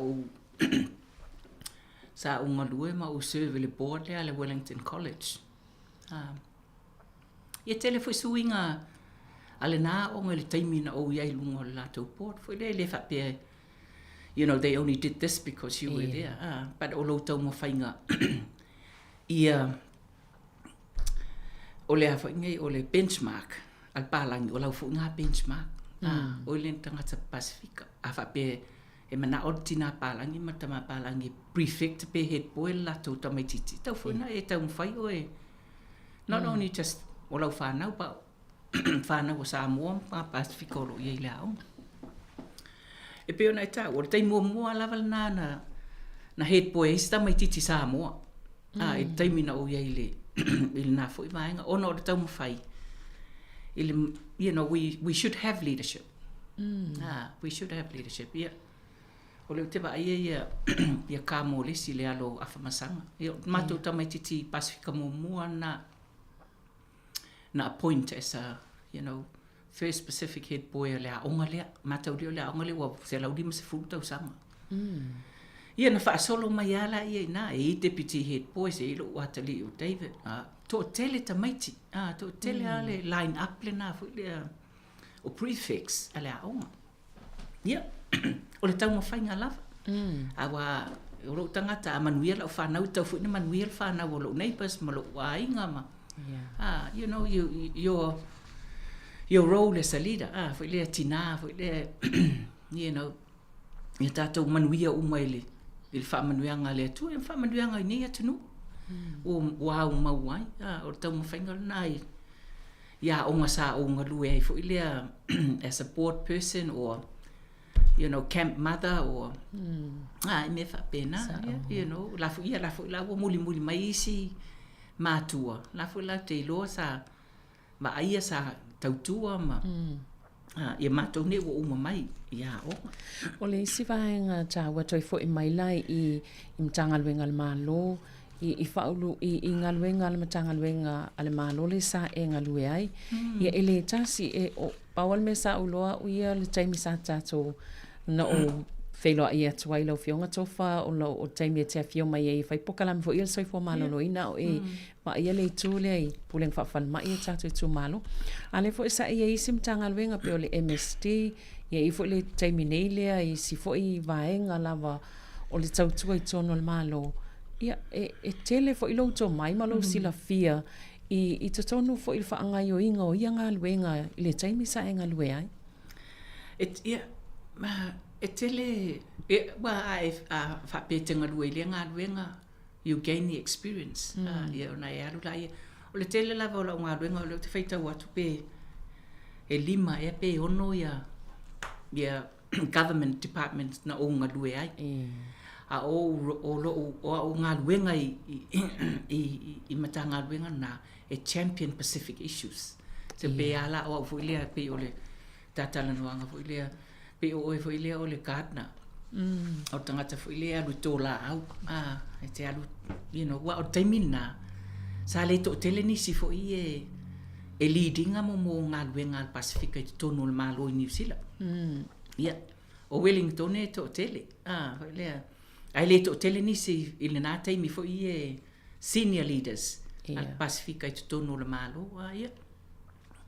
E le whawhele o le laki, fu le whainga le pauale mea ona, you happen to be there. You know, you're the right person, ia saulo e whaile, lau tautua, ma whaatoa, ma give advice, ia whainei, i minister. Lisi me, e whaataua i luk taimi, fu lea Savelina. O le tele o minister, sa unga lue a ngā iai. O le tasi, ia tasi le nā learning, fu i ngā tasi le nā ua onga fu i e wa ela ko fa melia mingska amela sen mele amela ya mataulia fo ole fautua na tangata Pasifika. So you know the best you can do for le ole equip yourself with evidence, more data, me fa pena fo i e te taua na wina lo pule malesi pule malo minsta amela ole a fo nei e te taule mele il taimina sa fa whaingatai i le malo ui matanga luenga ngā oi kua. Foi le e au mai le manatu o tangata Pasifika. Ia o la amatanga foi na o le mātou o inuu mai Kalesia ma organisation foi le fai mai la tau whaamtalanga. Ia wale me mana na oai. So, e tele lava la, ia o mea umana, o whale a onga uma lava. Pe te alu i tua, pe te no foi te tonu, pe te alu le ministapo ai. Ia o isi a Kalesia la whapea mai ia. Langa le whain mako o whongo, a koe sau vai aso lea. So, you know, e te iloa lava, nga iloa la i whapea, e te tauana e wala au mua, foi le vave wala au ia whawhetau i teimi o whono me whapea na, ia. Ia le o mea nei teimi, o maa sani fo ia tai o e Kalesia o organisation i lota wala au atu ma lota tu i atu fo i le a mese e waku maka upoloka la me a mese, Pei o le o ngā luenga o lo whianga iei nei. O le MST, o le au whai ngā luenga tō tele. Sa au tai i le taimili nā. Ia, matau lia o le taimili nā sa whesuia i mālo, e wawenga whesuia i mālo. Ia. Ai sa tau mwhai lava fo i le, ia wha. I ese au wale, tu sa pesui, a lai ei le improvement, mo le service mo tātou tangata. Ia, nā alu la, ia, se e mai le no fuanga le o le Child Youth and Family service, o le o le ngō fōu o le oranga tamariki. Ia, tele suinga ina, wa taimil na. Ia, isi fo i tamali o Sāmoa sa ngā lulue i nā taimi o te mantua ina ia waina, ta whā. Tō tele lava ia senior social workers o lai, serve mai fo i le community. Ia tangata na, o le tate no fo i tono le malo, o la tau le serve mai le NGO, ai a fo i nei. Ia, ai sa valvali ai wa wanga nai matutua talu atua, o kingia mai ka ika. Mai alo mai kupe. Ia koe, you know, you return again, fai whamatalanga, maua kong kalake, serve the community. Ia, le lava e, o le au ngāle nā fo i lea o le o relationship. Yeah. You know, ia le ua, ato le, e maua le ono. O mtanga luenga te tele fo ia sa aunga lue ai o mai ai le taimi nei. So sa ama tau atu i ai le i lau saunoanga le na ta ua pe o se tangata tō la au. O mana na tō i le mtanga luenga wha susu o vai atu o wha whailele le vai atu ola. Ia mana ia lo o tupu. Ia me ia tu i e amata le si mea ma whao mai. Pe o le mātau atu nai lau saunoanga. I ngā luenga e tele ia sa e whaatino ina i tono ia fo i matanga luenga mau au nanga al malo. Ia e pe ona e saunoa o le ia tonu lava, you know, you don't intentionally, you know, go into a job and pe ia le ama lea. O ngā luenga nā, sa le isi tangata Pasifika momo, o oe a tangata Pasifika, so be the best you can. O le hafo inei ia. O lau fau tu e aluanga i lunga, up, sideways, down from your community, up. Ia, o le hafo inei. Ia male au mainga o le building o teams. Al Pasifika i lea mtanga luenga, ma lea mtanga luenga. O le whaatau ina ngā roles i nā taimi, o mai a taimi nei. Ia matau lea lewa, you know, 20 years on, to tele a tātou whanau ia o tutu mai ngā luenga. Sa mātou o mai ei fui mātou. Sa whai ngofi mo oe na tau mo whai e li liu mawhau o papalangi e na tai atu i lunga atu. I whai ngō tonu ma polisi e tau mo whai e whangalua ina i ngā lue. Mana ia ngā le fisili, Savelina. Ona o la lava e considered palangi fo i le whapea, you're the expert. Ai matau lia. E umara ngā luenga e sau e le whale e alu lotu. Fai lau fisiri lau fai whea au, po ai lava o tangata fo i matutu o lo a inga malonu. Ia tau mai e lātou, ia e toi fo. Fai ngā, so you influence le thinking o le au mai e o tangata malo a inga malonu, malo e ka le sia i tutono mea sa. O le hawhai nei, so i le taimina, ia e mo ia e pangu ngangu fo i e whai i mingiska ma. Ala lava sa tau ma whai fo i le influence le thinking ma le decision making. A e o loo whaatawa ina, o loo whaia ia mo decision, sa, o lesi la example fo leo te fia, tā ua. O tangata umalava sa o ngā lui ai. Lea wa ia lea wa ilunga, lea wa CEs, Chief Advisors o Chief Executive ala maalo. In the last 10 years or so. O le toa tele lava o tangata na ala aida o li taia po le ngā lulu e lava teimi nei. O te wawa ai mo muli fo ile ia i alatou career. O le peila ona ta ua fo ilea. O CEO ngā po matanga dueng o leu te iloa. O lai ai mo Pacific Teams.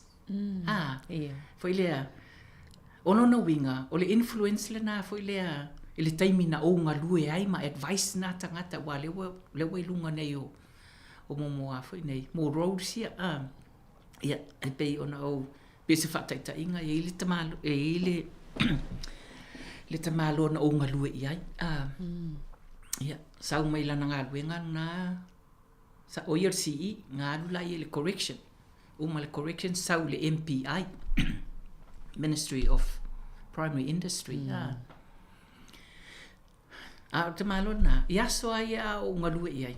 E whaingata ia ia o na tali e te tau na whaise Pacific Team.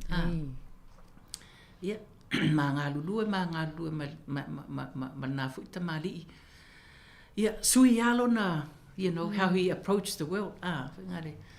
Alu ese mai loa mal ngā lue, ngā lea, sa ma ngā lulue, alu il correction. O vaia tu lo, lau wha atu le.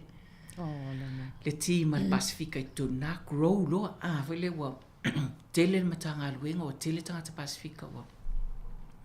Ia umai nā fo I mai nā I luna ngā luenga le iai nei. O lana fo nā tau mawhai. Fo ngā te iroa le value o le iai o tangata Pasifika e whautua ina ngā luenga mō tangata Pasifika I tutono mata ngā luenga. Ia male atunu. E te peila o le te wawai e fo le lava o I tangata Pasifika le MPI. Ia vaenga fo le o siaki le vaenga le e ovala ko le sky e ovala ko pa ua. Ale fa pena so o lo lava ai pe to mawale to lima to ono o current government CEO si nei o tangata na o nga lue anga iai. Either I work with them or work to them for ileila ngā luenga as a chief advisor I rosa o iai. O le ala te wa ai matanga e ala to Pacific Teams e fo ala ko Pacific General Managers. O lona winga. In some ways, small ways, o la sa e sa o ngā lo whinau lai titi fo ile a mea au mai sisikanga ka Pasifika e sosoani. Whaatu lau team. A watun mato advisor wai le o e alu I tua e au mai le whautuanga tangata Pasifika le community o au savali o au malau team e savali o me la na le te mata wina fo I le taimi le nei o le fo la o tau fo I ona whao I unga luenga ma tautuanga o le ula na I loa fo I le iai I oi lo pe o le vaenga na le ua Wawa ia toi foi I lau matata. O le isi vaenga sa tantano pe sa maua tu foi I le tule le child, youth and family. Pe sa tele foi ia lau sosoani po lau oi foi sao I totono ia foi to inga au nanga I tono le malo. O child, youth and family taimina o iai. O le whaingata ia. Kusa foi lea pe whitaui foi ia mo tātou tangata o maa oli o pālangi ona o whanau ia au mai ele malo I te tonu, in care. O le taimi fo ele nā ele CYF, ele toa tele o tangata Sāmoa, social workers, qualified social workers. Ia ona tau mawhailo la, ia ona mātou, pailo mātou manatu ile pule o le CYF, ile taimi ma le minister. O le a whātu se ngā luenga fo ele mawhai ei ona tau mawhai, ona tā ofi ta maiti awole au mai tonal service. Fo ile, le Pacific Framework na develop ile taimile na. O le ngoa ia sa na tā wai, o le tautua framework. O ina fo ila, na umalo na build le framework, fai o le ngā luenga a social workers umal Pasifika na ngā lulu e tusile na. Ia o usa o ta ina ola ngā luenga foi la titi Savelina o lo finau mo se vai ngā tupe e gather ai le views o tangata Pasifika ma ainga e tamaiti au mai. E formulate pe sa uni le tusi. Ia, ona au mai lola ia. E mo ila vai ta au ta ia. A o ngā luenga o manatu sa au mai umai e le atu nuu. Ia ma tamali i sa lato ta ngā lulu e tono CYF. Ia e whaalongolongo mai. A mea lava social workers au kilani ma Wellington i oka. Rau vanga fo ia ngā ola mai Sāmoa. Ole oke ngia. Ole oke ia. But you know, at the end of the day, o lea lava o tātia le tusia le al Pasifika I tu tonu ngā luenga lea. Bia pēla whira whātaita I ngā tātou Sāmoa. O le si, o le tū, lea whao ngai tangata Pasifika, Sāmoa especially. O le maanga lea o le ifonga. O le whao ngā inga o le ifonga. E wha mā ngalo ai le a inga I le a inga. A mele ta mai titi lena ta le pea le whale. Because that's why whinga leo maita maiti tongo le system. Wow, ngā lava la. Wa le to o telen ta maiti Pasifika o tu tono le kea. A wa o mena sa tau mo fai fo e pe e se framework po se a fo se awala me fai e on a break le cycle lea. Yeah. Talua nei ana o na toi wala au mai ele ofisa lea o ranga tamariki. Pe mwhai ona uto fo I atu se launch la nato refresh o le afu nei o le tusi lea. Le anga o auno na o tusi le tusi malefisosoani ale. Ia no tangata Sāmoa uma Pasifika I tonu. O le tasi nā milestone. O wa leo te iloa wa. O le fo ila wa maua ia. Taimi fo ina sa tau mawhai lava ona so tai mo il malo I Sāmoa. Tonga fiti. A wale to tele tamaiti a mai tonu o le service. Ia na amata mai ai nā sa tau mawhai ona. Na fio mai le fio ngai a fia me. A o minister o le social development I Sāmoa. Ia whailoa ai male mātou fo I minister. Ona o le tau mawhai ngai e a whai nei e whaise a wale e fisosoani mai ai Sāmoa fisosoani atu New Zealand. I tamaiti la nei e whaafita auli ma ainga. A wale mea sai e aso ia. Au la vale tamaiti ended up foi leo wai o le ofisa o leo. Nga sau leo fai tama a keilua. A inisio to a inga I Sāmoa. Ave le li le langa o le wala ta lata tai me fai nga mai kongo le. O le falpui. And you know, ele se you know, it's not a good decision. Mo tamaiti. Ia, nga whakua leo ngai mako, ia ave pēr leo, ave abaku o Sāmoa, e ulava vale, ia wai e senta mai titi na ola inei, ia lea lawa o vai atua, talua inei fo ina o mai ele ofisa o le afo in whamsinonga, e whail whamatalanga ia ele oranga tamariki, lea na o mai ele lato visit talua, ia lea lava o te pati mo titilo mai whafoile, ia wa o ngā luenga umana sa whai, sa taita ia fo ina ngā luenga ina aso. Ia, I ol mana ia na alelei al whaavai ia I le mawhaina toi malepe. Ia ai o e alua le aso nei e le tai uma tele o vaenga ia o te mana tua lau whiong I to whai le taimi o le COVID-19 maleiva. Sa te le alinga luenga sa e tong whai mawhina wai fōi I sa tonga luenga whaatasi malei te o Pasifika. Ia ai le fōi e loa ia vai le tele o nei mta whaioi ma mtata sa e ngalu e tono le malo. Ia COVID o taimi whingital na. Ia, sa lele. Ia ai lo whalama le ali e sa le to te lini sina maali liwai o tangata Pasifika I nā taimi. O tau mo whainga lava. Sa lele. E example, no, ia wa taimi nā ele mwhai ona whiawa. Ia e taimi, sau le taxi mai I lo unu I apahat. O su ta vale fai la tala ile ave ta vale fa me a titilo mai la ta vale pa mole lava po o to fale lungo le tio le valuta e ia vai fa lungo mai lo leo ia nai tau tuanga lava ia ai lo fa mai lava le tu ia ma ta lo sanga mata po inga au tatou matua ma fai fe au I le whainga o nei whaiwa, nei a ruenga. Malo, so fa se I vai a foi se pese e pupu lea in toi foi mai lea ia o tul vaenga mule tata noanga. Malo, tai.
Ia o lo mwhaina e whaafong mai pia le tātou pukalame o le ina ilaua tina matamai tai. Ia mole sila fia o le fiango fo ia tofa sua fole kush. Ia o lo itonu o le komiti whaatonu. Ia po le komiti whaafoi fo i al tātou le tio o le siufonga o le laumua. E nei vaenga o na lesbi Sāmoa tui whawhatala pe o lea e te tau alu e pe tau vai le e po i e whenga pālota i e tonu whaaloto i whale, pūlenga whaaloto i whale. Pe mo i e te upo te tala i a toa whaalongo i nei.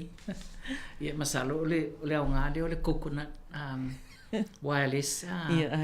Ia Savelina pe ia pe whafonga le atunu. Ia o leo o sauni o te tamo i le mātou fu i tū malo. I le local election po le election ia whai tei tōtou sanga. So o lo unu o apaha, ia o le ala o sauni o la o tamo e aina. Ia po le alava le whinangalo le atua, le afo i le vouta tangata ia, a tonu lava, o lava lea malama lea to mai fo i lea e fas e pei ona o mafau ia i fo i nei tae o le tele o la unga luenga tautua o tātou tangata Pasifika amata mai lunga i le motu. You know, amata top two of New Zealand to the bottom of New Zealand. Sa ngā lue ma, ngā luenga sa whai a o lela taunga whai a ne turn lo o tension i lo wanu uma lo utu ma lo o apahat lea.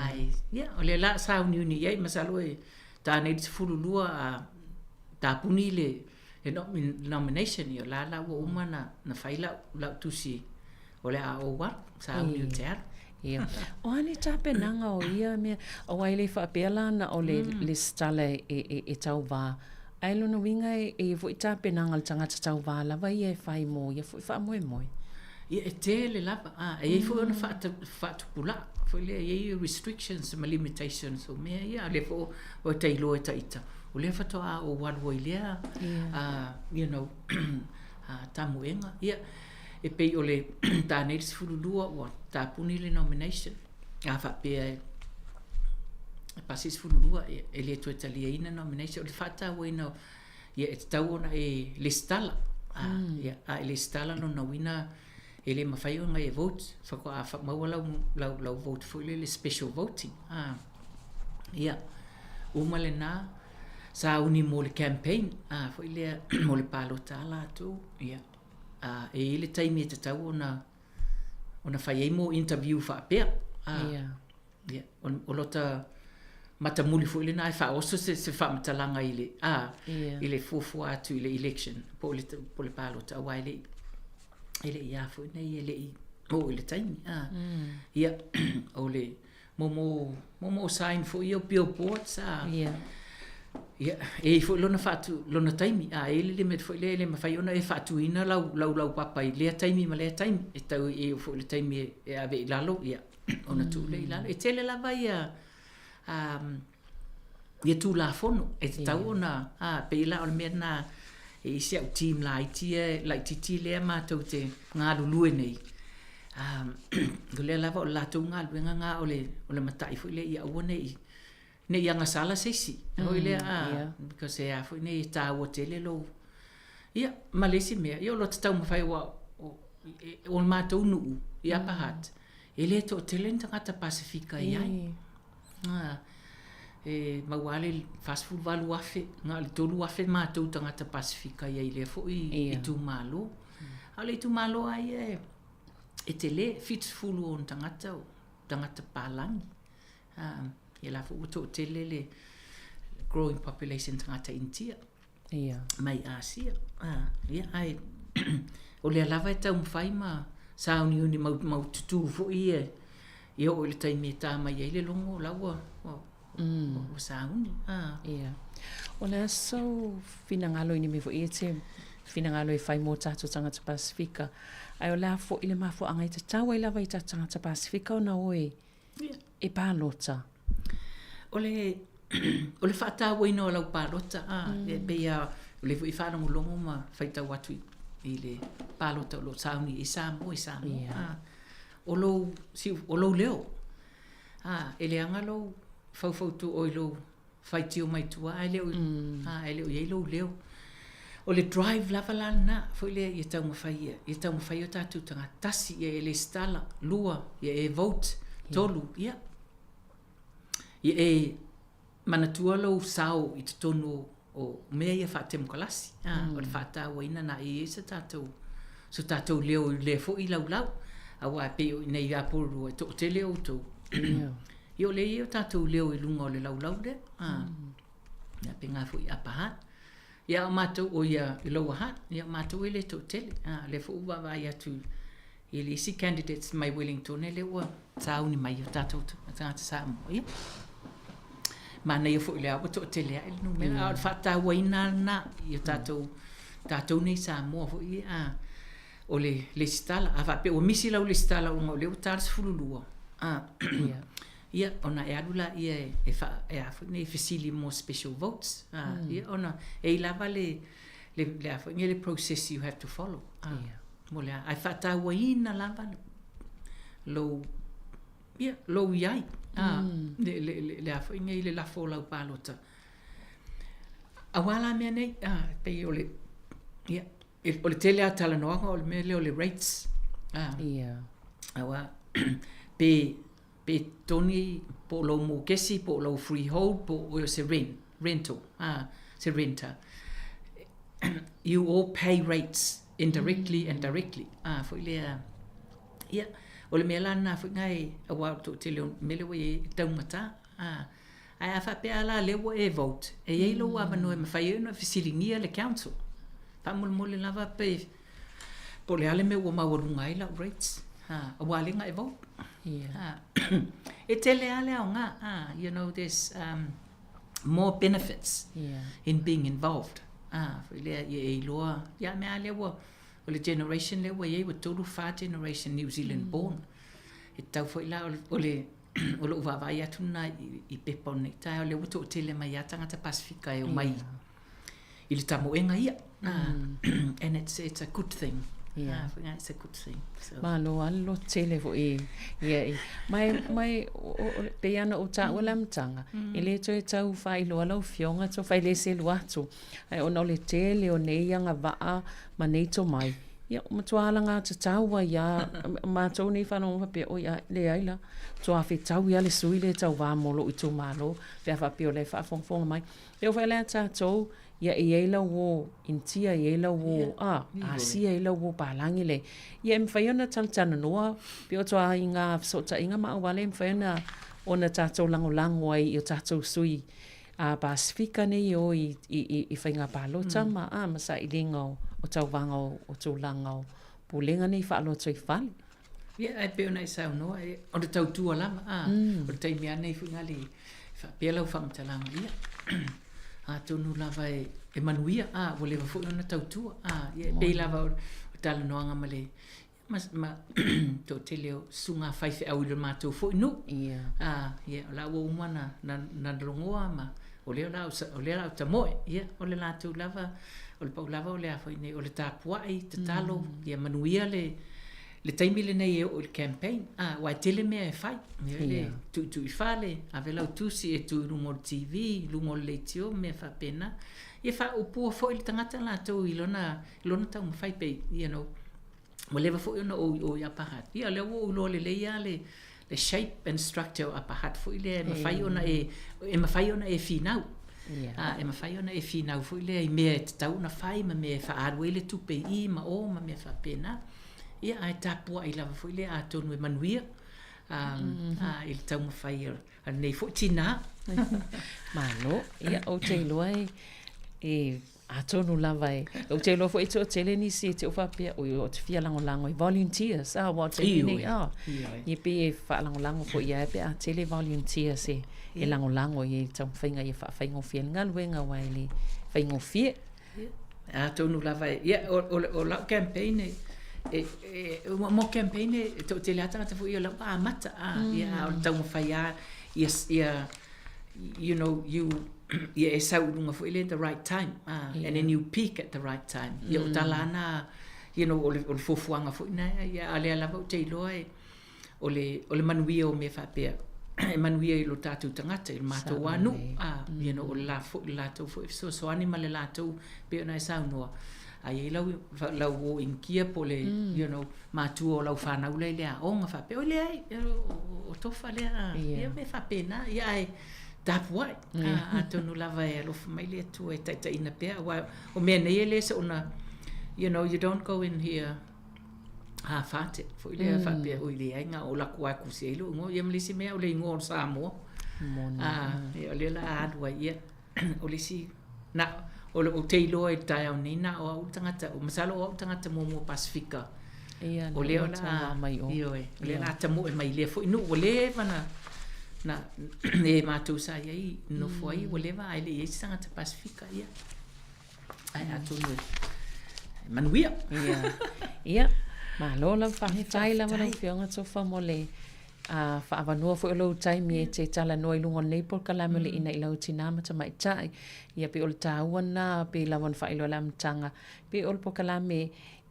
avel fa ia yanga fo I o to mai manga va te lele manui o tato tanga ta Pasifika una sa o to tuai ia le umfen fa avanua lo tai mi te tala no ai fa so nei tai au ia manui tele fo I tam fainga ma fo fuanga o lo anga ia I le nei fo I vai tai mo so I fuanga whaftai tele lava whaftai Savelina whapele au nanga le Sāmoa Capital Radio ia whape fo I le whafonga mai le tunu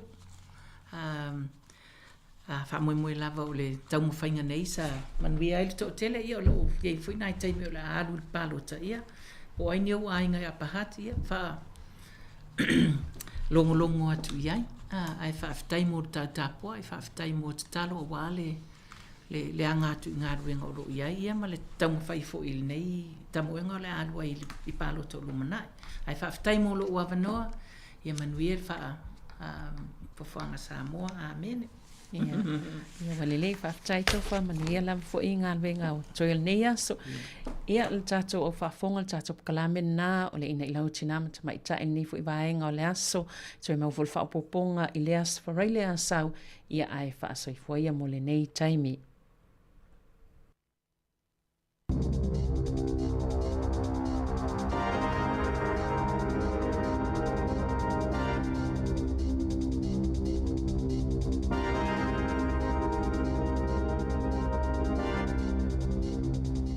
E toi whatalo whato le whaupoponga o talafou mo le nea o auli. Ua whaasalaina se tamata la vau e nofo vaava aia, ina ua ia sawaina lo natali I pepe, mananga ui ai ona iwi aso, ato ai mamanu anga ilo na tino mafoolinga, ona o le lava e le tamata tali o le umi o na tangi, o lo natali I se fuluvano masina, o le tinata la vau o le pepe feanga I mamafatianga o le mafaufau, mai na te whaonga aina fuala au e fesoso ani ai ina ia mafai o na moe, e le o whailo aina le swafa o le tau le alea, mana whailo le tina o le pepe, e ai taimi o le na whaalongo atu ai o e le talavou I lona talii, matau mawhai e whaana o na uati ngā o na talinga, muli ane na ia maua manu anga I le tino o lana tama, whaapea mau na fōlinga, a o na o le lima vai aso le matua o le pepe. O le aso ana na fina fofonga ina ai I luma le whaamasinonga whaaitu loa New Plymouth, a afianga o le pepe, mai inga I o inga lona tama. Uofo ina atu por kalame fesoso ani mo puipuinga mai isawanga I lea tau le alea, pei ona whaalia I lipoti a le leti o New Zealand. E ai sui o keni na maua o fola tauto ninga o keni I no fuanga lautele ma ua soli ai le saa le malo. O lo o finau set te rata o se sui o le mangrove mop I le whaamasinonga ina ia toi whaafo I mai o na tō ninga na ave esea ina ua maua o ofulo na tō ninga mangrove mop I no fuanga lautele. O lo o finau le lo ia te rata ina ia toi whaafo I atu o na ele o manino le tula fono pe avatu tō ninga whaaleaonga aina le whaamasinonga pe la foai pe ave ese atu ai mawhai ona toi whaafo I mai, whaupopo ai mai e inga, ia awana I toi la e ina ino whaanga lau tele. E ai fo I leisi mata upu tai fōlinga tutusa ma le whina unga lea, na wala au ina I le whaamasinonga whaitu malo a Palmerston. Ua whaasilasila le TVNZ ma le South Pacific Pictures le mawhai ai ona toi whaalia o le ata whaasolo New Zealand le Shortland Street i le tausanga fou. Ua whaamaunia le mawhai ona toi whaatupe e le New Zealand On Air o lea polo kalame whaatasi ai ma le anga waa mo screen production rebate. Na yaini popolenga mo le lumanai o le ata whaasolo ina ua whaititia le whaatupenga o ala televise whaasalalau i le tausanga taluai o iulailu a whelua wha na whaasilasila ai e na o le tolu aso le vai aso e whaali ai le Shortland Street mai le 5 na masani ai a o le i o mai le lua whelua tolu na whaalu lava le ata whaasolo e au noa ma se fesosoani i le whaatupenga mo le lua se fuluvalu tausanga. O loo whaanga solo nei su e ngai se mata upu whasio ti tangata pa i valea ina ua maliu se tau lele ai se vevesi na tula i mai i Westport. Na ta ua ele leo sa tini o Jacqui Corner na o atu se vala au i le ofiso leo o no se vevesi na lipotia na tula i mai i le faletali maa loi Palmerstone i Westport. Pe tusa o le te o le tolu i lawa uli o le asolulu. E to atasi le tangata na manu ati ngā ina mana na ti atu i le fale mai peitai ele i mawhai o na whaasao i na lona soifua.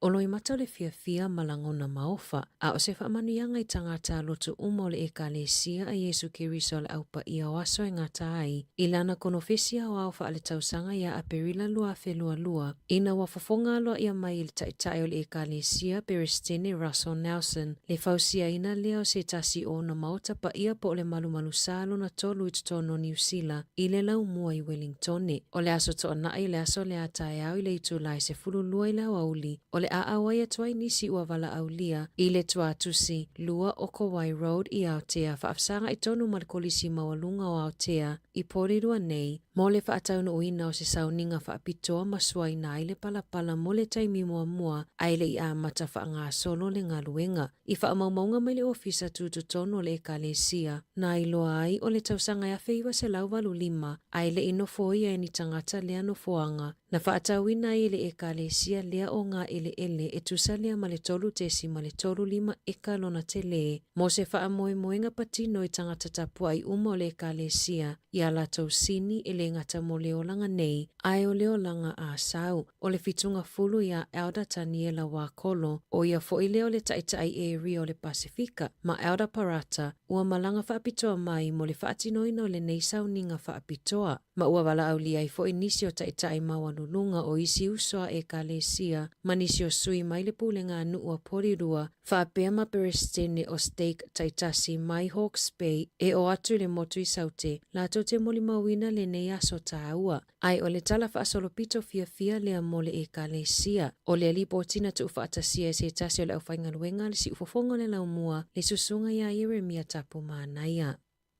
E whaita wafe isi tamaiti o le au fofua atu i ai tui pui mai ai le wha mai o le menengical kopi ina ua mai ai se whai unga le wha mek e whaalawa i tele le anga wa mo tui. E amata maila so mo se tema o le awa atu pea i le wha mek le tui o le PEC 0 mo tamaiti uma e lalo le tailima tausanga le matutua. Whaalia Adrian Martin le pule sili i le vaenga e wa aia waila au mafuala au mo le wha mek o tamaiti lalo le tailima tausanga e sili o na onga a fianga mai wha mai o le manager koko. O le whaai unga na whaia ina ia ave e se ai lea pa pui e mafuai ona le avea tamaiti e whaia tui o le whautuanga mo mātua pe ona whaai loa mai ina ia wha malolosi e ave alo ma whanau e whaia tui pui o lea wha mai ona e ono malili wai lava tamaiti pe a mawai. Na ta ua le whaatonu sili o le soifua malolo ina New Zealand Dr. Nick Chamberlain o lea whaai unga o se la asanga ta ua tele lea mo le pui ngau tamaiti.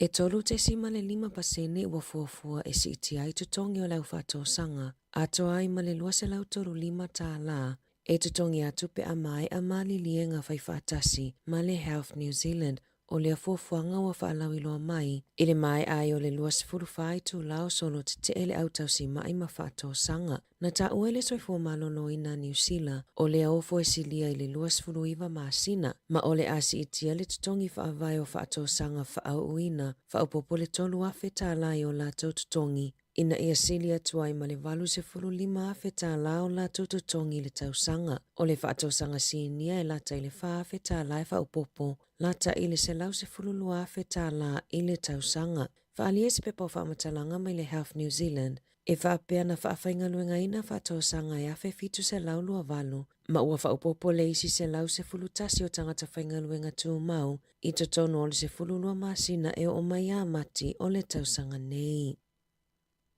O le ato e wawa ai masu e le nima, pe ai se ana le maua umai i tangata whi au lata mai o la pata inga na tui nā tui telefoni, whaalia e se tau lea lea e la taile lima se fulu whi au nā lua tui lana telefoni i le taimi e tasi, ai o isina lipotia la tau tele i mawani whi au mai le nima, na tui na mai ai la pata inga ni tsunami le vai aso nei, o na ole mafui e valu te sima le valun maalosi, le ana lulu i le tui sa sae o lusia. O le awhai aso e enga pe ai se ana wha atolu se fulu i le lima se fulu taimi na maua i e nisi tangata le whi au pe ona ta ue John Price le so o upua le nima. Na wha manino e Price o le toa telo tangata e lafo i ai whi au o wha alawelawe wha ale na atura ma lapata inga ai mai sepe a whai ni lapata inga mo tsunami. E nao tangata ino nofo ino fuanga mawala lalo ma lata i le sami. E le ma whai fo na mawani whi au pe a whai o lo i le flight mode lau telefoni. Po o tape foi. O le polkalami po le teknolosi leo lo wha o ngā ina la whai whi au i telefoni na whai a wha ata inga lata mai i le masina o me.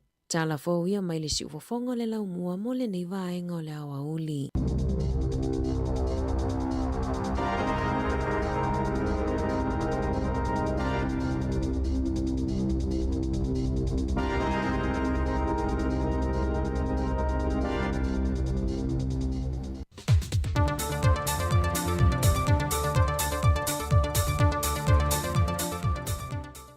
Via le tua le whai unga le yaso wau lia lo tātua tino, e ala le tau singa le leo lo tātua tai, e usi meia le whaafonga se wha upopongo tala mai Sāmoa, manisi o mea lo tutupu ai.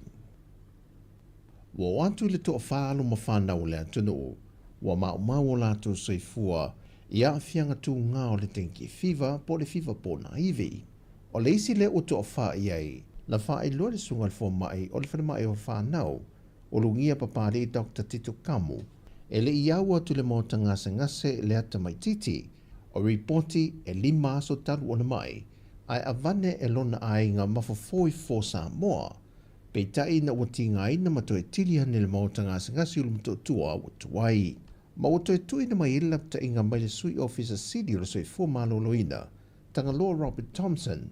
E tūlanga le fo Sāmoa ia e fautuaina lava le ka uonga wa ai mo mosfo mai ai le i a aviska me ki va ile ya mese lava le kulanga o le ka wo fo le makai ku mo pele o se fifa po ai pele ai o nga o mai ka winga kanga wenga e ka me ki wa ku ngo o fo ngale le kingo pe o Bruce o ngole o la wa fiel fon le fiva pongai ia ave fo a so nga lombi ia mo lo la ia ku la nga pe wo nga o ai le kingo ko me ki wa o pidiki fo le la lolpa wa manko o nga ku nga la va le fa mai le tanki fiva o pidiki le nga ka pidiki mai ka ngi fo si kulo o pidiki mai maka ia a maolo o mi polo ungo se di mas kamai kiki e Bruce ia pe piliki fo kongo koko ia makuala fo aso o omi ia mawela le kulanga nga ole o mai wa unga o mari kingo o kamai kiki mawa piliki la lupa e ngo e kulanga fale ko wa fautu ina matua a fai alia e a unga nei whanau o le mawalunga o le fiva te ngā maso ongo le tino, ma losi le ni nivo leulu. Pata le tino ma wha swati, o na whata lise ane lo le e se whale mai o lata ane, e wa ai vave se fo mai, ma tau ma whai ma losi ina ia tinea no whanga, e tau tu fuai le namu. Wa whafonga ina le whai unga le wha amsinonga, e te alusanga nisio sui tau wha, mai le whale ata wha ma le whale ata tolu, na wha asanga ia Pepe Christian Fruin, fa pe foile ala le pule rimoni ai afi, e fesiringi ai le ato aso suitau va ie to lua, na au mawai Sāmoa e anga va ai mo le whaingapa lota. Pei te ina fola siel wha msinunga le ato to mawe langolango ai ala tāno sanga, ale fionga ia ale ven ale, ma pa loa Louis Star Wars, e au fi ai le aio ni wha amtalanga wha tautoa i mai nisi tangata, e mawhai o na la langolango ina ai ala mau. Na fue lo ona talo sanga le ala le pule ma pepe fruen, e tawala atu le la lo ia fui mono sefo ainu u, e wha leo ngai na loatangi e na ua ia. Mai watalia e nai e le whaam sinonga, le talo sanga le tu te te, ma te e nai le isi talo sanga le tu tangi. Mo se awa noe to e whai e se teu teunga, i vaenga e leo ato ton ta peno le talo sanga. Ato ai mal wha tanuina e le whaam sina silio e sui e to lua mai le vang wha upu whai le fast, la te tutongi nātu le tai lua awheta la ia Pepe Christian Fruin, ato ai maleala le pule rimonia iafi. Walapta ia le whaam sinonga maua lunga na minista tau se soi fua maloloina, wa lasi lua pito whanua tāwhitu sele sele. A whai wale tala whengai mo ia le aso le na whaata ti atu, e le whaam sinonga ilo i na aila na lui e whaasanga i le sui o le whaatua tui le tua Sāmoa o tasi, e te tau loa na toi ave tuala na tāno sanga.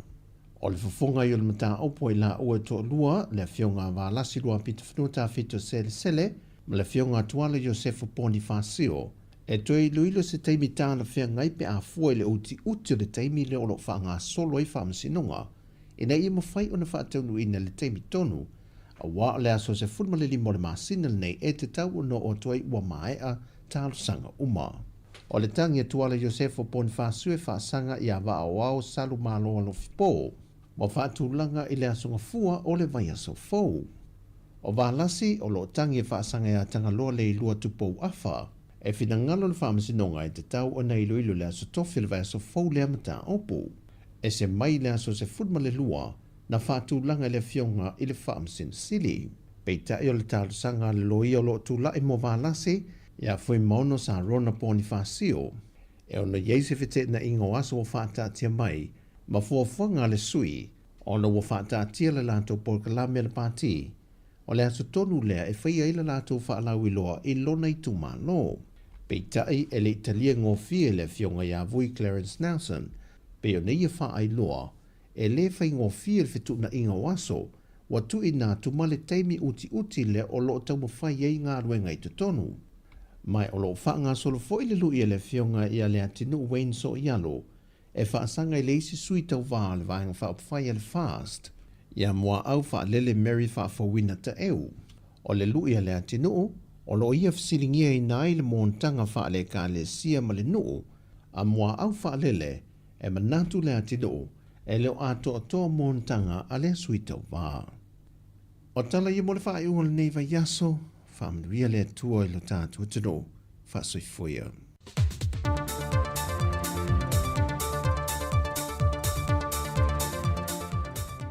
O le tautua le si ufafonga o le laumua o lo iai fo i le langolango a le New Zealand On Air. O le pese fa Britannia, ia ma o le pese uinga i tene tō tolu ma tō whatau i nei Wellington. I met this lady at the library. She said all she could do was think about me. I asked her for her name, she said it was Mary. But then my friend told me when she was born it was Jerry. Hey lady, yeah, don't you hate it when you go out with a girl that look more like a man than you do? Kele ai I New Town, lady fa bear. Lady. Ma sang kele yele uso ya, I met this lady, her name was Wilma. She told me that she was a very good swimmer. But then I realized why she was hard to beat. When I looked down and I saw her size 19 feet. Hey lady, don't you hate it when that happens? When you go out with a girl that's got feet bigger than you, and it look like she can climb the tree without using her hands. Only in Cannons Creek will you find this type of lady. Last verse, ladies and gentlemen. I met this girl, her name was Katrina. She worked at the hospital as a cleaner. She said she will love me forever, only if I married her, 'cause she was a overstayer. Hey lady, yeah, to all my brothers out there, my Parangi and my Maori brothers, beware of the Samoan lady. She doesn't want a relationship, friendship, or partnership. She wants a citizenship. Yeah, only in Waitangi Rua will you find this type of lady. Thank you very much.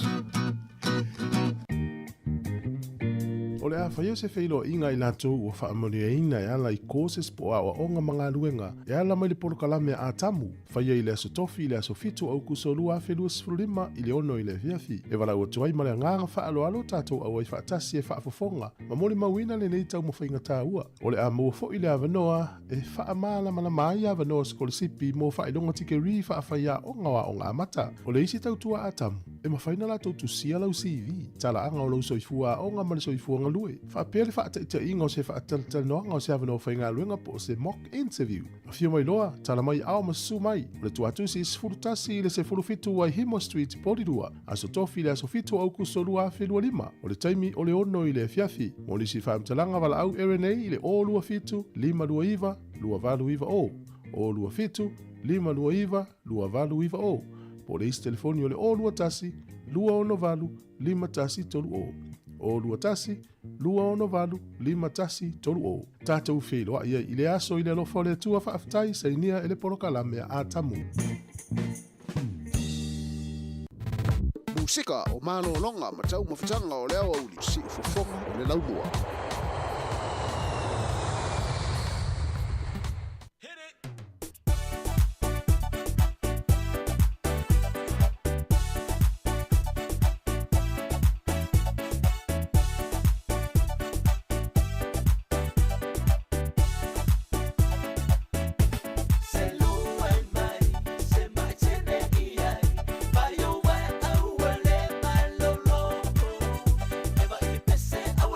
Bye.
Le fa mai pele tau tua si fonga la mo le temi o le uli na ulua sul tolu minute te ene le tu la si fulma le lua.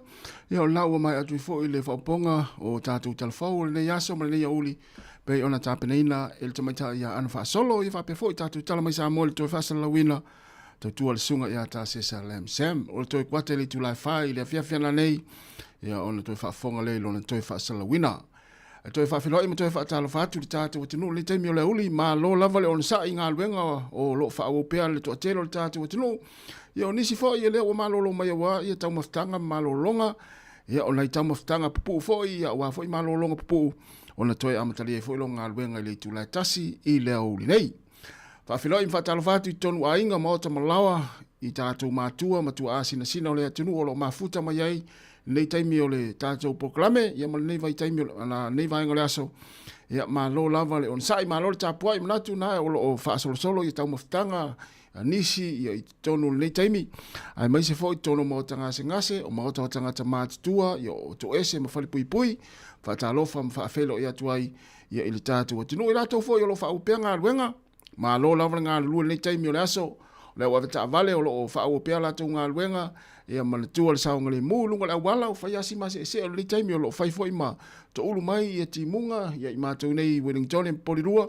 ia e le o se timu tele fo ila ia alto inga timu fo lele na sina maa ulu tama wha lau fienga taha fo ia leo lo ia le taimi nei ia o whai asi maa lulu o ka se maa lulu nei taimi ia ai manatu o lo solonga manuia fua fuanga ale tātou atunu e mese ngā luenga maa lo longa fo ima tau maftanga nei taimi le aso tātou mafuta se ipa ia le tula tasi musika se filoi o le tula tasi leo te pen mai le fionga ala wano ia po le tea fo i le tula tasi i le toe sfulu minute po le kuata e te el tasi ia on whafunga le tātou proklame o le lalo rangi o so nei leo te pen mai le fionga ia ala wano ati lawa se ipa ia le tula lua ia o le pangasolonga le tātou maftanga le nei aso se ipa ia la fo le tula lima i le fiafia na nei o le tau le lua, po le tele titi o le lua, ea masalo taunu mai ai, ia le whaletua, ea po le tamatai, ia le sunga, ia pule mangafa, ia whaawina, ia tātou musika mwhaafiafianga, ia ma whaawawai pea le fesili le sa fiu le tātou wa tinu mai lātou sa mafuta mai nafi,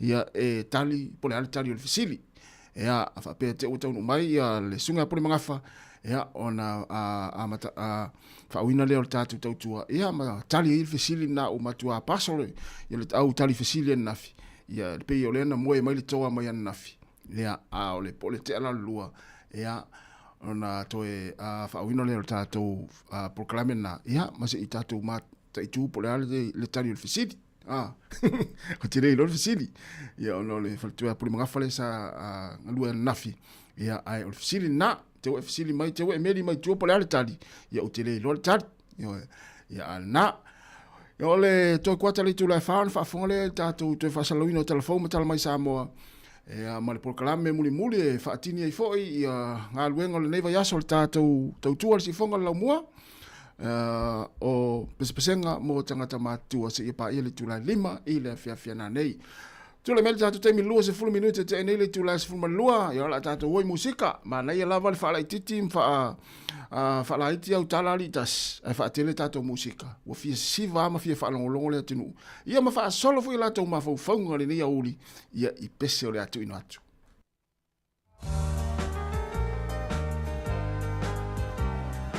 le punia la va rosa no fotasi mai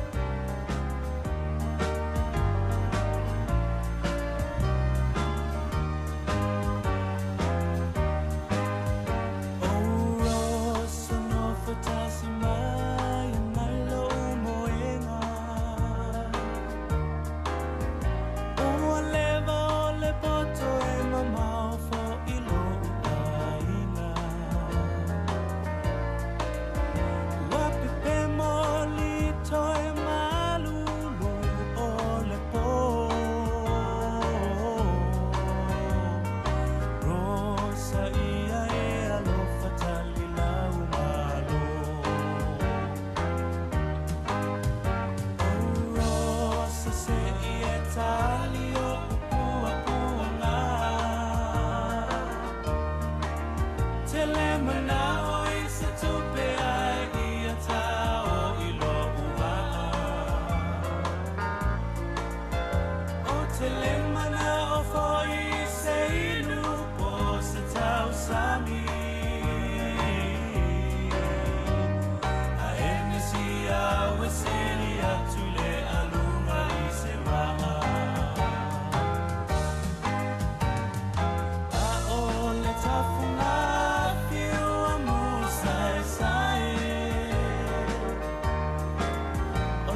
Musika o malolonga ma tau mawhitanga o leo au li si ufofonga o le laumua.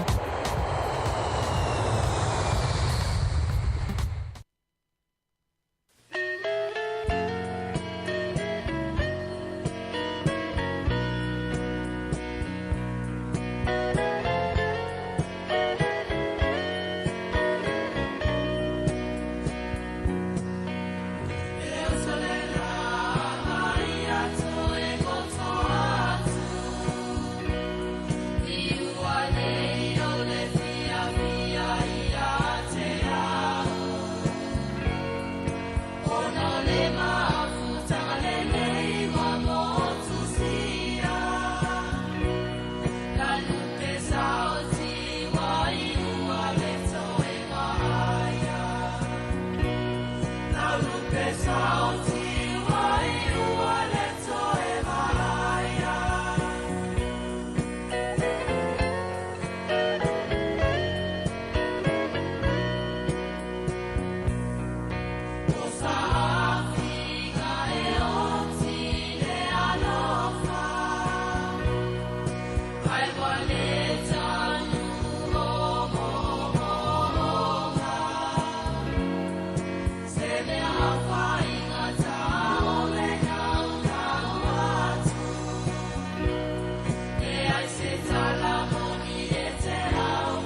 musika o malolonga ma tau mawhitanga o leo au li si ufofonga o le laumua.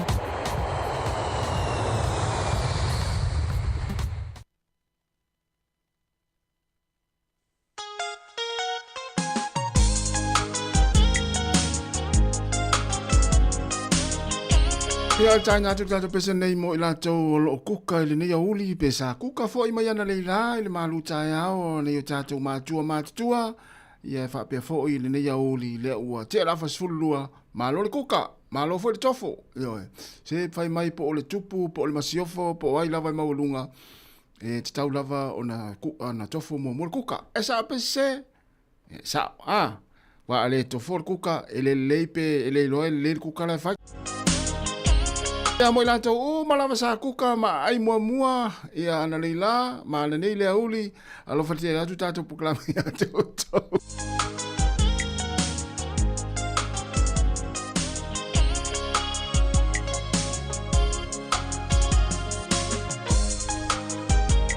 ia tulo lunga la kuka siva malue ma tato pesera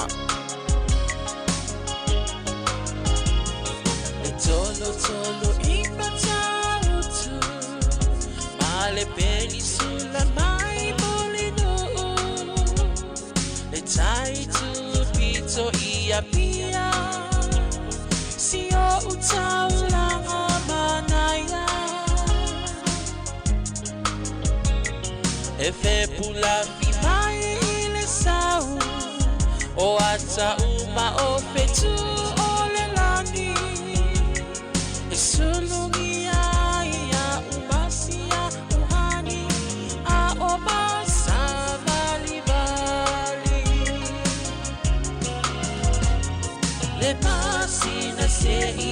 solo ia Sāmoa no uatulu se I fai mafianga ie mama atene matama olo sisi vai mapepese matata lato tulele a omae mane ilano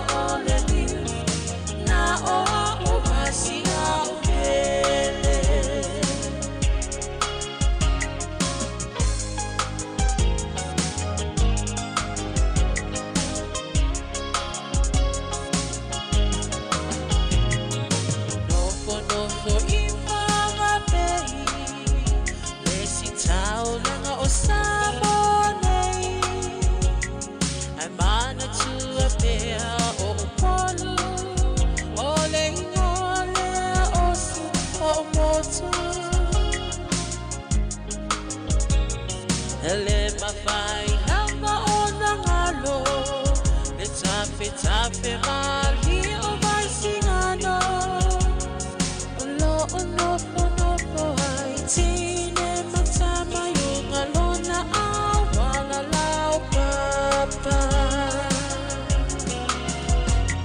le pasina se I esu solo ia Sāmoa no uatulu se I fai mafianga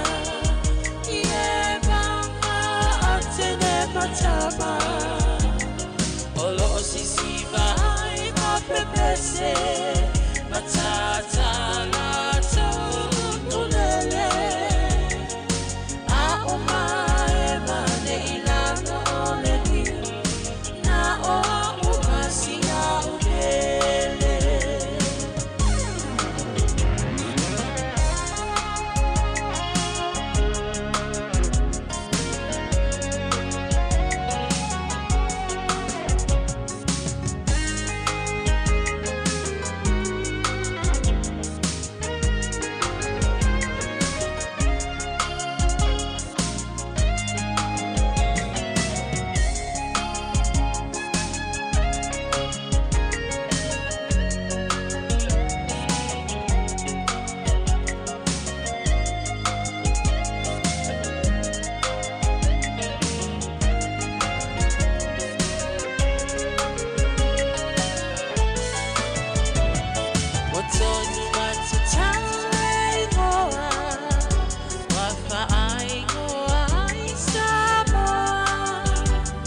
pea ona lawi loa I le lalo langi atoa Walai ona toa tele le au mai moa I a Samoa Le masina se I e susulu I a Samoa lo uatu Se I vai mafia fianga I e banga a tele matama Olo o sisiva ai mapepese Matata la tokulele A o mae mane I lalo o le niu Na o masia upele A o mae mane I lalo o le niu Na o masia upele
Te fo mari singa le vai fenika le vai ma le pese ya le tawa ana ua whanoa ina ua toe se fulu tolu minuti na tale o le tula tasi e pena whaino atu le tala tasi le o te pena mai le whionga e le wano i a politea fu le tasi i le tātou poklami masani i as frai le vai asto tasi o le lano langi o sa neise pa ia le tula lua ya a toe whawhiloa im toe whaatala whatu i le tātou tino ya le olo mafuta mai le taimi o malolo mai fo i le toa tele i tau maftang fo i ona toe amatai le tula tasi mai se nei matua lo fa fonga mai lunga nei la leo o le tasi ono te si mo le tasi fa mo fa nga mai foi lunga tata o penga fa ilangi e mai mo mai ai i lunga le Facebook mo le tata o YouTube ni te miraso mo le tata o proclame ia mo le tau tua fa o PSI pa ia le tu lai lima i le fia na nei ia pe ona tata no atu le sunga tu fu le proclame na le la ia tu langa le ai ta longa le fa ungol va yaso ia le aso ata ia o le tele lava ta along o le ua amata ia le ta along le NPC ta along fa tu malo ni sila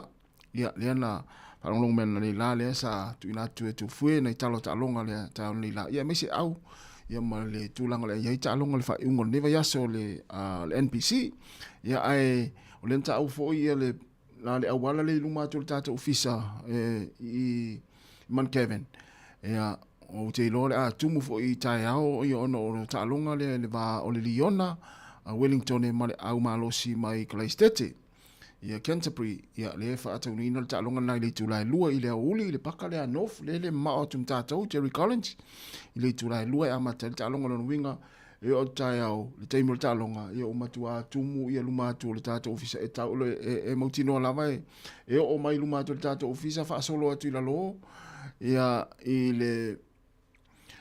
le paka o ta avale tai au ia o le afa atu mulia fo ia e na on fa mlato te pea ia fai lau fa tau mana ia le su e ane o seisi a wala o te loe e feo ia ta avale ia e la telina fo le fai ma poloka ia ma le mule feo ia ta avale tai au ia wai le ngata o ta alonga ne tipolo ia masani fa tanu ina i ia il malai ne tipolo le lalo to tata office fa sala ia ta alonga fo ida so ta yao ta alonga Liona ma le au Canterbury ia fatanuina i le malai le o Jerry Collins Park le aso ata o le tulai lua i le oli ia na on fa mlato pe vang fa pena ia foi te ua e sau e fa pe te alu e talonga sia tamata ia ia po social fan ia sau poloka i luma to tata ofisa i le wala le e mana ia le su e ano nisi awala po le o Asco Park ia polisi awala le i champion ia po tua foi nai sina fia mo tata o tunu misi Wellington ma poli lua ia awala ia wa tami mai tua ia va ve ona o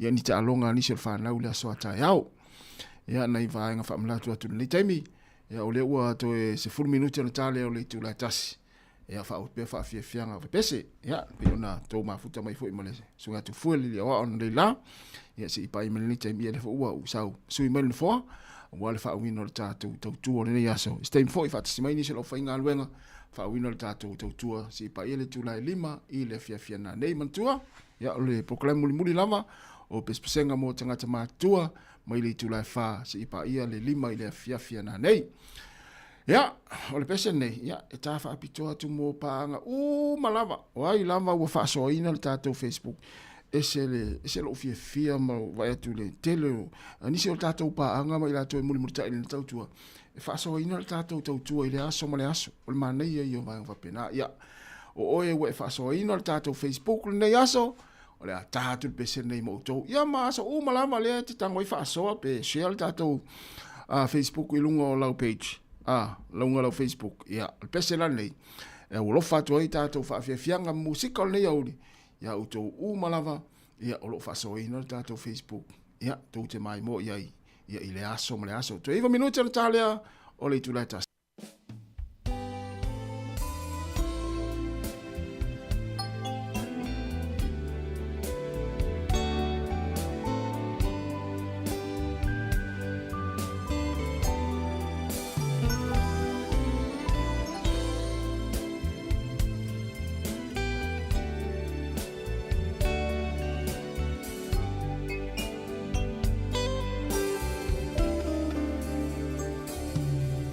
Manatu le mafutanga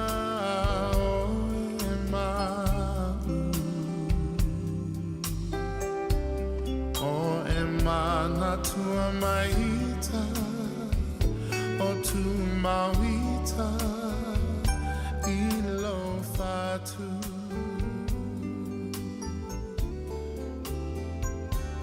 Boma ta te tala no ai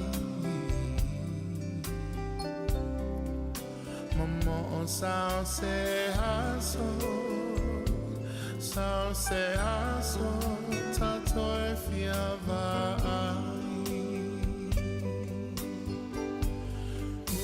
Usue e fuli mai lo tua la upele o tele tu na oe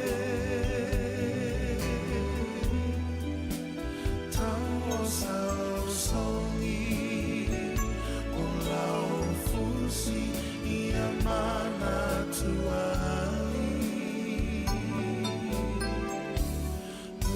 Usue e fuli mai lo tua le polonga tele lava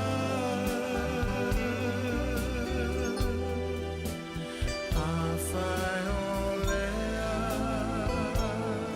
la upele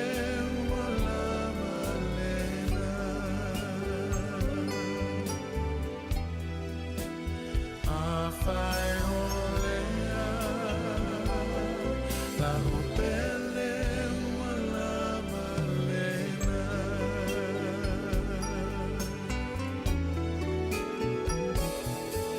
Le fa no ua foli mai O Yahweh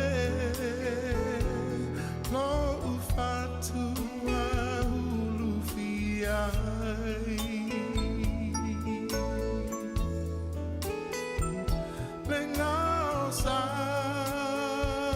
wale mafaina ti lilu fiavai Afai wa e fuli tua mai Le fia wa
Musika o malolonga ma tau mawhitanga o leo au li si fofonga o le laumua.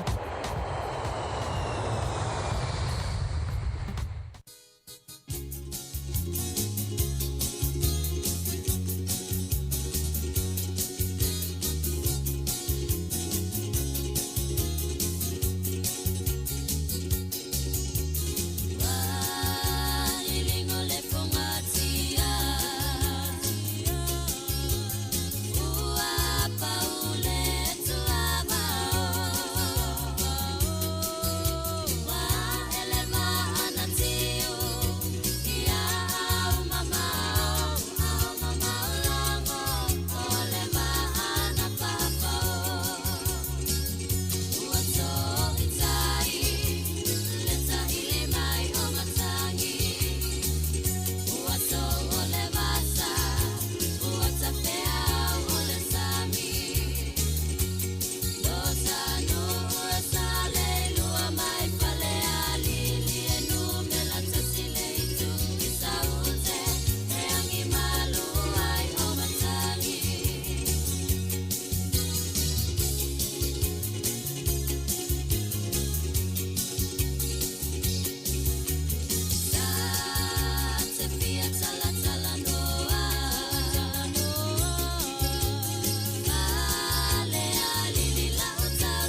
Si ui o savai, ia mbo le fianga whalea lupo, I vivi inga na le fianga whalea lupo, ia o le ngore pese o si ui o savai, ia o oa le pitoa e wholele I o I le I sifo, ia ma le pese pe ona mai atu mua mua, ia o whalea lili lo ui tu malo, vai le mana ia, umata le pese o vivi inga le o fio anga wholele I upolu, ia tase pese mo savai, ia le fa palen ni le fingo tatou amio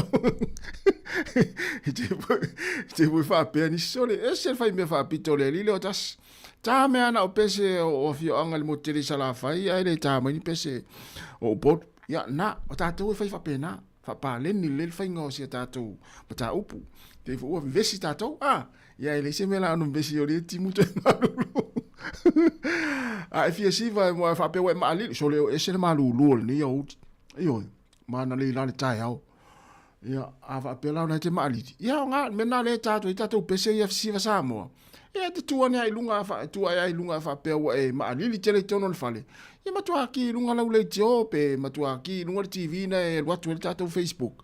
Ia, ma le YouTube. Ia, siva mai ai tato whaafia fianga na e tātātu. Ia mo le tato atunu olo whaafonga. Mese lava la tau, ia olo whaafonga mai le tau tua si fonga lau mua. E le mawhai o na ngala utou. Ia we, hewi lava ina utou whaangalo tātou tau tua le telo taimi. Ai le mawhai lava o na ngalo e le tau tua le si fonga lau mua ia le tātou atinuu. Meise lātou e muni ta I nei tau tua mane pespesenga nei a uli. Leo 5 minute te ai nei le tu la tasi e nei minute. Ia, o na whaafonga le tātou poklame o le lanolangi o senei. Ia, e le whionga ia la wano ati lao. Ia, auto te pole. Le la o wai atu afa fia fianga pese talo foi le lua ia to halu tatou ia o le fianga o si umu le o tatou o mai e le ainga Sāmoa vai le leite le wa a uma tale pese o polu tale pese ma tau mo teri sala fai e o te feita io ele to nganto ita se te fa talo fatu le faltua ia aira ia malo lava o so le tama ia matua leva na ori moa ia ia le mele moa tia I lo tama lo telefoni ia le ia manuia lava nei oli ia aira I ngā luenga lo whenga iai whaftai fwele mafta mai ia ai o le ua 20 minute te ai nei le tu lai tas ia o manatu la tu e tāle pese lea ia aiuli awha pēr nei tonu nal tama le ainga ia po tamaiti ia moe aiuli le tama le ainga ale la alu atu pēr tātou whaafia fianga ia il nei taimi ia leo te pen mai le fionga la wano mai alo tātou pese lea ia te pena fo ilea wale poklame o le la lolangi o sinei wa malulu hale mea sole yo Wai lava e fia moe mai le lau aiuli atu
Ia, mai fi lava i le nei fwoi baenga o le aso mātou te toi whaatalofa mo whaafeilo i atu i le pai maulunga o le tātou tunu u ma le au whaafonga. Tā lofa lava malo le langi mo ma le soi fua lau le lei. Ia, o le fwua tātou tu vai manui o mai i le nei fwoi vai aso o tau whae wiu ai o le aso mua le nei o le nei masino fau o kuso. Ia, o tai mailu tu soifua ma le tātou ora ia i le pule wha soifua ale tapa au i le langi. Mo mua na au whaatalofa atu fo i le sunga ia tasi ma iawa tu i tolwa ia o lo o tātou ngā lue ia wā ia le nei fwoi wha au poponga o le langi o aso. Nei, ma lo lava le soifua manuia lau sunga tasi tālofa lava. Whatalofa atu fo i malanga whaaloalo i lau fionga la wano ni taimi o le tātou poklame. Ia, ma lo lava le soifua lau lei ma le langi manuia lava le poklame. Malo. O le nei vai aso, ia ano noai, ia le maumea te telefoi o tātou moli mawina, ia na tutupu mai le nā vai aso se ia au ria mai foi le so, ia ai o le nei wha au poponga o le tātou tala, i mea tutupu le lalolangi, ia o le a whapeona o wai tu foi, ia nai mta upu ia ua mai au na tā pena ina. Ia ai whaatalofa atuai i le pa ia maurunga o leo whaafonga i so se te whao le kelope, ia so se tūfoi o Aotearoa ia o lo o atu i aile malosi o le tātou whaasala launga. O le tala mua la, o le mafui le sa o ngā te tonu i le tala whātai sa sae o Lucia i le aso lulu na tenei na whaamawina lona malosi i le numera valu tesi ma le valu i le masini fua mafui mai ua whaamtalaina mai whapea o se tasi le nei o mafui au pito i malosi ua ari li mai i le tonu o nai tu sanga ua mawai atu nei. Mai sa iai le popolenga o sa inisi i le ono aafiai o le vasa Pasifika atoa i se ngalulolo pe o se tsunami i le ngangana Japani. O le mafui ele nei e whapea sa o ngā te tonu i le Sami i ngātai whale o le peninsula e whaingoina o le Kamchatka Peninsula e le mamao mai le nuu e ngoa o Petro Pavlovski Kamchatski le sa afia i ngalu na o atu i le 15 mita le maurunga. O le peninsula nei ia o lau ele o Lucia e pei ona whaafonga mai. E hui ina e tele ia whale sa tawhia ma whaale ngai nai i nuu ia na lo fia e lea ngalu lolo. Ai sa manuia e le aisitasi whapea na maliupe whano ai le soifua i lea vaenga o le tala whatai o le atunu o Lucia na tū lata i le mea na iaile mafui e na lulu. Ai whamaunga le au sue i mea nei o mafui e wailoa ai o se mafui e au pito i malosi le nei o whamauina talu mai le tausanga e lua afe se furu ma le tasi. E pei ona sila fia o le tausanga lea lua o se furu tasi lea na tū lai mai ai le mafui e na whamauina i le numela iwa lona malosi, le asa o ngā te tonu i le Sami, i le itūlangi i mātū sa sae o le atunuu o Japani. Ea mai pei o no manatua hoi ma sila fia e lo malo lau whaafonga na mariri wai tangata e lata i le lua se fulu afe le au whai. O urua i ripoti Sāmoa mai e tusa o le mafui e le nei ngā te whale o Lucia i le Solulu, uatangi ai o se mafui e le nei se tasi o mafui e se fulu o pito malolosi ua lului na ailo tātou lalolangi, talu ona amata mai i a wha maunga sa inisi ma le ausa sue i mea nei e tau o mafui e. O le mafui e le nei i Lucia na mua ai whaailo mai e whapea o lona malosi na whaamau ina ai e nu me la valu. Ai peitai na muri ane to e si atu i le valu tesi ma le valu. O se whaatusa tu sanga manisi o mawhui e malolosi e tu sai o wha mau maunga lo ia ua maua le polkalame. O le mawhui e le neina le vea aile ai o kalai estete e ia Februari o le tau sanga e lua afe se fultasi le asa mali di waila o whainga se lau valus fululima o tangata na wha mauina lona malosi i le numela ono tesi mo le lua. O le wha upunga wha peletania o le magnitude 6.2 na hawhi ai ia se vaenga e to tele i e tangata e wha mautu iai i lea hoi ai tele o New Zealand. Ai na mua atu i le tausanga i lua afe ma le wha. Lea sa wha mauina i le mawhui i le vao le iwa tesi ma le lua, ma le iwa tesi ma le tolu lona malosi na tupu i le vasa initia po le Indian Ocean, lea na mafua ma iai le ngalu lolo po o le tsunami na maliu fasia ai ma whana o le soifua o le sili atu i le kuata miliona le au whai o tangata. E ova ma le lua se lau lua se fulima afe le au whainga o tangata na mali liwai i lea whaale me lave ma tautia whaale na tura. O le science, po o le mafuanga o mea nei o mafui a toa ma le fuaina o lo lato marolosi e tele ma lave o na vaenga e ta ifia tausanga o sa ili ma sue ai i a whaailonga o i lato ia o iai le to mai whaapitoa i la lea foi ma tā. Peo na silo fia o lea ua feo lolo foi i a alo ma tama whanau a Sāmoa ua mau ai o lātou whaailonga i le matātale nei, ea mai ua ngārunue ai le ofisa o le tau i a pia, le a pia Meteorological Service, po le ofisa o le wā aifetu i Murinu, e pei o na lau silo fiai. Ea mai o tilitonu foi, o nisi o alo Sāmoa ua iaile nei to mai whaapitoa, ua ngārunue ai nei i isi atunu i whafo i le Pasifika, ai whapai fo ima New Zealand nei a toa ma Australia i le nei lava ma tā ua. Ai mo le tātou porkalame le nei o te langona ua lava le tātou tala noa i le fua po le scale i le masini fo i le nei e whaingoina o le Richter scale e pei o le fua le nei ua masani ai le tātou whaalongo au e tau so mai i li poti o le tau a toa ma whaasara launga i teimi e te tupu mai aini mafui i le tele o aso.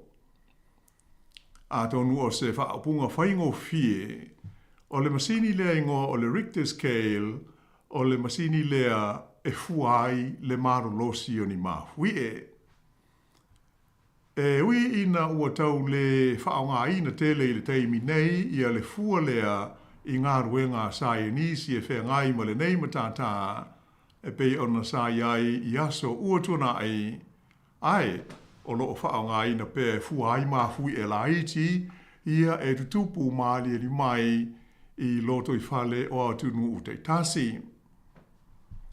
E ui ina ua lewa ona iai suenga nei i le whengai o i o i o le whonga ele ma le mafuanga o mafui ai o loo whaamawina o le tausanga i tasi iwa tolu lima lea na whaatoa a mata whaao ngaina ai e le li scienisi a Amerika e suafa i a Charles F. Richter sanga lue i le ofisa po le whalavo tonga e ngoa o le California Institute of Technology ia le whaao ngaina o le maneta po o le meleta ua o le magnitude e tau fua iai le marolosi o le lulu o ni mafui Mai o le mafuanga lea o le whaingoina ai o lea masini po o le fua lea o le fua mafui o le Richter scale e pei ona lau silo fia ai i tausanga i tele. Na amata ma whaonga ina suenga nei le li o Charles Richter e na o mafui lava i te tonu o le stete o California i Amerika. Ai sa muluriane ua te tala ma ua whaonga ina i suenga o mafui ile lalo langi a toa. O le mahofonga au tu o le nei ali isu e whapea a whai e loa le mamao o se maafui e mai i le masini le e ta ua o le seismograph o na tau whaingo fie leo na fuafua ia le malosi o lea maafui e.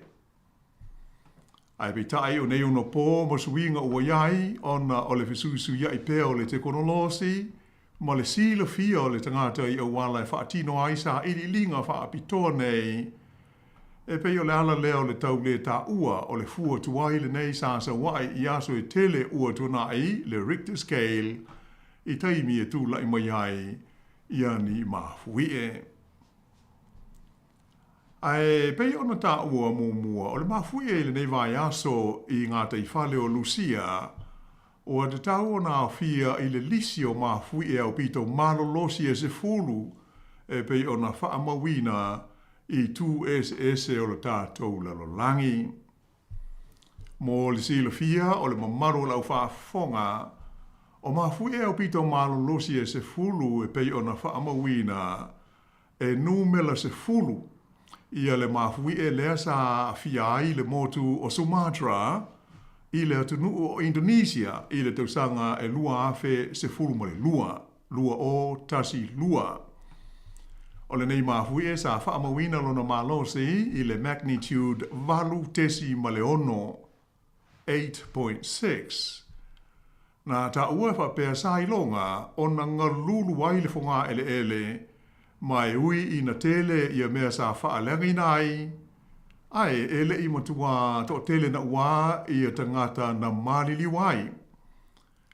O le to tele o e na whano ai le soifua e tusa o whaamaumaunga na mafua mai o ngā sengase o le whatu i o lo na winga o oso o le mai whatu o le malosi o le lulu o le mafui e.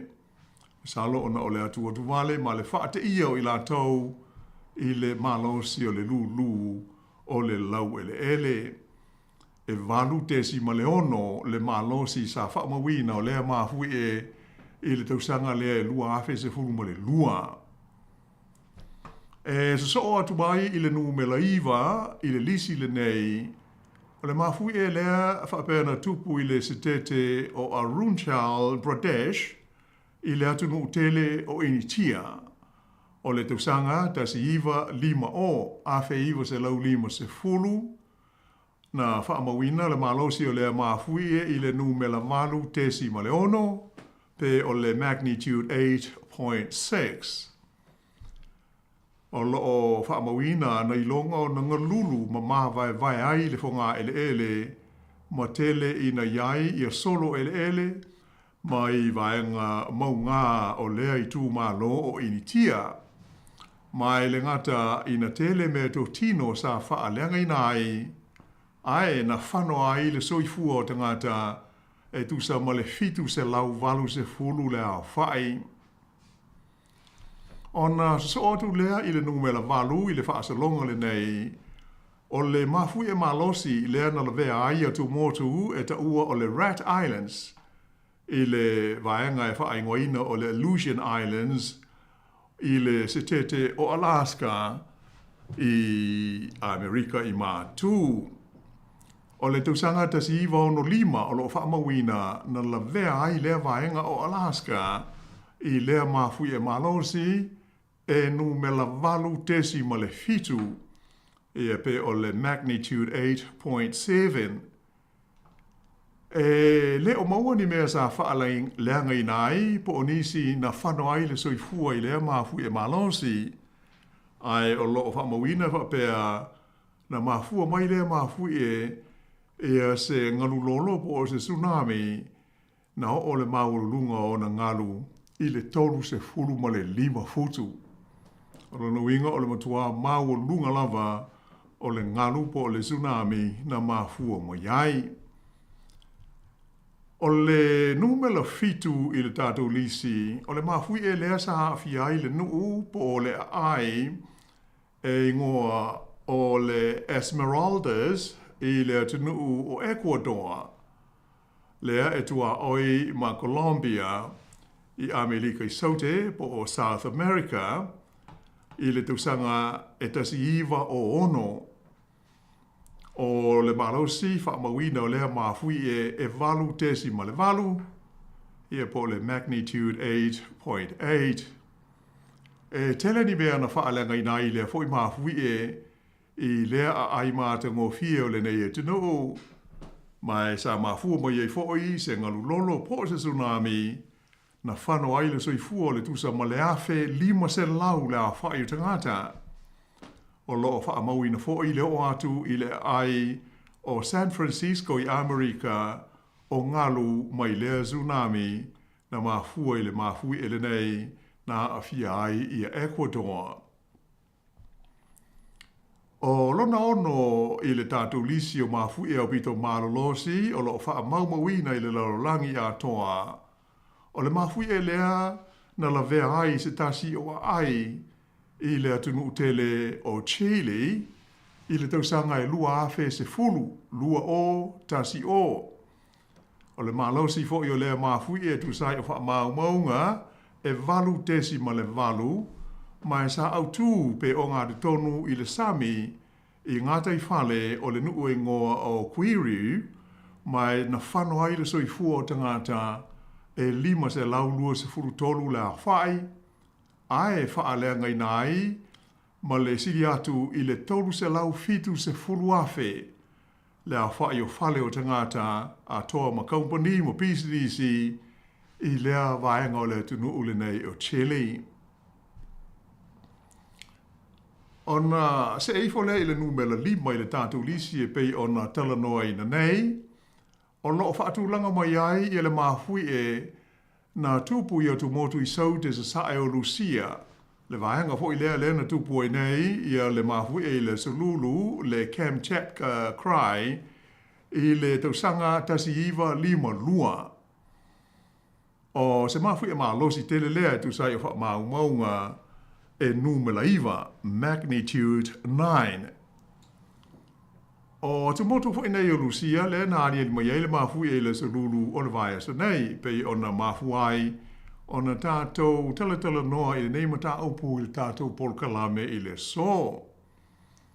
Ai, o wha maunga i le mawhui e le tasi iwa 5 lua, wha pēr na mawhua mai e fo i se ngaru lolo matau tia, lea na o mai i atu motu o Hawaii, e mai sili atu i le miliona tā la, le tau o mea tino na wha leanga i nai i le ngaru lolo lea i lea se te o Amerika i Hawaii.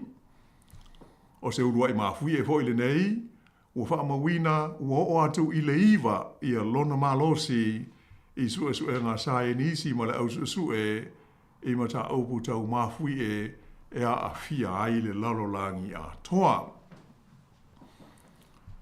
O le numela wha, so o tuai le tātou numela wha i le lisi o lo talanoa ina, ia le mawhui e leana la vea ai le nuu e ngō o Tokohu i Japani, o le tausanga e lua afe se fultasi, lua o te sitasi. Ia mai o le malosi wha mawina o le mawhui e iwa tesi ma le tasi, pe o le magnitude 9.1. Ua wha ingoa ina le mawhui e le nei o le grade Tokohu earthquake, se fulu ma le 5 afe le a wha ingoa tangata na marili wai i le mawhui ai wha pe ai ma le ngaru lolo po o le tsunami, ai na wha alanga ina ai i e nuu ma whale no nofo ai isi tangata, e tusa ma le se lau tolu se fulu afe le a whai i te tonu lava o Japani. O lona tolu i le whaasolonga o mawhui e au pito marolosi, o le mawhui e lea e iwa tesi ma le tasi le malosi po le magnitude 9.1 na la vea ai le motu o Sumatra i le atunuu o Indonesia i le tausanga e lua afe ma le wha. Na fua mo iai i le foi mawhui i ni ngaru lolo na marili waitangata e sili atu i le lua se lau valu se furu afe. Lua se lau valu se furu afe le a wha ingo la tau na marili wai ai whaalea i nai ia nuu ma ai e no nofo ai ia leisi tasi tesi ma le tasi miliona o tangata i le tele o te nuu o Asia sauti sae whaapea ai ma le tala whātai o te nuu i awhe lika i sa sae. E le i matua lewa te le atu le mahui e le neim zalo lo manatua e le au mātua ia ma le tō tele o tātou le matau tia o tu langa ma mea na whaalea ngai na ai e ngaruloro na mafua mai ai. Ona hātou se e mai lea i le nungu mele lua i le lisi e pei ona tātou talanoina. O le mafui e lea na lavea ai i Alaska i le tausanga tasi iwa ono wha, awhe iwa se lau ono sifu wha, o lo wha mawina e iwa tesi ma le lua pe o le magnitude 9.2 ia le fua o le malosi o le alea mafui e.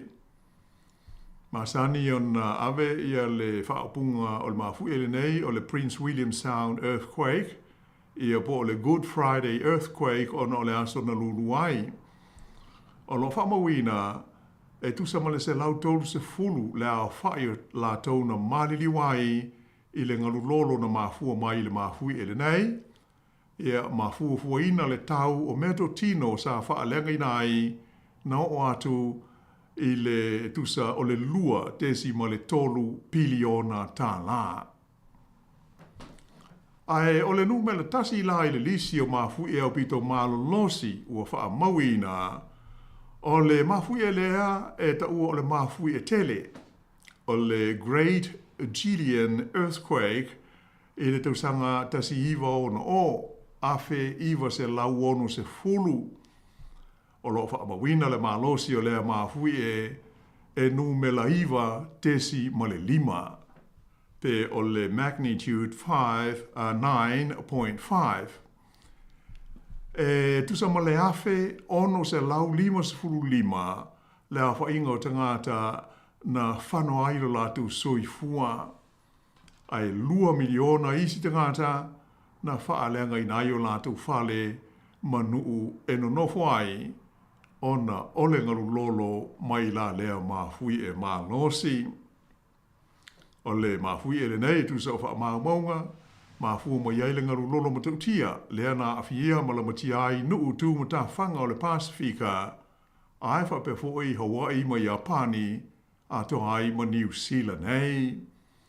E tu sa ma le se lau lua se fulu i a no whanga ese i le tono New Zealand, sa i longa o nā whaina ai i le ngaru lolo mai le mafui e le nei.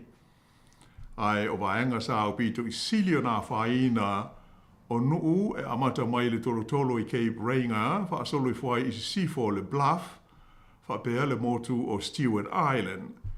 Peitai sa olo foi i nisi vaenga o le motu i mātū, e au fiai i a Ahipara i Northland, ma Whanganui, ma Parramatta, ai e le ia whaina i a New Plymouth, ma Foxton, ma le whaasolo mai i le Himatangi Beach, i le talawhata i le sifo.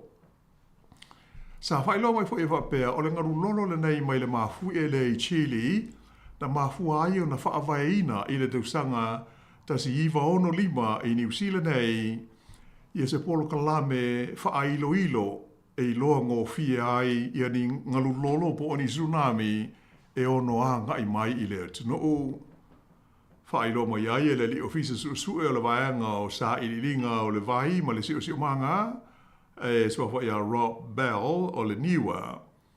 E tupu ia le nei whaalawela lave, ai e le iai se whailo ilo o le malo New Zealand, e vave i loa ai le anga i mai o ni ngaru lolo i le atunoo. Mai o inala lea na amata mai ai o na whaanga solo talanoanga, e na ia mawhai o na wheso tai i a New Zealand ma ofisa po o le ofisa tonu o le Pasifika mo la pata inga o ngaru lolo. Le ta ua o le Pacific Tsunami Warning Center ma whaawai ina ai ma le por kalame alo ia ale malo New Zealand mo la pata inga o ni ngaru lolo e ono lamatia ai le tunu mai le tausanga le atasi iwa ono lima ea ma ua iai i le taimi nei. Whaelo mai fwoi e le li profesa mō pūlenga i le taimi o whaalawala whaofosei o David Johnston, Saironga o na wha te ia New Zealand i lea whaalawalawe ma tui ia o le natura i le ngarulolo po le tsunami, lea na mahua o no le mahui e lea i ngā tei whale o Chile, i le aso luas fulutolu o me i le tausanga tasi iwa ono o. Lea Saironga o na whai nai nuu i le talawhatai sa sae o le motu i mātū, ae whapea mo le motu saute, whaala ngai nai fo inisi vahenga o le ai o Napier, whapea Gisborne i le Hawke's Bay, ea ma Littleton i le motu saute, ea mai tele mea sa whaaleanga i nai. Ta ua le li profesa e ui ina i le ai nisi New Zealand nei na mali li wai i le nangaru lolo. Ae o le mea mauti noa, ana whai e mau lunga te isi atu ngaru ia na o mai i New Zealand, mauti no lava, e to o tele nisi o no mau ai le soifua i le nā taimi. Au te mauti no fo ia lo whaafonga nisi o le au mātua o se tātu o tunuu o lo lātou tau mana tua i le taimi o le ngaru lolo ma tau tia le nei, a maise o la pata inga ma whaase launga sa whai ai i le Pasifika ma lo tātu o tunuu i Sāmoa, e awala i le walesi whaase lau e tasi sa iai nao na po o le 2AP, sa fofonga ina ai tangata uma, ina ia ngai no fuanga maurulunga, ona o se ngalu lolo o loo anga i mai. Ai peila ona whaafonga mai i le lisi alo ia le nā, sa tau mawhai oto i nātu, e o mai i le teimi nei, le iai se mafui e ua o ia lona malosi i le nu mela se fulu. E oe, ia mai manatu le pol kalame, e whailonga fisili le nā mea pe iai se mafui e ono o i le nu mela se fulu le malosi pe le ai, e ui ina whai mai le maua sa i nisi, ai longa e iai se mafui e whape nā e o lona malosi i le nu mela se fulu i wha mau ngalo ia o mea nei tau i mafui e. E wha vai le taliturunga o le awata mai i nei mata upu i ai mai seo suenga o mo papa maa ho i nei o le whonga ele ma le whausanga o le lalolangi. E whapea, e le o iai ia se mele ta o se fault, ia po se whesota inga o maa papa ia o lo iai nei o le lalolangi, e mawhai o na mauai ia le malosi e o atu i le numele se fulu i le fua o mahui e o lo o whao ngā ina i le nei vai taimi o le soi fuanga. Ia a se i vai foe ia o na whao wau o tuaila lea o le tātu tala.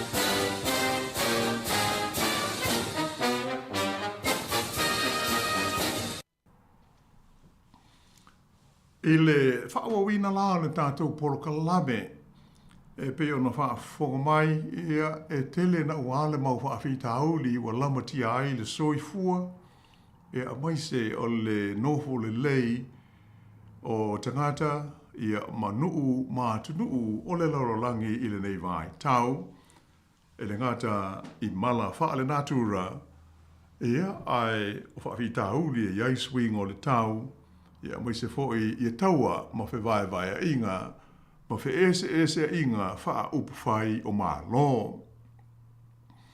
O le laina po o laina tua oi i le vāo ni malo ia po o ni tua oi fa upu fai o malo ai mai se o tu la fono e pule ai le vā fe aloa ai o tu nuu mai tu malo e pei ona iai i nei ono po e fōlinga mai ua tā mau ma ua iai i alo tātou talitanunga, ai longa e mawhai o na toe whesui ai pe whaia iai seisi fuafuanga i le lumanai.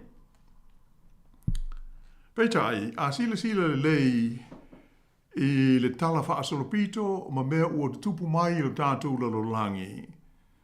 Ona manino mai lea, e le o le tūlanga lea sa Sawai. Ea mai e se mamau a le tūlanga ma le ata o lo o manino mai ai. I le vāwhea roloa i o nuu, atu nuu ma malo o le lalolangi. Ai mai se o le tūlanga e ono a ngā i atu ai i le luma nai. I le nei vai aso, ia o manatu le nei whaapoponga o le tātou polkala me. Ia e tala noa ma whaaso atu i nisi o mea na tutupu. E le ngata mō le silu fia. Ai a tonu e iei fo ise awa onga tātou te ono maua mai ai. Mō le tātou savalinga i le lumanai. I nuu mai tu langi o le kelope ua o tātou nonofo ma whaamautu wai. I le amata mai le taimi o pulenga le malo tele Roma po le Roman Empire, ma le whaasolo mai ai le whainga malo ma pulenga komunisi a Lucia i le Soviet Union, a he whapea ma le atunu tele lea sa whaingoa o Yugoslavia. E tele atunu sa tātou i loa ma masani ai, ua mau atu ma ua le o toi ai le taimi nei. O nisi o ia nuu te tele ua tuu whaatasi i se pulenga po se whainga malo e tasi. A o isi foi ua matua malepe lava ia le maho poponga sa iai. Mai ua ta ape ma ua mawai vai. O ia tūlanga ua sui ai foi ma whaafanoa ma leina tua oi o malo matunu u. E se fua o sili atu o na telelise na i lo le tūlanga masani o lo tātou i loa ma le silo fia.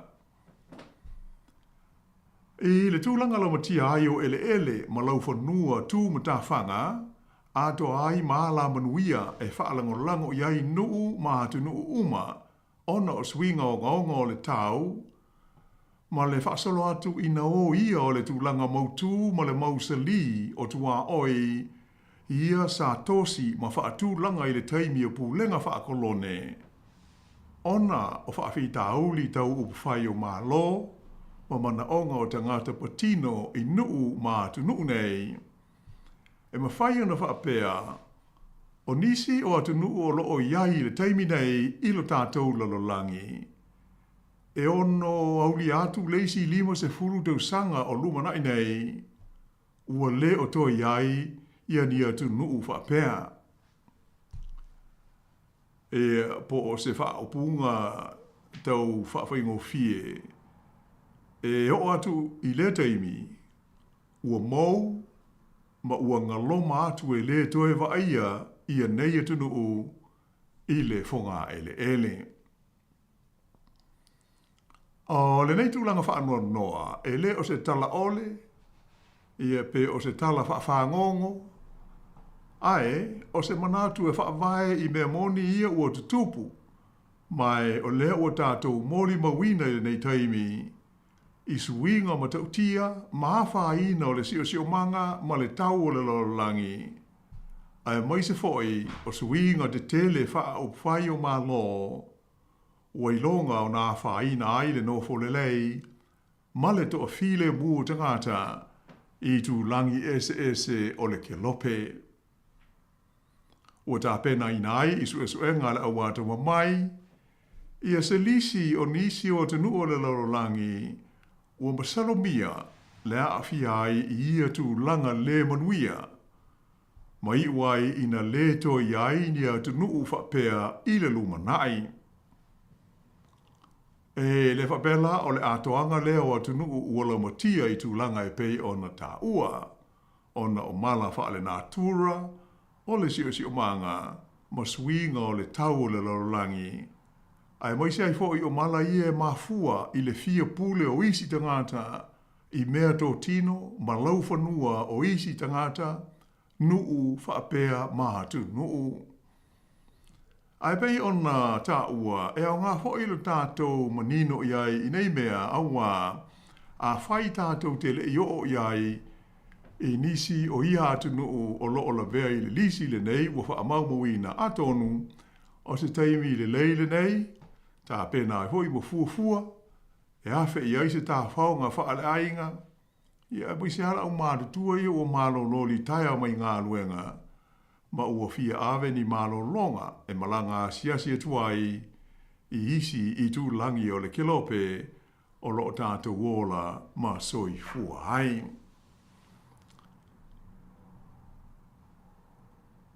O le tātou a matatu la i le atunuu e whaingoina o Maldives Islands. O ni atu motu la iti nei i le vasa initia po o le Indian Ocean, mai o se atunuu ia po o se malo tūto tasi tū maoti ia le atunuu le nei o lona suafa po lona ingoa alo ia e lawi lo ai whaale wao malo o le Republic of Maldives. O nei atu motu la iti e tu tonu le vasa e tia e saute si sifo o le atunu o Sri Lanka whapea ma le kontineta po le atunu tele o initia. E lua se fulu ma le ono le a whai o motu la iti o le atunu le nei o Maldives e wha solo i le tu i mātū, whapea ma le tu i saute o le Equator, ai petusa ma le whase lau fitu se furu maila le mamao mai i le kontineta o initia. O le Maldives fo i wa whaamtalaina o le atunu o pito i la ititi lea i tonu o Asia a toa. O le tua whainga o ona lau whanua po ona ele e lua se lau iwa se fulu walu kilomita whaata whawha po square kilometers. Ai petu se le male se lau se fulu lima ia maila whaata whawha square miles. Pe tai o nei lau whanua e salalau solo i ona motu i te tonu o le Sami e tu sa iwa se fulu wafe kilomita whaata whawha pe o le tolu se fulu lima afe maila whaata whawha o le vasa initia. O le whaitaua whaai o tangata o atu motu nei o Maldives i le la tau tusi ngai ngoe le tau sanga e lua afe lua se furu lua na tu lai mai ai e lima se lau se furu lima afe se lau tolu se furu ma le lua. Whaamtalaina wa pea o lona lua leo atu nua e au pito to i titi i le whaitaua whaai o ona tangata i le tonu o Asia. Ai alona iwa i atu nuu e au pito le titi o na tangata i lea vaenga o le kelope. Ai o se tasi o atu nuu e au pito i toa tele i a tangata ai le titi o na laufanua ma o na lau ele i le fua i le laulolangi a toa. O le whawhitauli au tūla ua whea ngai ma le atu nuu le nei. O le maua lalo lea o na laufanua mai le Sami. E le mawalunga awa o se atunuu e le aini maunga. E le aini mau pue pe o tātou i Sāmoa. E mai o mai tauina le matua tele vave o le ngoto ifo i lalo o le Sami o ona lau ele.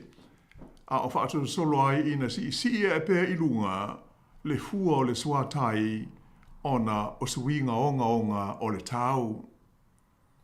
O le fua evelesi o le mawalunga o lau whanua i le Maldives, mai le whangatai, e tusa le tasi ma le afa mita, e pe o le nuinga whaafutu se fulu tasi i nisi mai le Sami. Mai o le mea mau pue o pito mawalunga i le nei atunu atoa, e na o le lua tesi ma le whamita, pe o le fitu futu se fulu i nisi. O se fua o pito maua lalo tele i le lalo langi a toa. E atonu e tau tāla whea ngai voi pe o na silafia nai o tātou motu i toke lau, i a matu walo, maisi atu motu amu o le Pasifika, pe i whape nā foi i a motu o le nei atu nuu o le Maldives. Ai pe o na tā ua, o stasi o nei o atu nuu le titi, ua sa ili atu nei i isi vaenga o le lalo langi, ia ni whanua mani ele e si i tia atu i ai o na tangata, pe a ho i le taimi e matua li lo fia i o na atu motu, ma ona lau whanua e le Sami. o le Republic of Maldives o se sui a toa o le whaalapo tonga o malo au whatasi i le United Nations o se sui a toa fo i le whaalapo tonga o malo o le taupulenga po le Commonwealth ai whapea i le whaalapo tonga o malo o atunuu o le talitonunga i Salama i e whapea manisi whaalapo tonga whaalewa o malo. Ua silia i le lua afe lima se le lautausanga talua no foia atu motu nei e tangata arapi na mua i tū lau ele i ai. Mai o se vai taimi po o lona se fulu ma le lua o se intuli na o ane ai i atu motu ma le tāpua inga le nei po le whaatua tuanga i Salama e awala i whaatua inga i le vāo tangata arapi ma tangata Peresia i ia ono po i le tonu o le vasa i ni tia.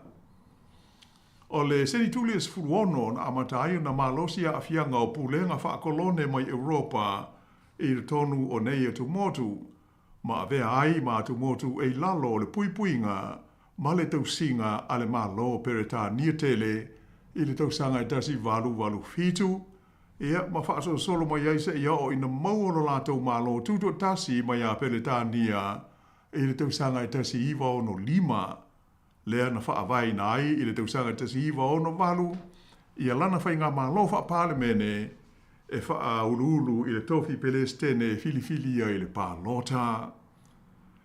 Wha solo mo iaise i a o mai i ono po nei. Ai, o le fasilitele lea ua whengai nei ma atu motu nei o le Maldives, pe a whai o le a ngoto ifo i lalo, ia se atu nuu ma lilo fia o na lau whanua e le Sami. Whaamata e ma whai o na iai pea maaloa ia se atu nuu i tu langa masani. Ia, o loo talia nei la se tali o lea whaafesili e pei o na lui na ai le malo Maldives i tu langa whaale vao malo. Ia le winga moni o le iai o se whainga malo i le vai taimi le nei o suinga o le tau.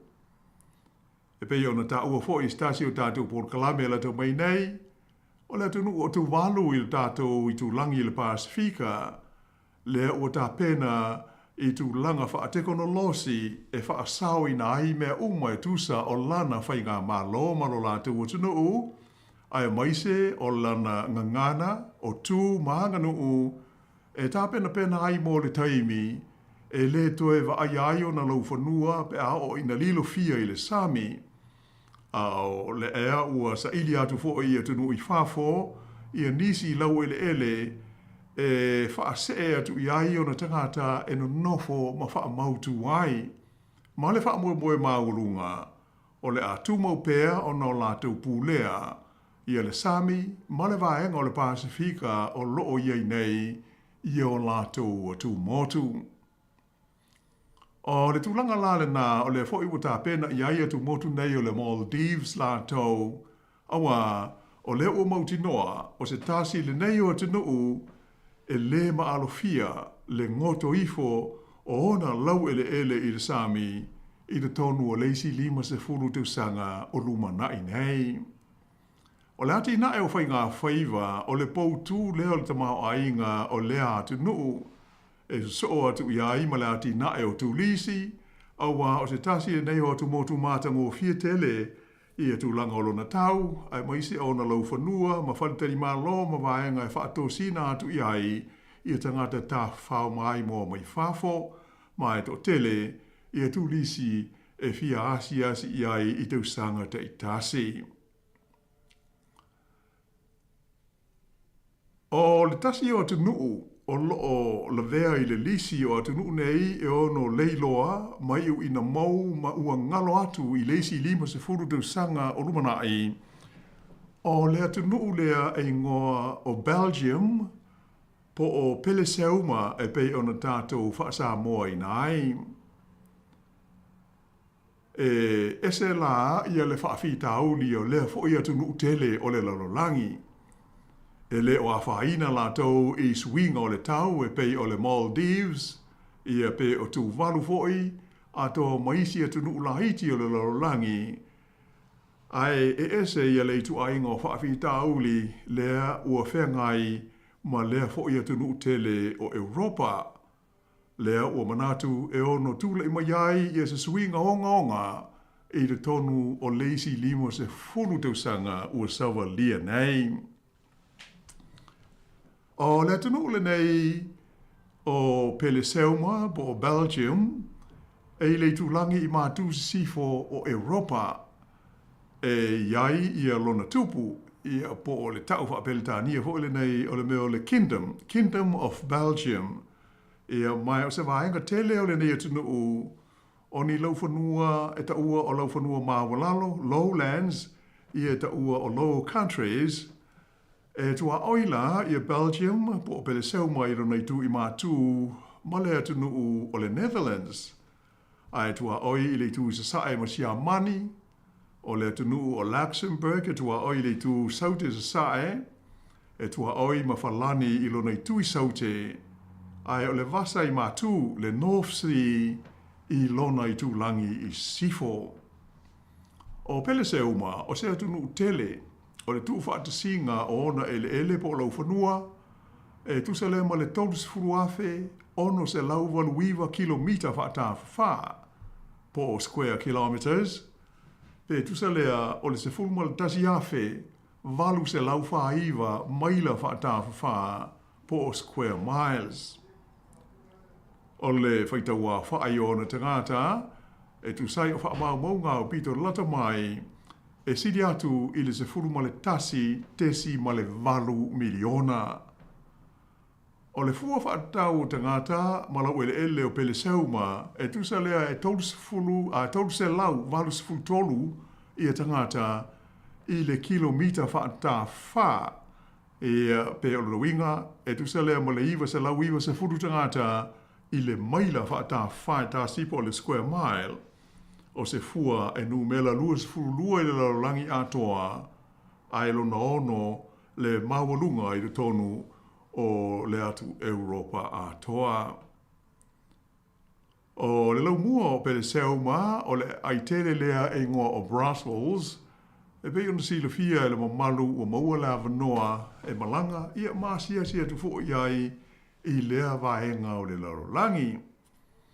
E pei ona silafia e tapo inga o le tatu tunu o le aile nei o Brussels po o le lau mua o le tunu le nei o Belgium o loo iai le ofisa alo ia o le malo o Sāmoa. E whaurulu le nei ofisa i le ampasa filifilia o le tunu. Mai o le teimi nei, o le whaletua e swafa ia Francella Strickland, lea o loo ia umia lea tufinga, o le ampasa o le malo Sāmoa i lona ofisa lea i Brussels. O le ofisa le nei o le tunu ue le ngata ina o le suialo ia lea o Sāmoa i le vā whenga iai ma le malo lea o Pele Sāmoa. Ae, o le ofisa fo ile nei e whengai ma tunu o le Unia malo Europa, whapea le ofisa o le whailau tusi o le whaalapo tonga o malo o Awhelika, Kerepeane, whapea ma le Pasifika, po o le vaenga le ta ua o le ACP countries. Ai le ngata i lea, o le ofisa fo i le nei o Sāmoa i Brussels, e ngā lua i le vāwhenga i ai o le malo Sāmoa ma le malo o Siamani, whapea le malo Falani, malo o Italia, whapea le malo o le Netherlands, le malo o Suetena, whapea i le malo o Sepania, ai maise o Switzerlani, whapea ma le malo o Peretania Tele po o le United Kingdom, ai o le tūlanga alo ia i le vā mātunu e pei ona tā ua, o le ofisa lea o le komisina maulunga po o le High Commission o le malo sa moa tunu uia i Europa. E whesoa soani tele i le nei ofisa i Brussels mo mata upu whaakonsula a wātangata sa moa ua alala ma whaamautuai i le tele o tunu Europa nei ia ai mai se fo o isi ngā ruenga tā ua wha le malo. E le faul ofisa le nei o le tātua tunu i le tonu o Brussels e pei ona wha fonga mai te le tu sanga talu na wha avaina le malo Sāmoa mo le fia wha le leia o wheso ta inga lo ia i le vāma le tele o mā lo mā tunu o le atu Europa, mai le taumateina, le te leo le sao ma leo ngā le nei ofisa i le mā lo Sāmoa ma lona mā whiaroa ai ma se vāenga tele o atunu o le larolangi. Maise o le sao tāua o nisi o tamari i ma whailaunga sa tutua ma au nai i aso ua tuanai. Pei on si le fia o le komisina mawalunga po o le High Commissioner o Samoa lea o lo o ye nei le lau mua i Wellingtone, le fionga ia afumsanga whaamantala, sa ngalue e fōi le ofisa lea o le tātua tunuu i Brussels. Stasi fōi o lea o te manatua sa ngalue ai Wellingtone, ai muli ane se atu i Brussels o le fionga ia whesango si ausi whepulea ai. Ia ai whapema le tele uisi ta mali i ma whailaunga ai maise o alo ma whanau o le tātua tunuu o le manatua i le nei teimi, ai mauti noa le te leo lo lātou sao mō Sāmoa mō na tangata e awala i le lātou au nanga i le ofisa leo lo tātua tunuu i Brussels. O pere sauma po Belgium e iai i lana moto i po o lana mautou ave e whapea Unity makes strength. A tonu pe a whaaririwina i le tātou ngana o na whapea lea o le mau po o le mautou a pele sauma o le tutu whaatasi e maua ai le malo si anga. E a mai manatu nisi o le nei mautou ave e wholinga o se lava singa mani moonga ai e le sao a to toa. E mai atonu pe mafua lea ona e lua i e tu po vaenga ese ua vae lua ina i aita ngata o le nei atunuu o Europa. O le vaenga mua lea ta ua o tangata Flanders e tau te tala i le ngangana Dutch. Malona lua o vaenga o tangata i e ta ua o Wallonia e tau te tala i le ngangana Falani. E ma a sila le iai o le soifuanga o nei vaenga e lua o le atunuu e fōlinga ese e ani atunuu o lo ola ai ma soifua ai e ui ina o lato uma o lo ono nofo i lo lato o tunuu le nei o Belgium po pele seuma ua vai ina i tangata o le nei atunuu i le ngangana o me o porukiki po o whai o malo ai whapea ai fōi whesota inga i newspaper ma whaasera launga ai maise o le soifuanga masani i aso dei tasi. E matua malolosi ia senga o ia vaenga e lua o tangata o le nei atunuu. O mea umalamba o le soifuanga e le ai mani fōringa mani whailonga e ono whapea ai e ma whai o na tū whaatasi ia vaenga ese lua o le nei atunuu tele. I le teimi nei la e fōringa mai o le atunuu o pele seuma e nā au wha upunga e atangi ai o lo o mao pōpō ma tu tū whaatasi o na tangata. Ai o le mea moni lava e le ai se mao pōpō ma se tū whaatasi i le tūlanga tonu o lo o iai tangata o le atunuu i le teimi nei. Moni ai le wha upunga wha pele tā nia fo i le nei e United on Paper ai o le reality e le ai se tū whaatasi ma se ngā lulue fe oe ai. I le maita watu iai i le tala whaasolopito le nei atunuu o le nuu po o le ai o Brussels sa whaavaina le tausanga tasi walu tolu o i se mulienga po o se compromise e na ia mawhai ona tu whaatasi ai i le malo o pele seuma. Peita iane o le malo si o e se senga ua tu lai mai nei e awala i ngangana a toa matu maanga nuu i le vau i tu a inga o tangata e pei ona ta ua. Ua uuna ia aile nei atunuu i se tūlanga i ono ma lepe ai, ma ese ai se taimi e le o mamao. O le valo anga le au atu mai ma ta upu faa le vao malo, o pele seuma le tasi o tunu o le lalolangi e mauti noa e uma leisi pele i uma fo i leisi lima se furu tausanga o lumana nei ua le to i aise atunuu fa apea, ona o tūlanga e pei ona taumawhai e oto i nātu. Ia usi pēa le whaafonga.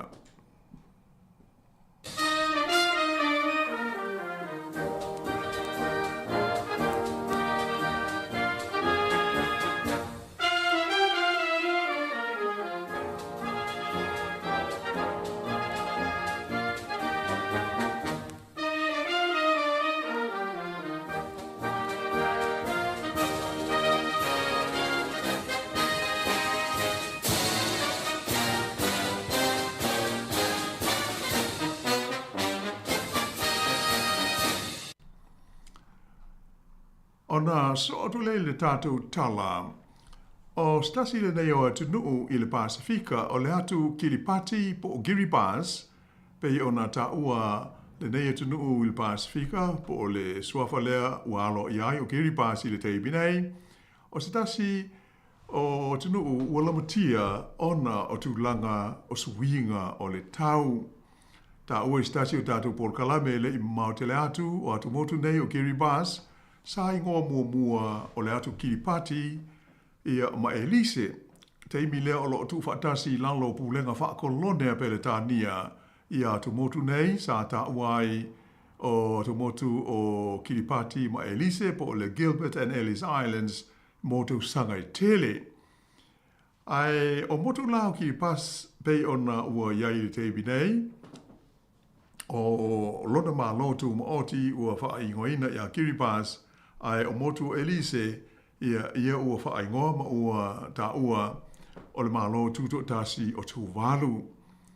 O Kiribati lai pei o le whaale tonu le ua whea ngai ma tu walu la le foi ua mai tawina ia le awha ina atuai o ia hatu motu e tele o le Pasifika i Kiribati. O mai tawina le wha solo ina ngoto ifo o ona lau whanua ma ua lilo fia le sami i le tele o tu motu ona o le sao o swinga onga o le tau ma le sio manga o le lalolangi. E wi ina e sea ia mai mautinoe tau le aini kasa o ona e maua mai i lau whanua ma sami o Kiribati ia po o tūlanga masani o le soifuanga o na tangata a o lea ua whea ngai ia hona tangata ma whaafita hauli ma fua mai i tū maanga ma whainga tunu umau o loa ma tunu umalo losi o le lalolangi i le maukasa o ona ia ma sua i le sio manga mai o lātou whalenga o si mea o whapea ona vevela ai ma le ea ma liusua vai ai ia maunga aisa o loo i le pole i mātū whapea le pole saute ma tele vave ai le sisi ia ai o le suatai ua lilo fia ai atu motu umau o le lalo e iai Kiribati, Tuvalu, ia ma le tele o isi atu motu o le lalolangi a toa. O se vaenga la o tāpenanga ua whai nei ale malo Kiribati e au fiai le whaatawina lea e le malo o se ele po ni whanua e tusa ma le ono afe eka i le tonu Fiji tusa lea ma le lua afe 5 lau hectares mo le whaamoe e awina ane i ai ona tangata pe a o ina ngoto ma lilo ifo i le sami o lātou whanua ma lau ele o loo na nofo ai nei i o lātou motu amu i te tonu o Kiribati. O le mea moni lea o tupu nei i te tonu o Kiribati, o le tele o na motu amu ua lilo i le sami ia mai o tele foi i na mamate i la au ona o le sami i le taimi e sua ai le tai ia ma ufa pena ona whaingata ai ona toe maua ni fuala au aina felesi mo le whongata mawhai pei ona masani ai. E le ngata i lea, ai ua te lefo i la whaina ai o le sua vaitau mawha a toa maisi tu langa masani o le soi fuanga o nei atu motu. E pei la o le fesili ua whea ngai nei ma tangata o Kiribati e le whapea pe whamata e tau nuu ona se e atu ma o ese mai ma o lātou motu. Ai o le fesili moni, pe o a whea tonu le taimi o le a o ese ai loa, ma tu ua o lātou nuu, ma motu na soifua e ai se e atu, i isi atu nuu i e whafo, ua whaata wai ele, mo le wha moe, e wha mautu atu i ai i le lumanai. Ma leisi vaianga autu, ai pe wha mata e ma whai ona tau ave pea Kiribati i alona tūlanga, o se malo tuto tasi, pe aho o nei ina tupu mai lea mea, ma se e ese mai tangata mai e tu motu o le Pasifika ia ua amata o na lilo i le sami, ai wha amautu atu i seisi atu no i whafo, ua wha atau ai o lātou ele mani whanua. E pei ona ta o mua, o le mata upu au tū fo i lea, o loo wha atalitali i ai le malo o le Republic of Maldives lātou, ai whapena fo i le malo o Tuvalu, ma isi motu ma atu nuu e tele o le lalolangi ua whengai nei ma whaawhita uli ma ua lamatia lo lātou soifua e ona o tūlanga wha le tonu ma suinga o le tau o le tātou le lolangi. Ia, e le tai le tārisi, ta sia o manatu o la whaapau mai ia le tā pol kalame ona o le tātou taimi, ai wha moe, ia toi whaawau i le vaias fau, ia le telewisi atu no ia, ia i le waloanga ma le whaapunga, e ono mau ma le to ia ini atu no whaapea, i leisi lima se furu tau sanga, ia pele i umaho i lima se furu tau sanga ia o savalia i le taimi nei, ai malo lava wha aftaisi wang nai se meo e fia sao no maiai, ai pe o sina o te tonga na hoi mo le nei vai asa ma le tātou pol kalame o sao nia. Nei, whaaftaitele lava lo fionga wana mo le tāpenino le tātou pol kalame le nei vai aso, ia Kula fo ele taus ele vai se fo, ia te masani, ia e whaaftaitele lava, mo nia fo le anga ia tu whaingon le nei vai aso. Ia, malo, whapena, ia, manuia fo i le whaingon mai aso i le marua lau whaafonga, ia, mātou whaatou whaafaa so i fua le nei taimi, so i fua ia.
langa le tala lele ua so o ai le la lo lani o le na Samoa lang tapua inga tusa o i le lani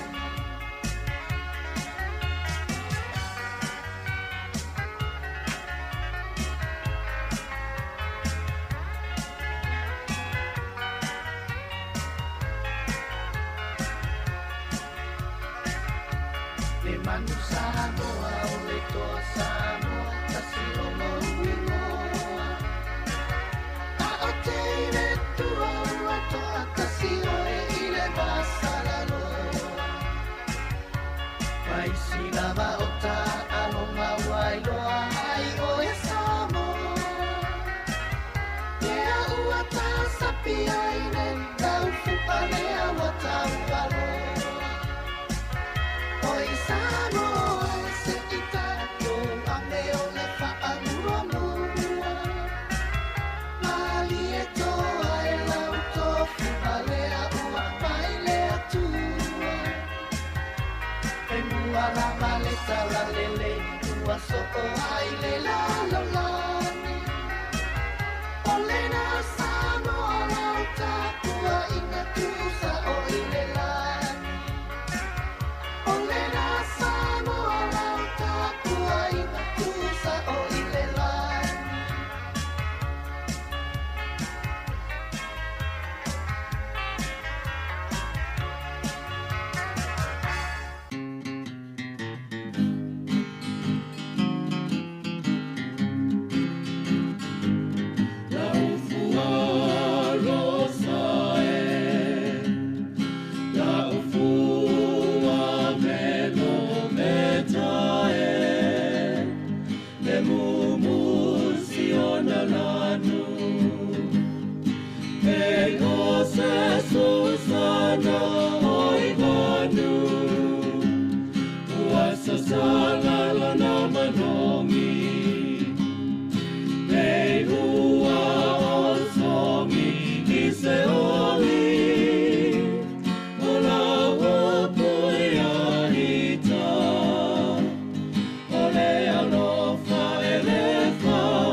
Ole alofa elefa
Teile o le papa se ina solo mai Sululo ia fai la una Sululo ti fai lo pale pua Tau si te fa a Sāmoa Aua lava ne i fa angaloina Ne i malo mai tu fa a Europa Teile o le papa se ina solo mai Sululo ia fai la una Sululo ti fai lo pale pua tau si te wha Samoa Aua lava ne I wha angaloina Ne I malo mai tu wha Europa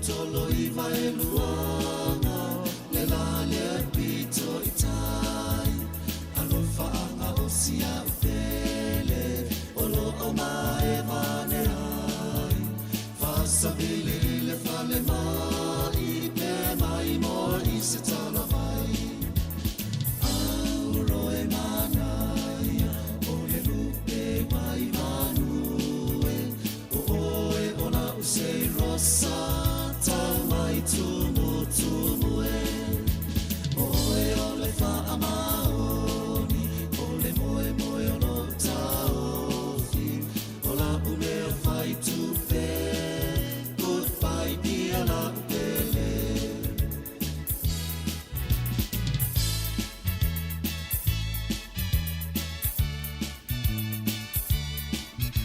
Olo e whaafonga mai pe Sāmoa I le tautua whaawau lava le nei.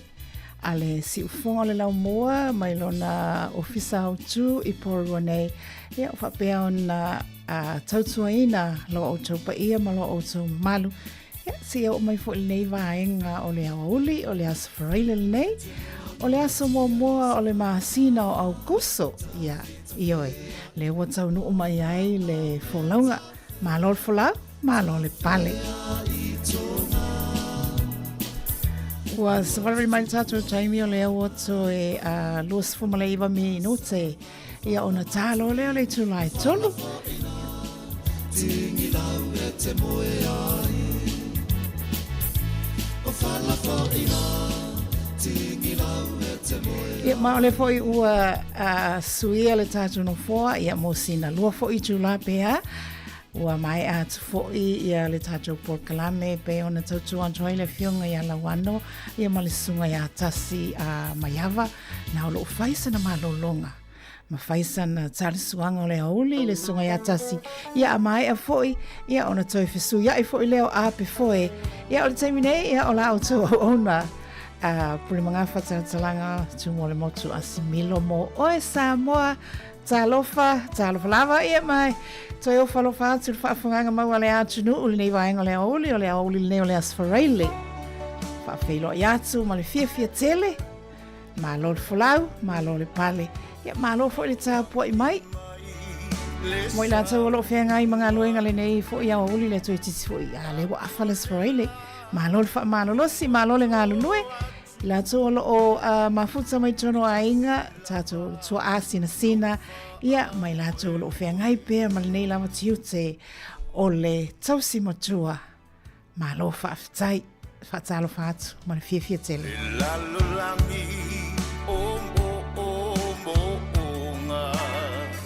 Le whaafonga le atunuu I le ngata I le talwhātai o Wellington nei o tātou pitonu tua oi ma le tafa o Aotearoa talofa lava ia alomaia I o whaiva manaia ia se whapea ona whaawau le tautua ma so tau awa atu nei vaenga le aoli ma talofa atu I whafo atu o New Zealand I o tātou atunuu I mau le alo whaafonga mai Australia mo na stete fia ia le ngata fo I leo Amerika Sāmoa ma si o tātou tofi Sāmoa ma lo le pale whaafelo I atu talofa lava I la tolo maua mai I longa o penga te whailangi le tautua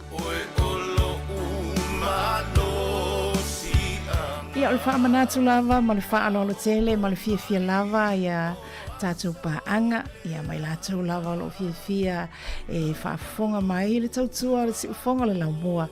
Ia whaamole mo le lava o le whaamanatu, wa iane le tātou api o fōlinga ia le tātou wala asa o le YouTube, o le tātou app, Ia, pe mwhaina whamore lo fina ngalo tau saafia tufa atu.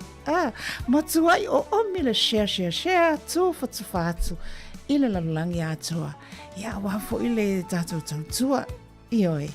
Ai mo ila atua lo whaafonga mai lunga le tio ile tatou frequency. Tasi o ono, tesi male tasi wha mo. Ia whaafitai lava le whaafonga mai. A wheu tau umama akale kio. Ia, whaatau nisi maafo. Ai o te alu ese mau ingale ngila lau le tio. Mantua wale tatou fisili le na watuana rafi. Ia leo o toi sau lava. O nei lava mawaile I unga. A whai ele mawatali o le a su e lava po o ai e whaamanueina le aso nei e leto e moe. E leto e moe fisile tasi ale po e moe ai o le siaso alu atu le price. Ia lelei. Ai whafome pe e tatou musika. Tasi le tino, tasi le loto e paulava lopu whaamoe moe o oe e mo o mia oe o lou tai ao manino e mo o mia oe e a vai lo utino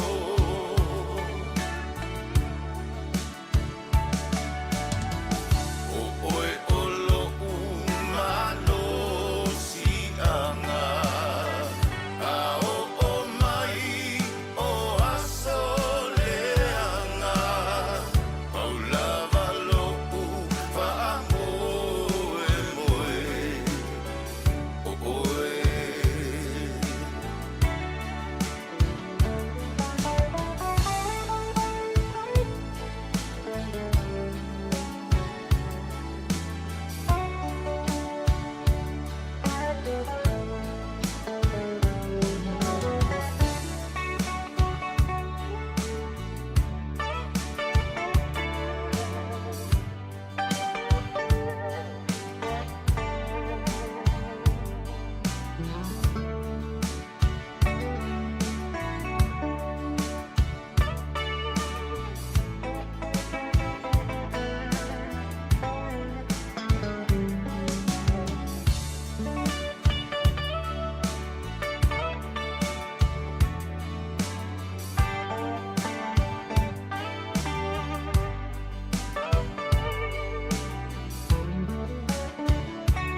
le si ufonga mali level na o Sila da Man o lo e whaafonga mai ai ia o tātou iai ia tātou musika sui fiflori nei fo lava vai ngole aoli o le tautua whaawau i le asfaraila nei o le aso mua o le masina o Augusto. Whamai upo le pese o Sāmoa e le o se au tunu utaliola sa o le lei.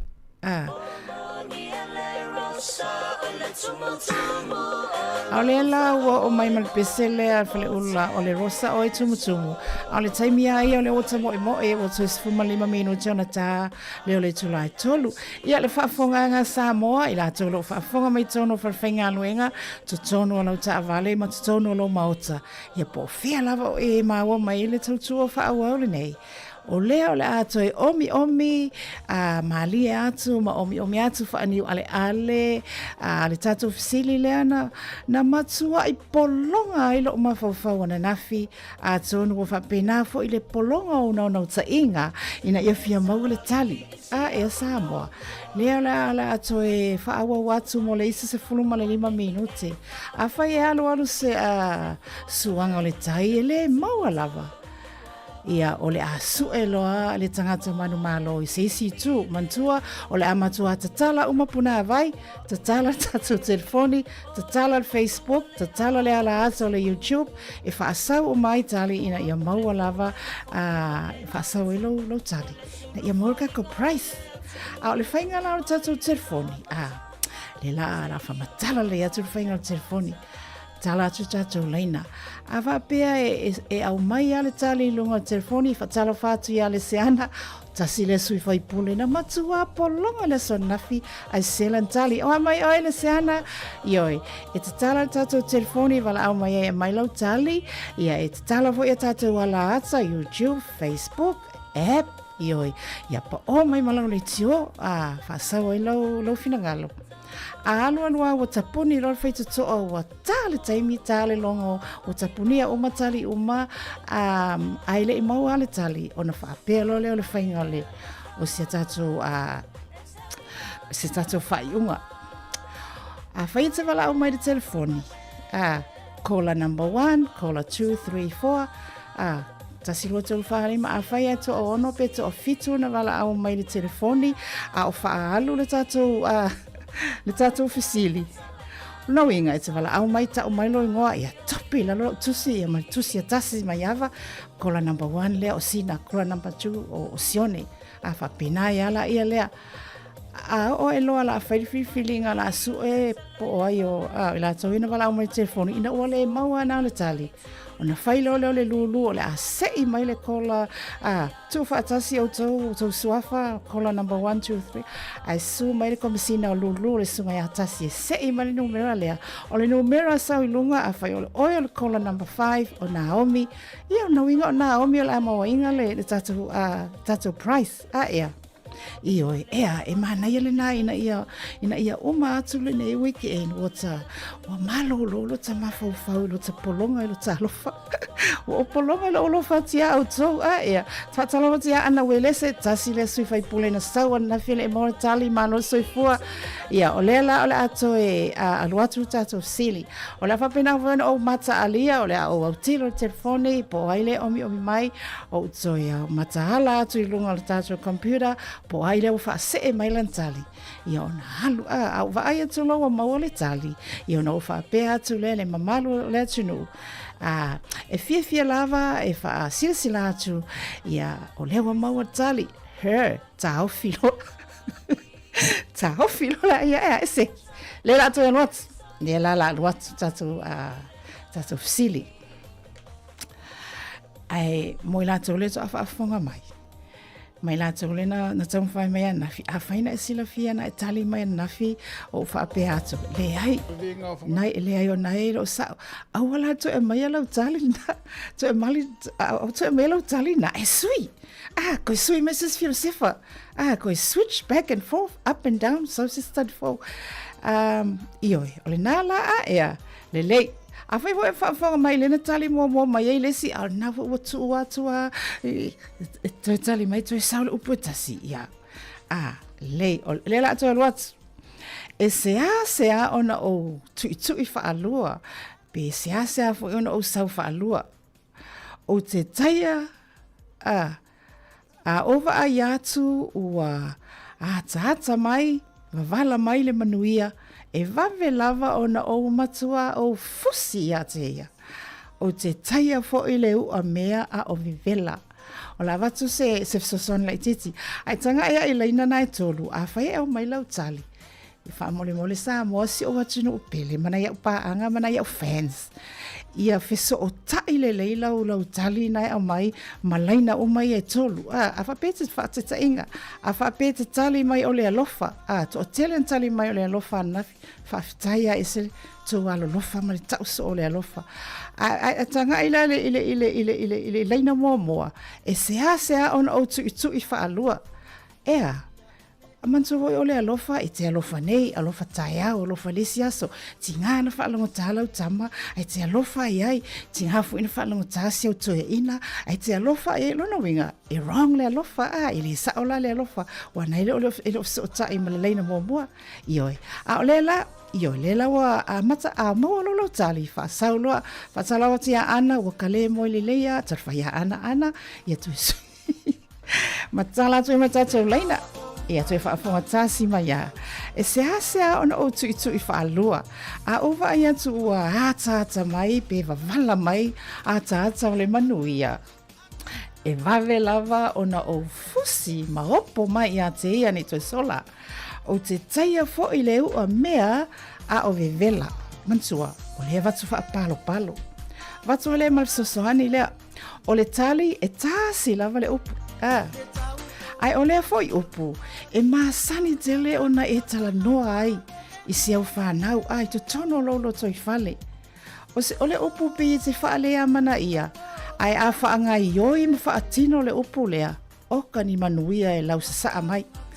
O se upu e whaonga e ta atele i tutono whalea onga, so se whalea onga. O se upu e ta atele i tutono whalwhainga luenga, so se whalwhainga luenga. Ia a whaifo i te langa whala i tutono o se wharkomiti, e te whaalongo i ukarkalongo i lo mako kua le langa, le se i papa ma le whala, ia mawhaile ori ma taua le upu lea. Ioi, a whatalo whati a le seana, a tautua, le ai whaitaito tau mwhai mai. O le upu, o le nauna. Ioi, ai e mawhaifo i ona e tango wha veape. Ia, leo e tatou wala au ilunga le laina. Talofa.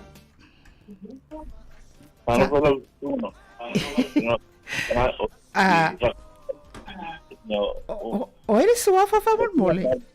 O Toma. Talofa Toma. Mai oi. Toma cola number 1. Ia se sauno mai ko Toma. Ia. Ole tali ai ole foto. O le poto, tarwhai a Toma, kola number 1, tu tam whai mai whaftai tele lava mana i tali ia soifua. Whatalo whātu ia toi aso ma ilo whaitalia. Kiki asa, tu tam whai mai a toi aso ma ilo tu tam whai mai o le kola number 1 o Toma, le sauno mai Toma o le poto. Ia ele ai, tu tau whai mai wha mole. Mantua foi, a tapuni lo le whai tutoa, o na sua ele o maua le tali, o na sua ele o le manu malo ia i la tau ie wala au mai lunga le telefoni. Sua le kola, a le kola number 1, 2, 3, 4, 5, ia whai e sei o i la tau nai maua. Ia?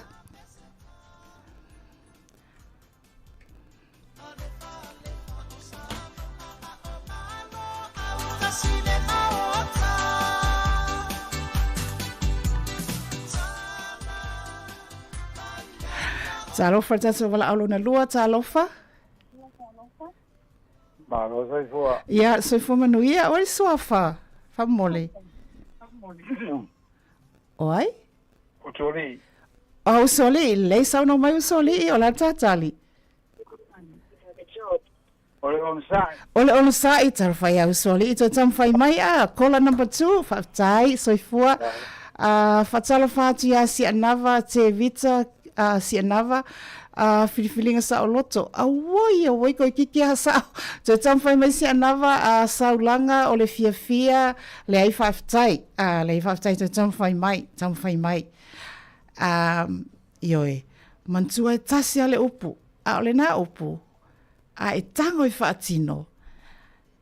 A whaatino le mawhaanga ioi le upu lea.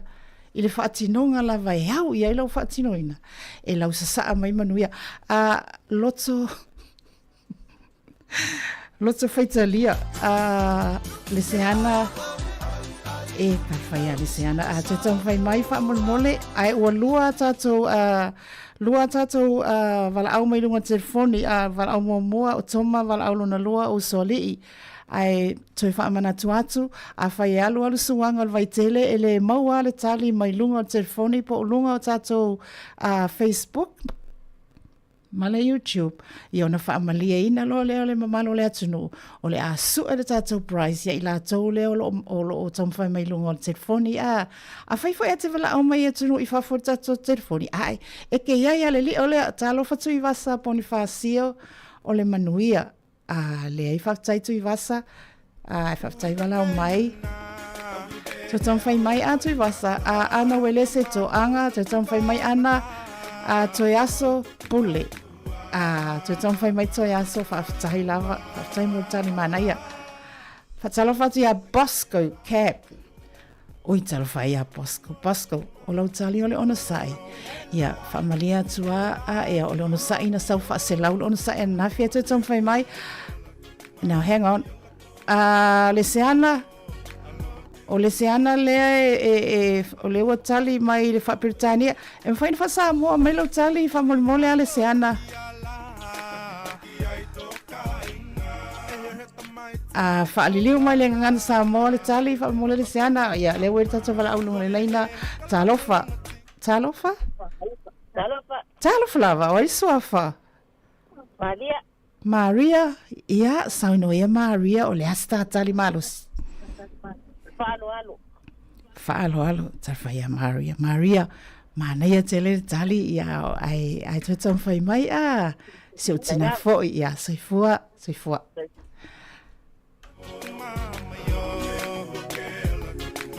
Si anava, o le ngalue, tuatam whai mai si anava, ustai, Margarita leai, Margarita ustai, o times 2 o mai le ustai, Margarita.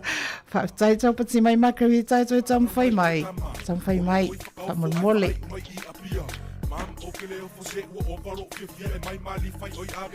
Talofa tātou wala aulo na wha, talofa? Ia, ori suafa? O leu. Leu, whele wala au mai ta o leu? O porurua. Okay, o la tā tali? O le whaatuatua. Whaatuatua taro. Pi whanoa ma tau tali. Whaatuatua. Ia, le, e whaftaila. Mana ia le tali leu e tuatam whai mai whamole lava alo whaatu soifua ia. Soifua.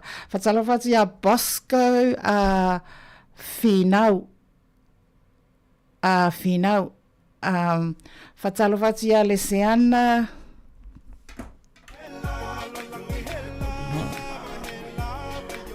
Salvate saulanga tau whai. Okay. Ia, le mamalo le atunu. Le mamalo le atunu o lea ua maua tātou tali. Ai so kanga o kare telefoni le whamolmole. Langa lewa saulunga alwala au. Talofa alwala au. Alofa. Yo, so whamanuia. Oi leo la wala mai whamolmole. Tala. O tala? Yeah. Oi talofa tala, oa mai oi? Ia, o le ase tali o e su mai mola sunga lunga leina. Ustai. Mana i o tali a tala. Ai whaftai tele lava. Tai wala au mai, ai lo sa o tali. Ai whaftai lava. Alo whaati. Whaasoi fua. Whaftai tele ale mamalo le atunu. O le ua tat. O toi tasi al minute tale tolu. Ia e tapuni lo ma tatou leina. E le whape o tapuni le leina wa le maua le tali. O le ua maua. o lea ua maua le tātou tali. O lea la o le au tango e wha matala le atu, ma wha manino le atu. Ai mamoli atu le whaafitai tele lava mamaro si atunu o le atunu o le walau mai sinei a se fulumi no te ai oka ntatu walau a wat pole a umiana o na tatu eva ia e watu fo ise si tatu ta alonga wha le mafau sina meta o mafau le vai aku fia o tau ina i ta alonga po ia a ea whaafitai tele lava Sāmoa a le se tatu peselea ia ona o wanga tuelo le ta watu po ai lo manu malo le wa mawale tari sao ia mata watu lana price ia mafa matala le atu ina ia awani I auto ave ina au I le fale fa masino ia manino le lele avatu no tali a ea le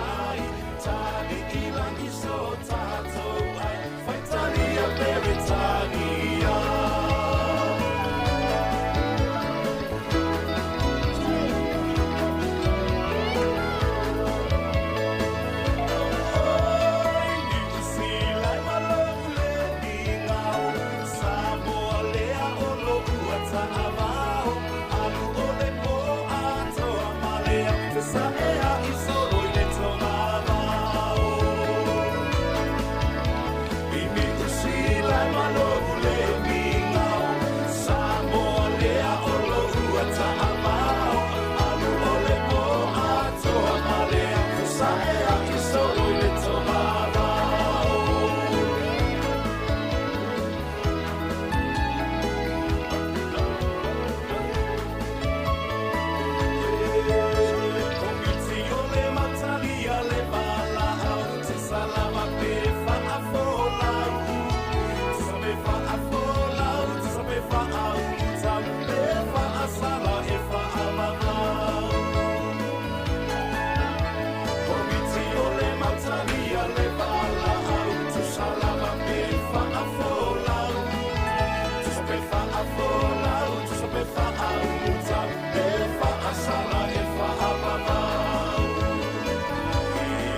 Ole taimino ole wasi ole o 5 minuti o te ai nei le tulai tolu. 5 minuti o te ai le tulai tolu.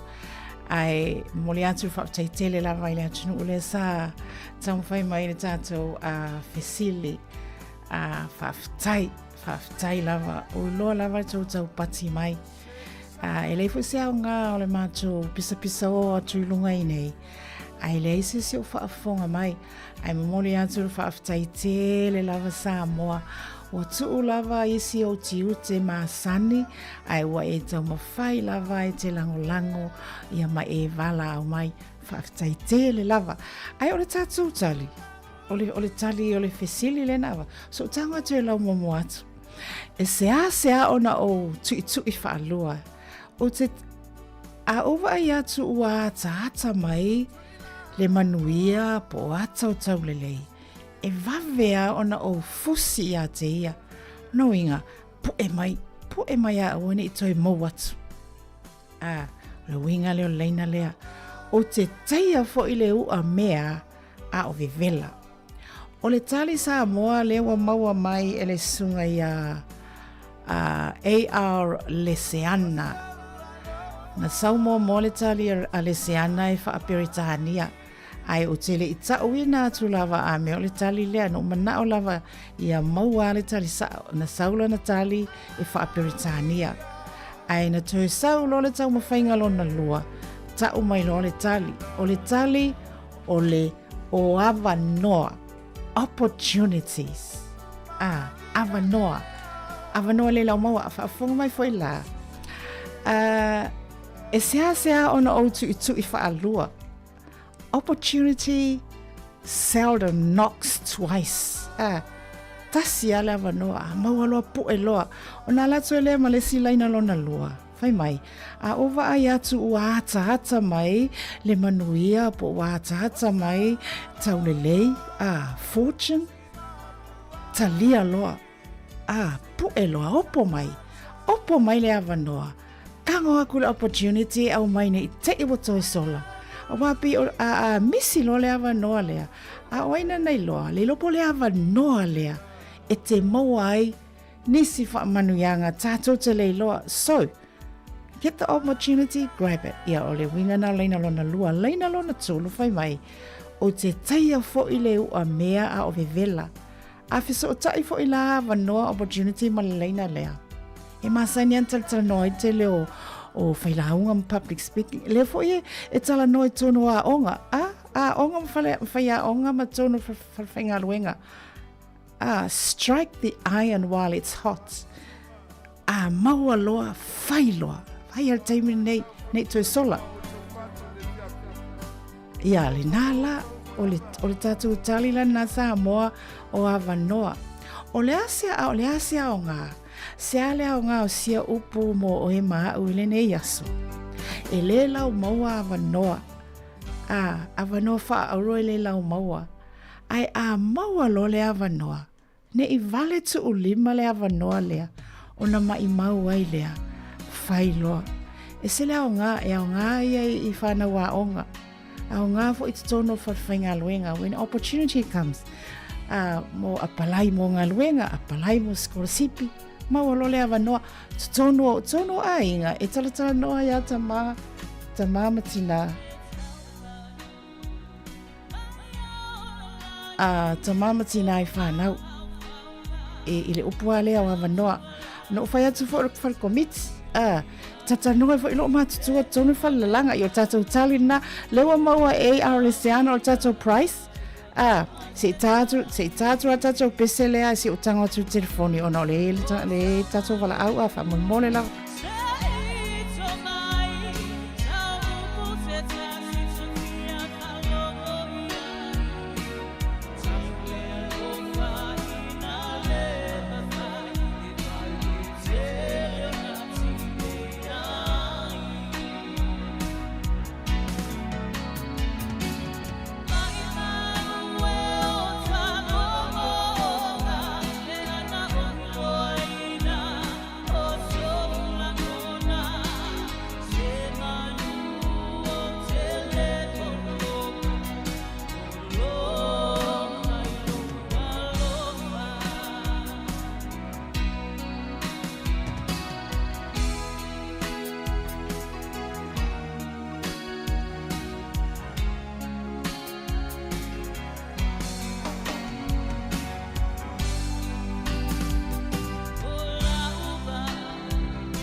Ia, o le taimi o lea ua se fulmalua minute o te aine le tulai tolu.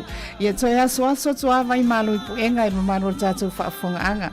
Ia, o le tofi au tangata ia o le sese. E le taimi lena ona o tātou teknolosi. Ia, ua le lofo i po e le tama i manu lele lena lele ai whafosei. Ia, ma ofa le tātou a piofolinga. Ia, e le tau mate ai pe ua misi ai la tau lena whaafonga mai lunga le tātou Facebook o te mitonu ana lena lele e le tama i birthday lea ia ma se atoi ma le tātou teknolosi. A le la atoi a vatu le tātou tali. Mo i la tau ia le i maa ua mai ma lo whaalo lo lava. O le tali o avanoa opportunity. Lea lana maua mai e le sunga ia AR Leseana. Whaafonga mai Leseana ia o lau sunga lewa maua ina le tali. O le auto tanga fo i toi whaamtala atu ina ni te ia wa e se tātou sasi ia o na avea lea ma se o le proklame. Avanoa being fair e se au na tu i whaalua. Opportunities in the house seldom comes twice.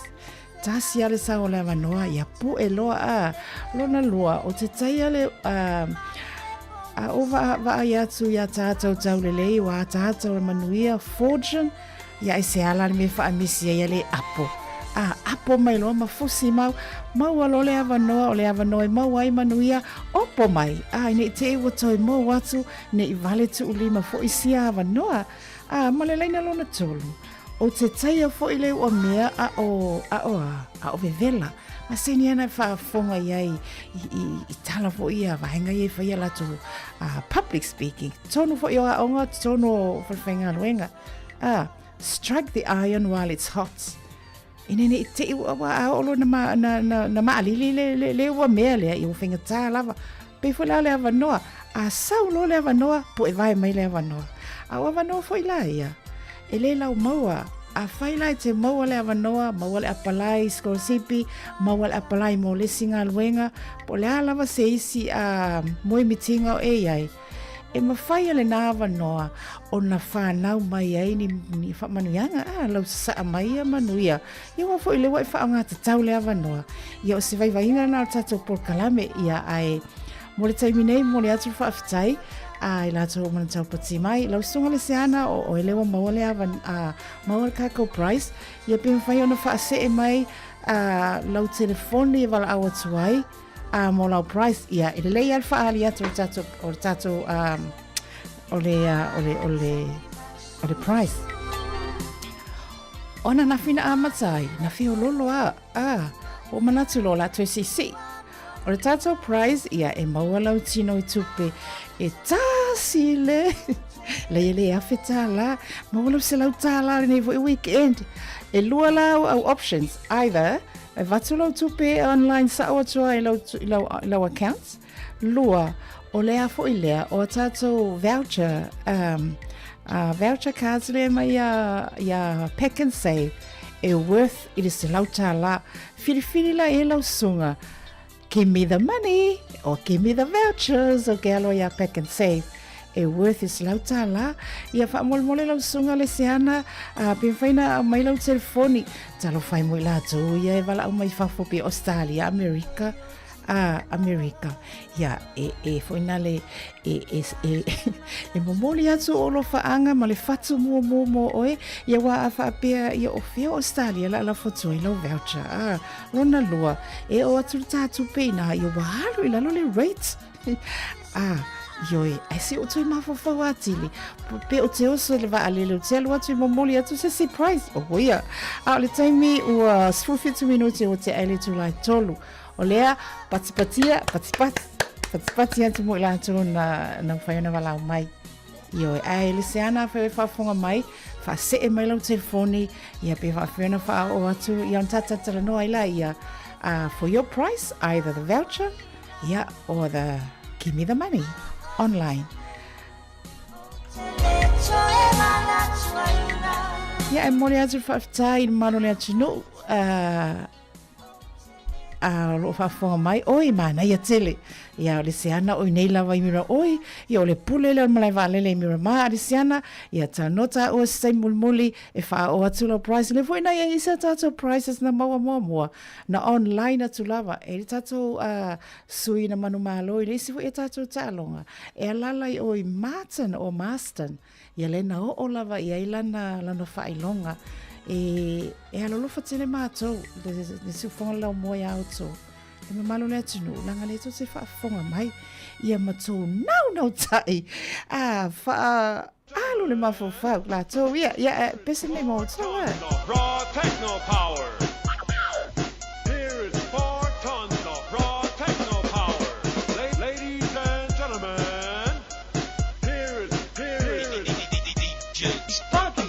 Everybody, come on!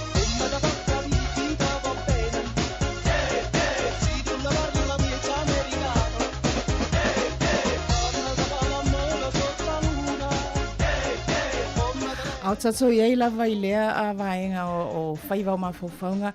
Mo moli lau whaafitai mo na iau a uso ma utuangane iana wala au mai lingua tato leina. Whaafitai tele lava toma, whaafitai uso alii, whaafitai Maria, whaafitai leu, whaafitai tala. Ia, Malaysia tato wala au lena iei wae ono wala au. Whaafitai tele lava whaonga ina mau tato leina. Whaafitai lava wā ana whaapele maua le tali lunga I ia ole a whaile se I tau suafa e wale popole e whai aso pele atua.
sautali ilo ufanonga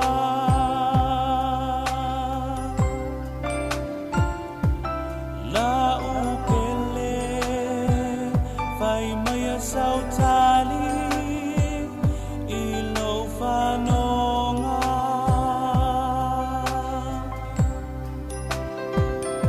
afai elilo ala ongata ilunga ole papa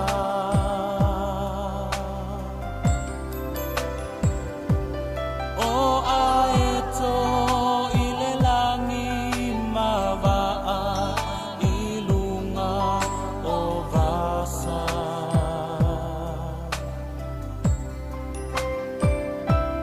faapena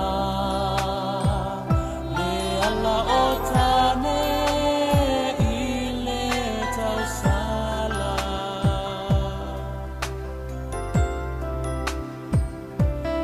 e tu mau le a o malu le ufi mata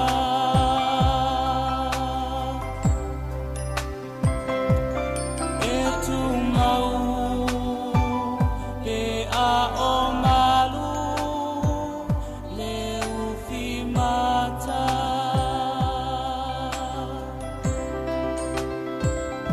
au mai le alofa e fai mafusi fe angai maosi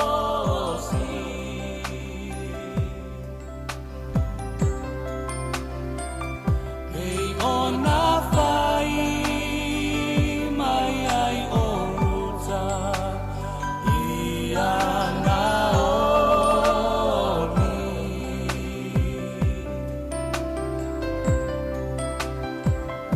e fai lonu ma lo atua ma o utofi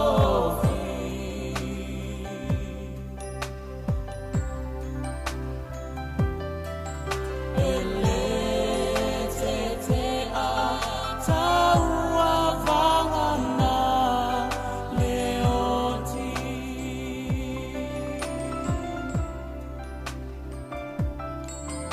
ele te te a taua vangana leoti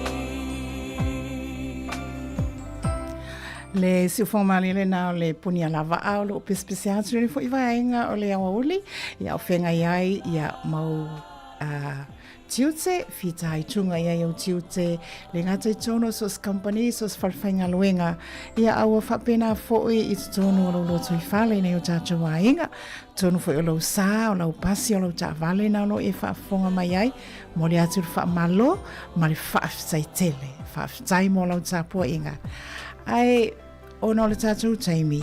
E wha moe ato e luas fulmino te ona tālau le July 4, i na toi whaafonga le atu noo, i le toi whaasalau ina atu o tātou talafo, mo te mulmuli, tala mai Sāmoa, ia ma talafo i mai le loto i whale New Zealand nei.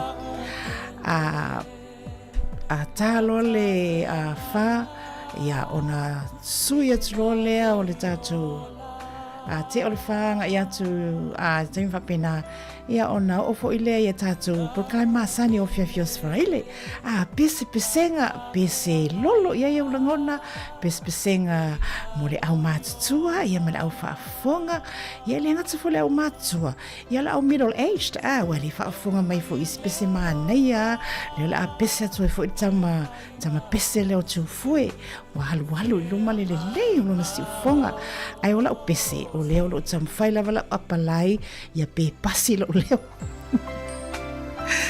ai o mawala nei lao e se o tala leo te mana o te fia whaaso atu no fo i pea o ngā monisi mo tatou le inei le lau mua inei Wellington pe a whapete malanga i au kilani wale no fai e nei au susu e ngalaiti ia e manui ai foi tātou taimi o e vai vanga taimi o le alu te eva la free e le tongi so pasese e seki vai e te whau lava tala ia mamaua mai manui a mo tātou a mo lo le hava noa whai loa ia pe ona iai i le vasta luai ia ina ua mai a mai foi fonatanga no solo le ono foi au kilani ia so e fa ia ono nai au onanga foi hala inga luenga e la le so na o walu ai na mo ele nga luenga ia pe foi a onde tau foi le fa masala up le tatu ngana ma le ngana fa Britania ia tatia la na vaenga o le ala la le na la ina o i Waiheke Island ia o le taimi mua leo fatoa o ai au te fia wha asoa atu langa leo o te iloa ai longa o sila fia inisi o tātou ai e ele malanga e te alua e le so pasi te alu fua ele va alea ai mana ia ioi foi lea ia o le ngā luenga lana mo i au kilani ai peita ai ia o si clients e nofo i Waiheke Island. Lea lana la ina o iai le taimi mua. O lau tala la mo ia atonu lena o iai nisi ai o se i whai atua lau experience. O kaloka fia o le vaala e po e mai nā le waite mata ai nā le viaduct i au kilani. Po e mai nā lau waa le ferry. Fast full minute sa o le waa e alua ia ngai o Waiheke Island. Ia e feololo fo ia si tangata ai ia taimi e pa u fo ina le va alea o le au fai o tangata e ave le va le ferry le o le mana i o le ferry e tolu se lau tangata o le fesili e fa pe i Waiheke Island o le mana ia i o le sia fo ita mai nu oi o le aso la le na lo le va o le malua mana ia i o le sami mana ia le la ia o kafia kenge ku lisi atu ai lava i lunga le va pasi atu rangi toto pasi atu maisi va ainga matanga o fie tono e Waiheke Island oka esele relaxed it's so relaxed ai ole ia te au ole nuu e ngalo ai ia ti ngam fita ole mana ia ole feel mana ia va ai mana ia mata mana ia leone e tau no atu la ina ia ola ko me foi o mor se tatu oi e tia le pasi ia e peti fese vale foi e fia le pasi lan moana tau mo fifo io pasi ai o lato mosla e fai village e fai nu ia pe ole nu le solo nu o eva ia ole nu o sale longa ia o sa foto fa pena ke fia le village lenga pela o ne rau ia foi asia la tutto ma i molina ole mana ia la to ia e toi po lo pasi e ko yalo le si village ioi o lo tala le fai atu o ka to o file mo le mana ia le eva o tangata fo ia no fo ia o fa longo tala e mo ia milioni ala fo ia mana tangata fo nai pe io e pe tato lenga fatia o va vai fo ia wa e nai Sāmoa o la ina fa mai o le no milioni tangata pa ela fo ia average people ina mana ia o le to tele o e foi nai a tangata Pasifika ia o fitawi foi i nai Sāmoa ia o lo alala ina mana ia o le no fo le Waiheke Island e tele mo ai se ele ini KFC le ese McDonald le ini Pizza Hut mo la tola ia fia ia ai fia tau sami se McDonald po se KFC e te sau e po la va e ke sau ia kilani e fa tau sami ai ore tala i sono le island lea o kale au le leo tangata wa foi healthy mea ai la tau sami ai foi ai wa masani ala to ia ile le se McDonald le se KFC o alo fatau la burger kale mana i o le burger wa foi la hele ingi McDonald inga ile no lea fatali le to ita va tu tar fia na to si fia longo mai pole ale winga tala o e o fu la volesi o la fa yo tangata no fo ina e tu sa male va fi fase la i va o le si tu tau ole isa tonu ole aile ole manai o matafanga beaches ole malama ia ai alua malau la foi lau matafangota io in snogo au ia ai fia au te alu ina sa vali kele la ko tracks te alu ke kolengi ai le ti o au le tangata o le nu ma soif ole le o soif maloloina e wa kafia no fa ia pe la inga ka kope ai o lo tala lena fai atu i le pasese i le pa ofua le o iloa nei o lato uma lava le au matua le au pensiona a ono lima nga ilunga e o fua a o le tau le pasese la ia o le tamutala ato so lato uma mo le malo le tu o lo faafunga mai a fai te fia ave so fia malanga e te malanga i au kilani i so fa le lave la i ta mama tina o te langona foi ai longo sila fia e nai pensiona a faafunga mai ta au kilani vai e o fua ta mama tina i longa va alea day trip alu fua e ira na menga le hop card au kilani faali e lau pension card e osa fua le waa e alu e toi sau wai le mana i wha manuianga ai mo tatou ia le whape e alu ta mama tina e malanga i au kilani e osa wha lave e mau lo le avanoa ia ave loa ia ta mama tina le waa lea po le ferry lea le toi ina malo matua e wa e o fua wha te fua toi nao toi fo i mai no na ave o lana kale pensiona e alu se fale ina au kilani po au kilani fa ali le pension card lo matua a mai lo lana card na Auckland Transport the hop card e po le ta o le card le na tau ia o fuai la e longa le va ale a fa fonga mai al malo le tunu au kilani voi ta imisila o titi alu o fuai longa ferry le i whaonga i le kāre na i o lau tala fia na fa so atu ai o le tau le o pasese e whai asina tanguta ai e fo i taimi e tau ngau fia ai e pa o ai o le tele o tangata ta whawhau le au tourist e o i le noo lea ona o le mana ia malimata ngau fia ai whawhitai fo ina iawa no o maua wata oto ia Waiheke Island ia o lau tala le mal whaalo lava ai mo le taimi nei Sāmoa i 9 minute ia ona wha mai a fo i lea o le tautua unei ai toi sui mai le tatou ape foi whaafonga ia tatou tala fou toi whaasalauina ia ona o vātu loa le i tatou pespesenga o le awa uli mo tangata matua e halenga e mana ia le leitele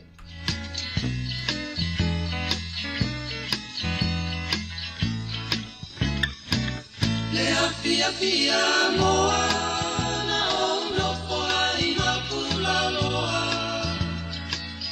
Ina ua o tu ua le abra Sāmoa Ua ma I le vasa la loa Si awa mi o vai vai E pea seki o na ua liu vai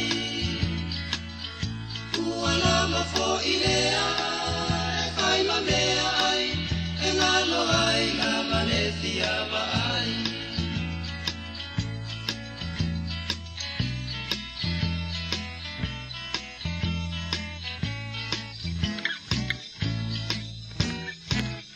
La utau sala ea, la umana mea, le mata mo fiona yo folinga. Sulu mia ele masina la utau sala ea la umana lea le mata ngofia na yo folinga Sulu mia ele masina le mata ngofia na yo folinga Sulu mia ele masina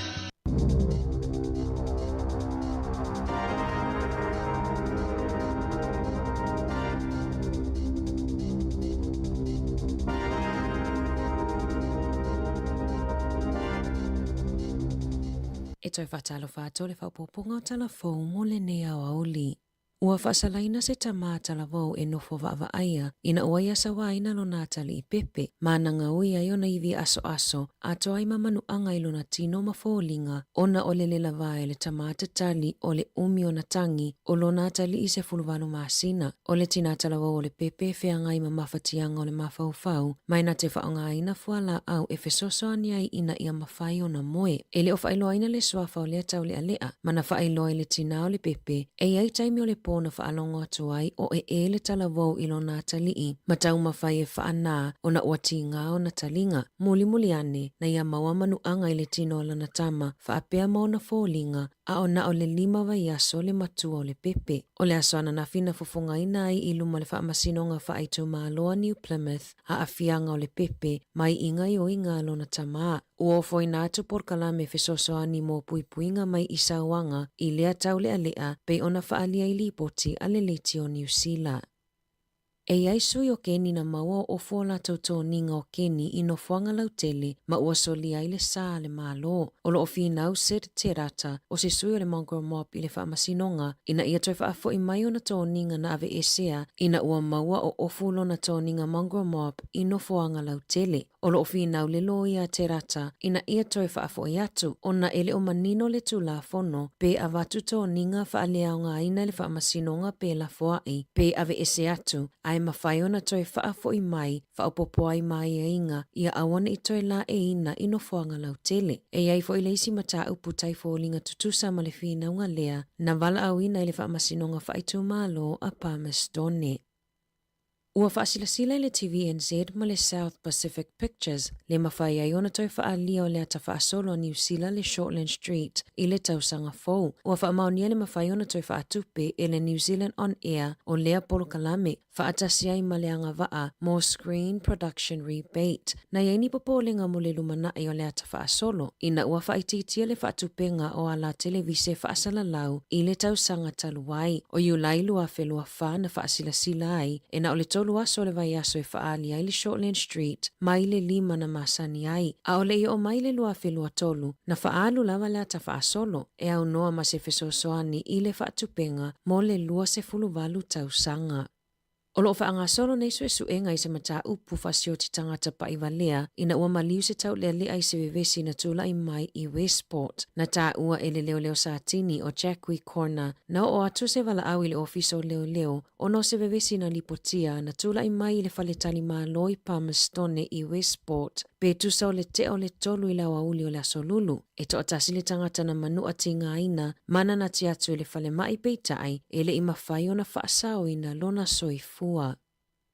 Olo I mata le fia malangona maofa, a o se whaamanuianga I tangata lotu o le ekalesia a Yesu Kiriso le aupa ia o aso e ngata ai, ilana konofesia o au wha ale tausanga ia a perila lua lua, ina wa fofonga loa ia mai il taitai o le ekalesia Peristine Russell Nelson, le fausia ina leo se tasi o na maota pa ia po le malu salo na tolu I tono New Zealand, I le lau mua I Wellington. O le aso to na I le aso le atai au I le itulai se fulu lua I lau auli, o le a awai atuai nisi ua wala aulia I le tua tusi lua o Kauai Road I Aotea whaafsanga I tonu malakolisi mawalunga o Aotea I porirua nei mo le whaataunu uina o se sauninga whaapitoa masua I na ile palapala mo le taimi mua aile I a mata whaanga solo le ngaluenga. I whaamaumaunga mai le ofisa tutu tonu o le ekalesia na iloa ai o le tausanga ya feiwa se lauvalu 5 aile inofoia e ni tangata lea nofoanga na whaatauina I le ekalesia lea o ngā ele e tusa lea ma le tolu tesi ma le tolu 5 eka lona tele mo se whaamoemoenga patino I tangata tapua I umo le ekalesia I ala tausini e le ngata mo leolanga nei ai o leolanga a sau o le fitunga fulu ia Elder Taniela Wakolo o ia fo I leo le taitai area o le Pasifika ma Elder Parata ua malanga whaapitoa mai mo le whaatinoina o le nei sauninga whaapitoa ma ua wala au li ai fo I nisi o taitai mawalulunga o isi usoa ekalesia ma nisi o sui mai le pulenga anu ua porirua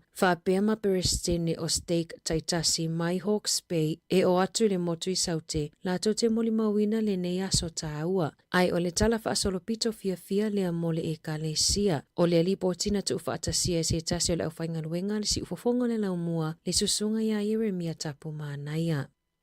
E whaitau wafe isi tamaiti o le au fofua atu I ai tui pui mai ai le wha mai o le manager koko B, ina ua mai ai se whai unga le wha Mac e whalawa I tele leanga wa a mō tui. E amata maila so mō se tema, o le awha atu pea I le wha Mac le tui o le PEC 0, mō tamaiti uma e lalo le tailima tausanga le matutua. Whaalia Adrian Martin, le pule sili I le vaenga e wa aia waila au mafuala au mo le wha Mac, o tamaiti lalo le tailima tausanga, e sili o na onga a fianga mai wha mai o le manager koko. O le whaai unga na whaia ina ia ave se ai lea pa pui, e mafuai ona le avea tamaiti e whaia tui, o le whautuanga mo mātua pe ona whaai loa mai, ina ia wha malolo si ave alo ma whanau e whaia tui pui o lea wha mai, ona e ono malili wai lava tamaiti pe a mawai. Na ta ua le whaatonu sili o le soifua malolo ina New Zealand, Dr. Nick Chamberlain, o lea whaai unga o se la asanga ta ua tele lea mo le pui ngā tamaiti. E tolu te sima le 5% ua fuafua e si iti ai tutongi o lau whato sanga, ato ai ma le lua se lau toru 5 tā la, e tutongi atu pe a mai a mali lie ngā whaifatasi ma le Health New Zealand, o lea fuafuanga wa whaalau iloa mai, I le mai ai o le lua se furufai tu lao solo te ele au tausi mai ma whato sanga. Na ta uele soifua malolo ina New Zealand, o lea ofo e silia I le lua se furuiva maasina, ma o le asi itia le tutongi whaavai o whato sanga whaau uina, whaupopo le tolu afe tā lai o la tutongi, ina ia silia tuai ma le valu se furu 5 afe tā la o la tutongi le tausanga, o le whato sanga sinia e lata I le wha afe tā lai whaupopo, lata I le se lau se furu lua afe tā la I le tausanga. Whaalia se pepa o whaamatalanga mai le Health New Zealand, e whaapea na whaafainga luenga ina whato sanga e afe fitu se lau lua valu, ma ua whaupopo le isi se lau se fulu tasi o tangata whainga luenga tu mau, I totono o le se fulu lua masina e o mai a mati o le tausanga nei. O le atoe wa ai masu e le nima, pe ai se ana le maua umai I tangata fe au lata mai o la pata inga, na tui na tui telefoni, whaalia se tau lea lea, e la taile 5 se fulu fe au na alua tui lana telefoni, I le taimi e tasi, ai o isina lipotia la tau tele I mawani fe au mai le nima, na tuina mai ai la pata inga ni tsunami le vai aso nei, ona ole mafui e valu te sima le valun maalosi, le ana lulu I le tui se sae o lusia. Ole a whai aso enga pe ai se ana wha atolu se fulu I le 5 se fulu taimi, na maua I e nisi tangata le fe au pe ona ta ua John Price, le so o upua le nima, na wha manino e Price, o le toa telo tangata I lafo I ai fe au o whaalawe whaale na atura ma la pata inga, ai mai sepe a whaini la pata inga mo tsunami, e nao tangata ino nofo ino fuanga mawala lalo ma la taile sami, e le ma whai foio na mawani fe au pe a whai o lo le flight mode lau telefoni, po o tape foi, o le polkalami po le teknolosi leo lo whaonga aina la fwai fe au I telefoni, na whai a whaata ita inga la tamai I le masina o me. Tala fōia mai le si ufofonga le lau mua mo le nei vaenga o le awa uli.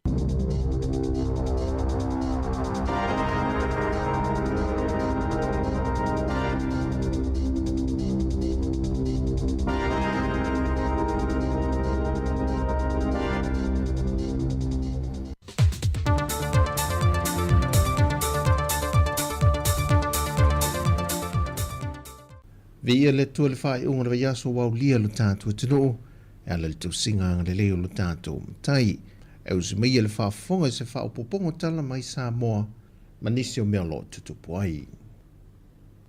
Wa atu le toa whaalo ma whanau le atino, wa mau lato soifua, I a fianga tu ngā o le tenki fiva po le fiva po na iwi. O le isi le o toa wha iai, na wha I loa le sunga le fo mai o le whanamai o whanau, o lungia papari Dr. Tito Kamu, e le iau atu le mota ngase le ata mai titi, o ripoti e 5 aso talu o le mai, ai avane e lona ai ngā mawhafoi fo Sāmoa, pei tai na wati ngā ina mato e tilihan le mota ngase ulu mto tua o tuai. Ma o to e tui na mai ilapta inga mai le sui officer city o le soi fo maloloina, tanga Law Robert Thompson. E tūlanga le fo Sāmoa ia e whautuaina lava le ka uonga wa ai mo mosfo mai ai le I a aviska me ki wa ai le ya mese lava le kulanga o le ka ua fo le makai ku mo pe le o se fifa po ai pe le ai o nga o mai ka winga ka nga winga e ka me ki wa ku o fo nga le kingo pe o Bruce o nga le o la wa afia le fiva ponga ia ave fofo a so nga lombi ia mo lo la ia ku la nga pe wo nga o ai le kingo ko me ki o pidiki fo le la lo pa wa manko o nga ku nga la va le fa mai lo tanki fiva o pidiki le nga ka pidiki mai ka ni fo si kulo o pidiki mai maka ia a maolo o mi polo ungo se di mas kamai kiki e Bruce ia pe pidiki fo kongo koko ia makuala fofo aso o omi ia mawela le kulanga nga ole o mai wa unga o mariki o kamai kiki mawa pidiki la lupa ngo e se kulanga fale ko ua fautua ina matua a fai alia e a unga nei whanau o le mawalunga o le fiva te ngā maso ongo le tino, ma losi le ni nivo leulu. Pata le tino ma wha swati, o na whata lise ane lo le e se whale mai o lata ane, e wa ai vave se fo mai, ma tau ma whai ma losi ina ia tineia no whanga, e tau tu fuai le namu.